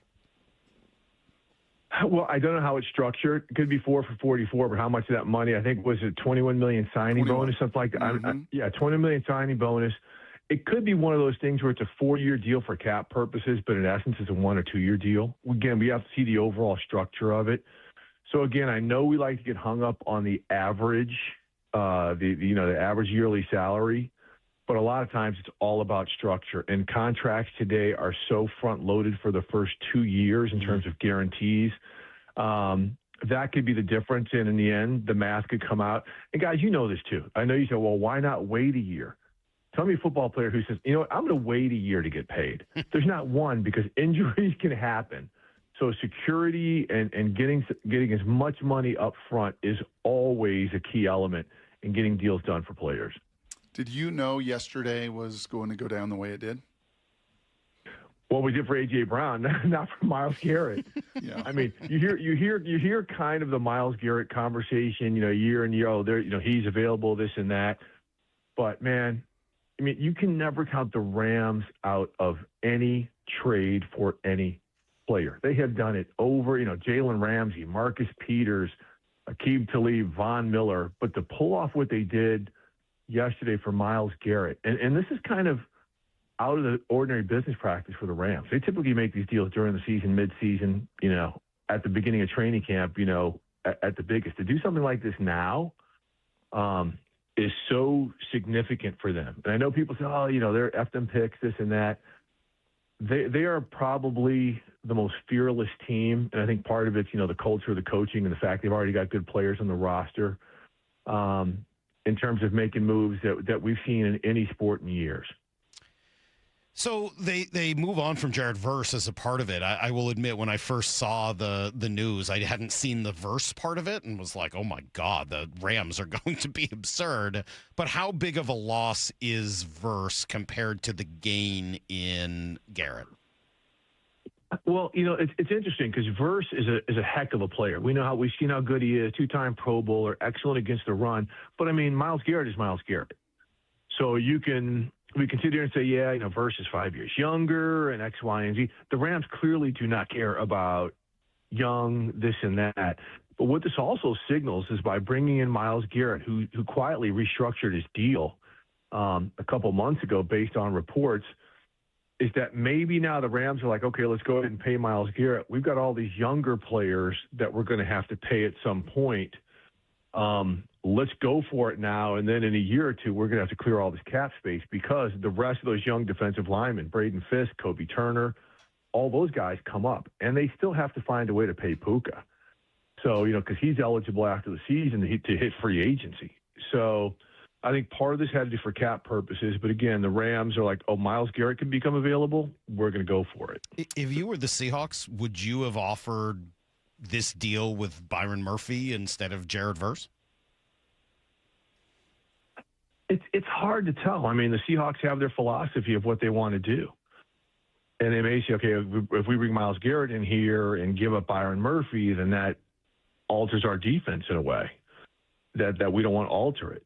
So I don't know. Myles Garrett is just that type of player where I may have done it.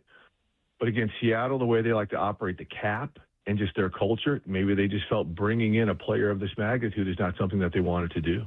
Yeah, and I think, Mike, the more I think about that too, and we talked about that earlier, like Mike McDonald can get the most out of the edge. He's shown that, whether it's veteran guys, whether it is young guys, that is, I think, an area versus, man, there's just not many Byron Murphys walking planet Earth on the interior of the defensive line. Steve Wyche here with us. Does it remind you in any way? I said to Salk earlier, this feels kind of like Dion and Charles Haley coming to the Niners in the early 90s. With what the Rams have done this offseason. You probably lost like half your audience with that reference. I'm old enough to understand it. Yeah, I know. That's why I went to you with that. You got that little gray. You got that little appreciate that, salt man. and pepper going on right now. Yes. There we go. In a way it does. In a way it does, because you think about when you talk about those great Niners teams, and they were loaded. Ronnie Lott, they had Dion, had Eric Davis, they had all these, Merton Hanks, all these great guys on defense, but Charles Haley was the missing piece. I mean, he was the guy. I don't know if the Rams necessarily had a missing piece.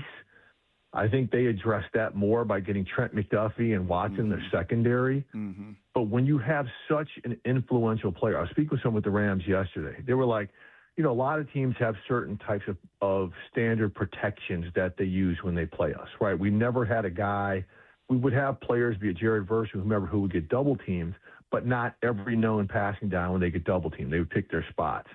With Myles Garrett, he has to be double teamed at all costs. And now teams are going to have to augment, somehow change their normal passing protections when he's on the field.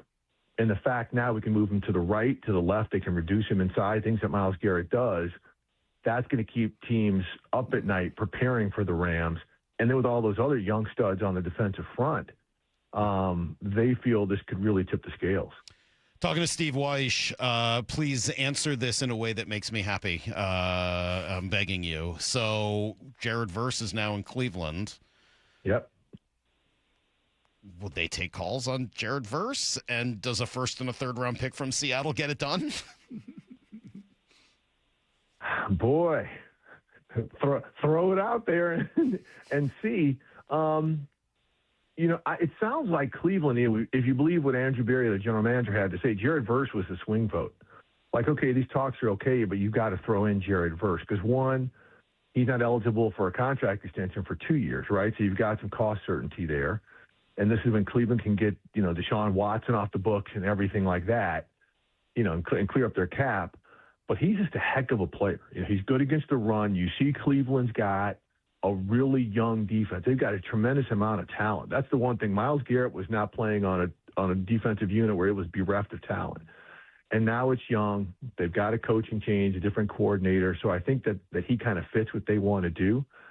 But look, I mean, if Seattle wants to be fearless, like they've shown that they've been, I wouldn't put it past them at some point to put it out there. Not now, but John Schneider has never shown that he's squeamish about making a move if he thinks he's going to put his team over the top.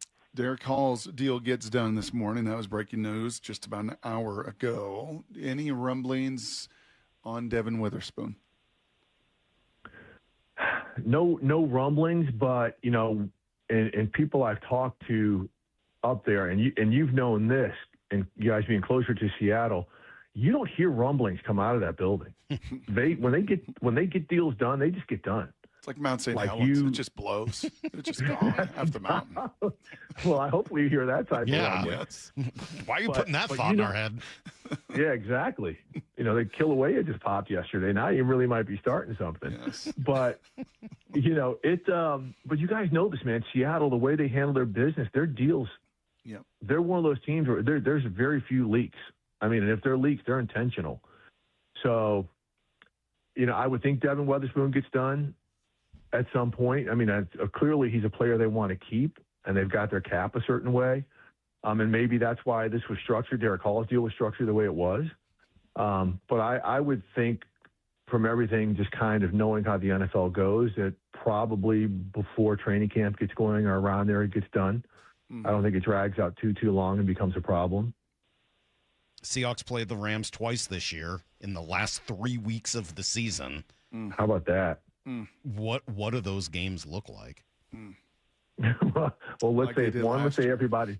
Yeah, one. Let's say everybody's healthy, but I don't see why they wouldn't look like they did last year. I mean, you think about some of the absurd things, right? You've got the Zach Charbonnet picking up the fumble. Oh yeah, I really meant to do this and give my team 2 points.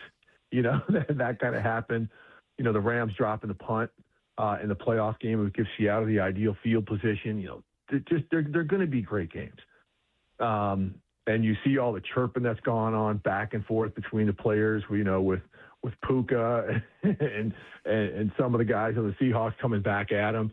They're going to be great games. I mean, as good as defenses they may have, there's going to be points put up on the board. These guys know what they're doing. And Seattle, to me, is still, we could sit here and say, the Rams are the team to beat on paper. Maybe they are. But the way Seattle plays them, I don't think right now Seattle's like, oh, my gosh, they got Myles Garrett. We've got to make a radical move to counter that. I don't think they fear the Rams at all. Well, we appreciate you. Thanks for joining us on somewhat short notice today. We always love hearing your voice, love talking to you, and love the info. So thank you for at least giving me some hope that there should be a call made to Cleveland and get Jared Verse here in Seattle. Let's go. I'm all in. I'm already excited about Derick Hall. It's a good day. Steve, thank you. Appreciate you. Appreciate you guys. All right, there you go. The great Steve Wyche, of course, NFL Network, now part of ESPN, and he gives me at least some level of hope. You're so stoked today, and Mariners have won 7 in a row. You've been hanging with Cecily for days on end. She gets to be a star in just a minute here, and Derick Hall gets signed. I mean, something you've been clamoring. Like you probably won't even nap this afternoon, will you? Yeah, nobody will remember. It'll just get thrown out. Nobody cares that this was another one of these things, like trading DK and trading Geno Smith and all those things. But that's fine. Nobody ever remembers it. You just move it along and on to the next thing. And Ryan, who's filling the role of Lyle today, said, I've been training for just like a week or so, and I've heard Salk say it a bunch of times. Oh, thank you. Well, that's nice. Yeah, I mean, he acknowledged that you called that one. I'm psyched for Head Neck. Thank you, Ryan. And I'm excited for Head Neck to be here for the next 4 years. Head Neck. So good. What a great nickname. Somebody wrote in Merton Hanks would be Neck Head. Yeah, maybe. Although those two things were flopping all over the place. All right, Cecily's here. Let's answer questions. This is Brock and Salk's Answer the Question, Jerk. Keep asking questions. Come on, I'll answer them. Come on, I'm here. I'm going to answer your questions, dang it. Answer my question! The question, jerk! Well, don't just stand there. Answer the question, jerk! Oh, man, I'm already afraid of getting roasted here, Brock. I don't like where this is going. But there's Cecily. Hi. Hi. Wait, make sure you talk right into the microphone there. Hi. There we go. All right. Are you ready to answer questions? Always. Cecily's been up since very early this morning, Brock. Is June 2nd bring your daughter to work day? No. No. June 2nd is Heather and Avery are still in Orange County at a volleyball thing, and I didn't have another way to get Cecily to school today, so here she is. She likes waking up early, though. She was up, I think, before I was today. I woke up at 4:45. Sheesh. Ugh. No thanks. All right, Sass, you ready for questions? Sure. You got to talk a little louder. Sure. All right, there we go. Cecily, who do you have winning the Stanley Cup this year? Vegas. I'm with Vaughn. Let's go, Vegas. I took Carolina. Did you? They beat the Avs. I know they beat the Avs. So it's Swept the Avs. They didn't just beat them, Sess. They swept them right out of town, humiliated them. Carolina's only lost one game in the whole playoffs, and that was after they had a 12-day layoff.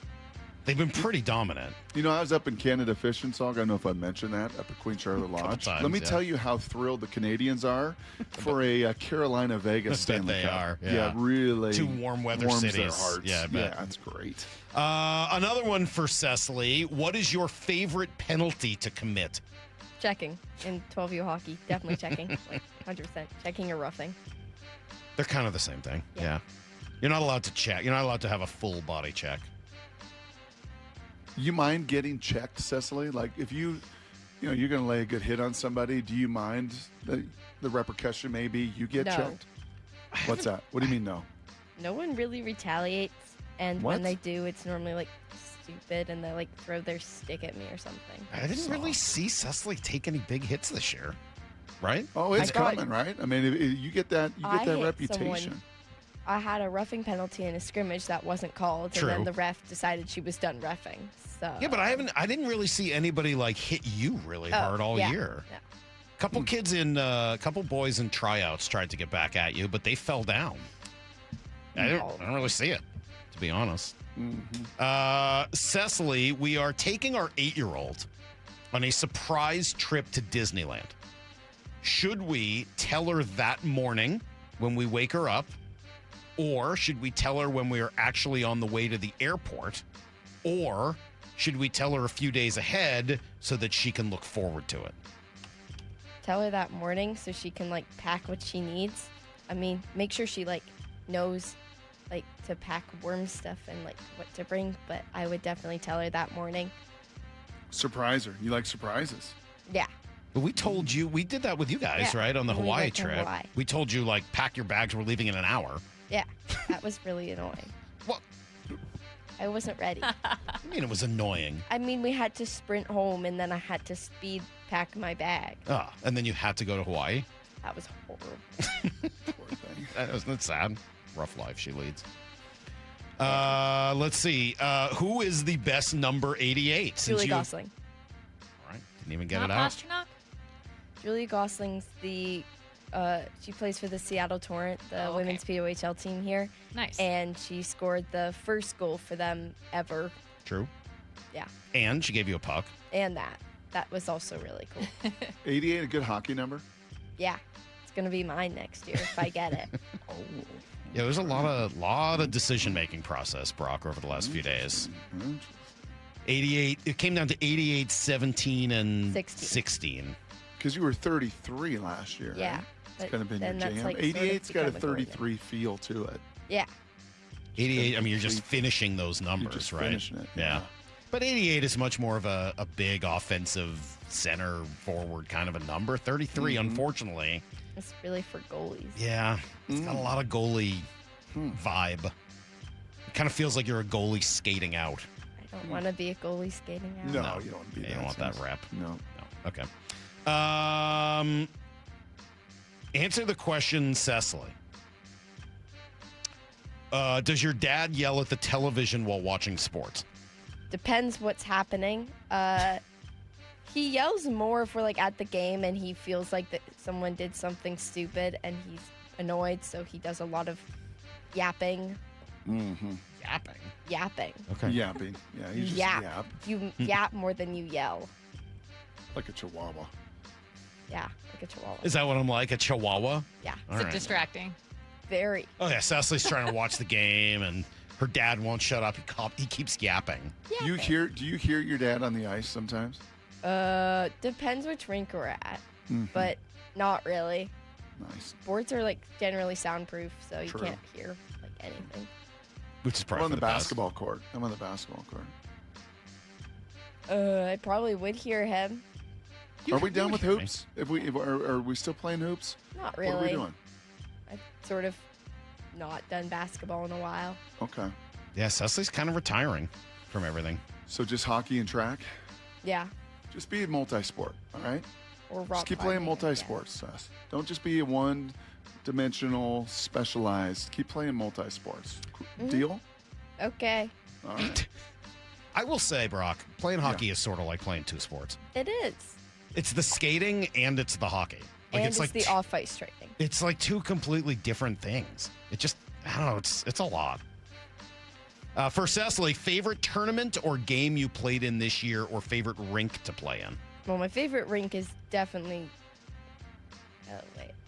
my favorite rink in Seattle is KCI because it's the nicest, the Crack Media Iceplex. And it's my home rink. Right. Was. But outside of Washington, probably this rink in Richmond, Canada, where the locker rooms are like gigantic, and on the bench our coach had like a pedestal, and we were all making fun of him for like really looking down on us and not standing on the bench. Interesting. How about that one up in Winthrop when all the parents are hammered on whiskey? That's fine, except you can hear the parents, and so when they're all hammered up on whiskey and they're all screaming, it's the mixture of alcohol and unsoundproof boards. Yeah, that's right. Unruly parents. These things happen. People should know. Cecily did, her last time in Richmond a couple weeks ago, did have a moment on her birthday, overtime. What'd you do? I scored the game-winning goal in OT. That's pretty good. This is a pretty good moment. On empty? Like your tank was empty? No, in OT. In overtime. They get with the lingo. Yeah. Come on. Come on, Brock. I got to be better than that, Cess. I'm sorry. You did. Maura, can you cut that, please? Come on, Brock. Dump that. I think I'm going to need that. Let's see. Cecily, where is the best pizza in Seattle? I don't know if you even know. I wouldn't. Yeah. I like that place that we tried to go to in Everett last night, but it was closed. That Brooklyn Brothers place? That's good. Mm-hmm. I don't know if it's the best, but it's really good. Yeah. All right. How would your life be different if Brock was your dad instead of Salk? Well. Yes. I mean, I wouldn't probably be in Seattle, and I'd probably be playing for Arvada. Yeah. Arvada team. You think you'd be taller? Yes. You know what you wouldn't have to do every night? No. Take those grow tall vitamins that mom makes you take. Tastes like fish. Heather gives her these grow tall vitamins. Yeah. And they taste awful. Awful. Awful. Cecily hates them every day, but except when I get on the ice and then I'm taller than everyone around me, and I'm really happy because Is there science behind these growth vitamins? Absolutely not. I haven't heard of this. No, she gets suckered into the biggest garbage on the, you buy it in the middle section at Whole Foods. It costs $1 gazillion. It doesn't do squat. There's no evidence to it whatsoever, but she makes Cecily take them every day. Always. Always. And all right. forever. All right, Cess, that's going to do it. Anything else you want to get off your chest before you go? Can I skip school? No. What? Jeez. You're already late to school. Isn't that enough? No. Oh, my God. I Like have Lyle. science. Lyle's proud right now if he's listening. I know. He's like, skipping school? You don't need Yeah, school. Absolutely. All right, we got to get out of here. Bump and Stacy are coming up next. Thank you, Cecily. Appreciate you. Cess. We'll be back tomorrow with Bert Breer to talk about all this NFL stuff. I think Mike McDonald's going to join us on Thursday. It's going to be a great rest of the week. Stick around for Bump and Stacy next. And you know where the hay is, Brock. It is in the barn. Get to the chopper!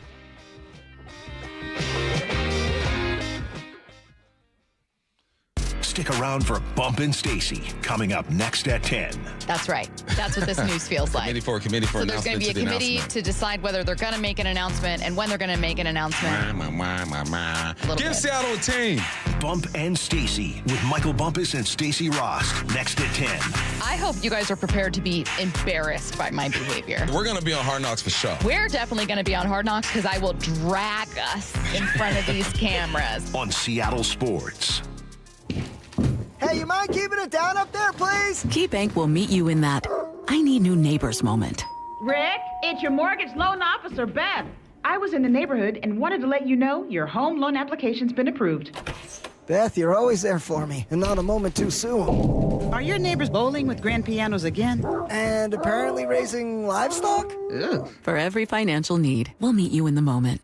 KeyBank opens doors. Equal housing lender. NMLS number 399797. What if you could have the most reliable fiber-powered Wi-Fi? And get this, what if you could keep it at the same price for 5 years? During the Xfinity Summer Savings Event, now through June 15th, new customers can get our best price on gig Wi-Fi, just $50 a month for 5 years. And get online in minutes with same-day Wi-Fi. It's Wi-Fi that finds and fixes problems before you even notice them, like super intelligent Wi-Fi with a sixth sense. Plus, add one line of Xfinity Mobile Select and you can save an average of $60 a month over Verizon and AT&T. You can even try it free for a year.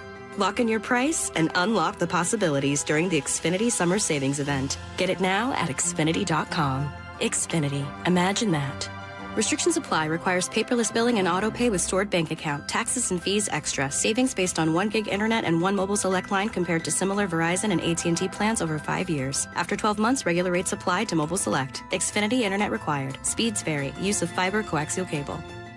Do you need glasses or contacts and you're now at the age where you also need readers? K2 Vision RLE is the permanent solution to eliminate the need for all those. Hey, it's Doctors King and Kopstein from K2 Vision. Andy, for those nearing age 50 or so, refractive lens exchange can be a great alternative to LASIK. That's right, Joe. K2 Vision RLE is a terrific permanent solution for a lifetime of great vision. The older we get, we experience the dysfunction of our natural lens, which affects both distance vision and requires the use of reading glasses. Plus, after K2 Vision RLE, you will never develop a cataract. And like LASIK, K2 Vision RLE is quick and painless. The question is, which procedure is right for you? With the experience of over 150,000 procedures, the doctors at K2 Vision will know which procedure is best for you. Schedule your free Zoom consultation today at K2VisionRLE.com. K2 Vision RLE. No readers, glasses, contacts, or cataracts. Dave Wyman here with an interesting story. A woman was about to donate a box of jewelry, but her friend told her, take it to Bellevue Rare Coins first. She walked out with a check that far exceeded her expectations. Old jewelry, coin collections, gold watches, necklaces, and pendants. It's worth finding out what those items are worth during such a strong market. Before you give anything away, get it checked out at Bellevue Rare Coins in Bellevue, Linwood, Issaquah, and Tacoma. Go to BellevueRareCoins.com. This is for all you guys on Viagra. ED pills are no longer needed. The brutal side effects like 4-hour headaches, blurred vision, and that flush feeling can all be put behind you with our treatment. Here at West Coast Men's Health, we have a better approach to ED. Acoustic wave therapy creates blood flow circulation by safely removing the plaque in your arteries and restoring function naturally. Guys, let me be clear. Pills will never fix your problem. Our equipment is the latest technology, and our medical staff is the best in the industry. So give West Coast Men's Health a call today. Speak with our clinic manager. Ask him any question you like, how it works, the science behind it, and even the cost. If you suffer from ED or Peyronie's disease, give West Coast Men's Health a call today. In addition to treating ED and Peyronie's disease, we now offer testosterone replacement therapy. With clinics in Redmond and Tacoma, call 206-519-6541. 206-519-6541. Online at westcoastmenshealth.com. Joe Fallon did something smart. He saved hundreds on auto insurance switching to Progressive. With that money, he commissioned a portrait of himself. Does Joe already know what he looks like? Yes. Do guests know what he looks like? Also yes. But not as art. It's Joe's savings, and if he wants to spend it on a velvet painting of himself with a white tiger at his feet, we say, roar, Joe, roar. Switch and see if you could save with Progressive and treat yourself. Progressive Casualty Insurance Company and Affiliates. This is the story of the one. As a maintenance engineer at a beverage manufacturing plant, he starts his day knowing every line is ready to run because Grainger delivers the industrial-grade products he needs to keep mixers, conveyors, and packaging equipment moving. With Grainger's vast selection of bearings, belts, and motors, he keeps operations running smoothly, so nothing grinds to a halt. Call 1-800-GRAINGER, click Grainger.com, or just stop by. Grainger, for the ones who get it.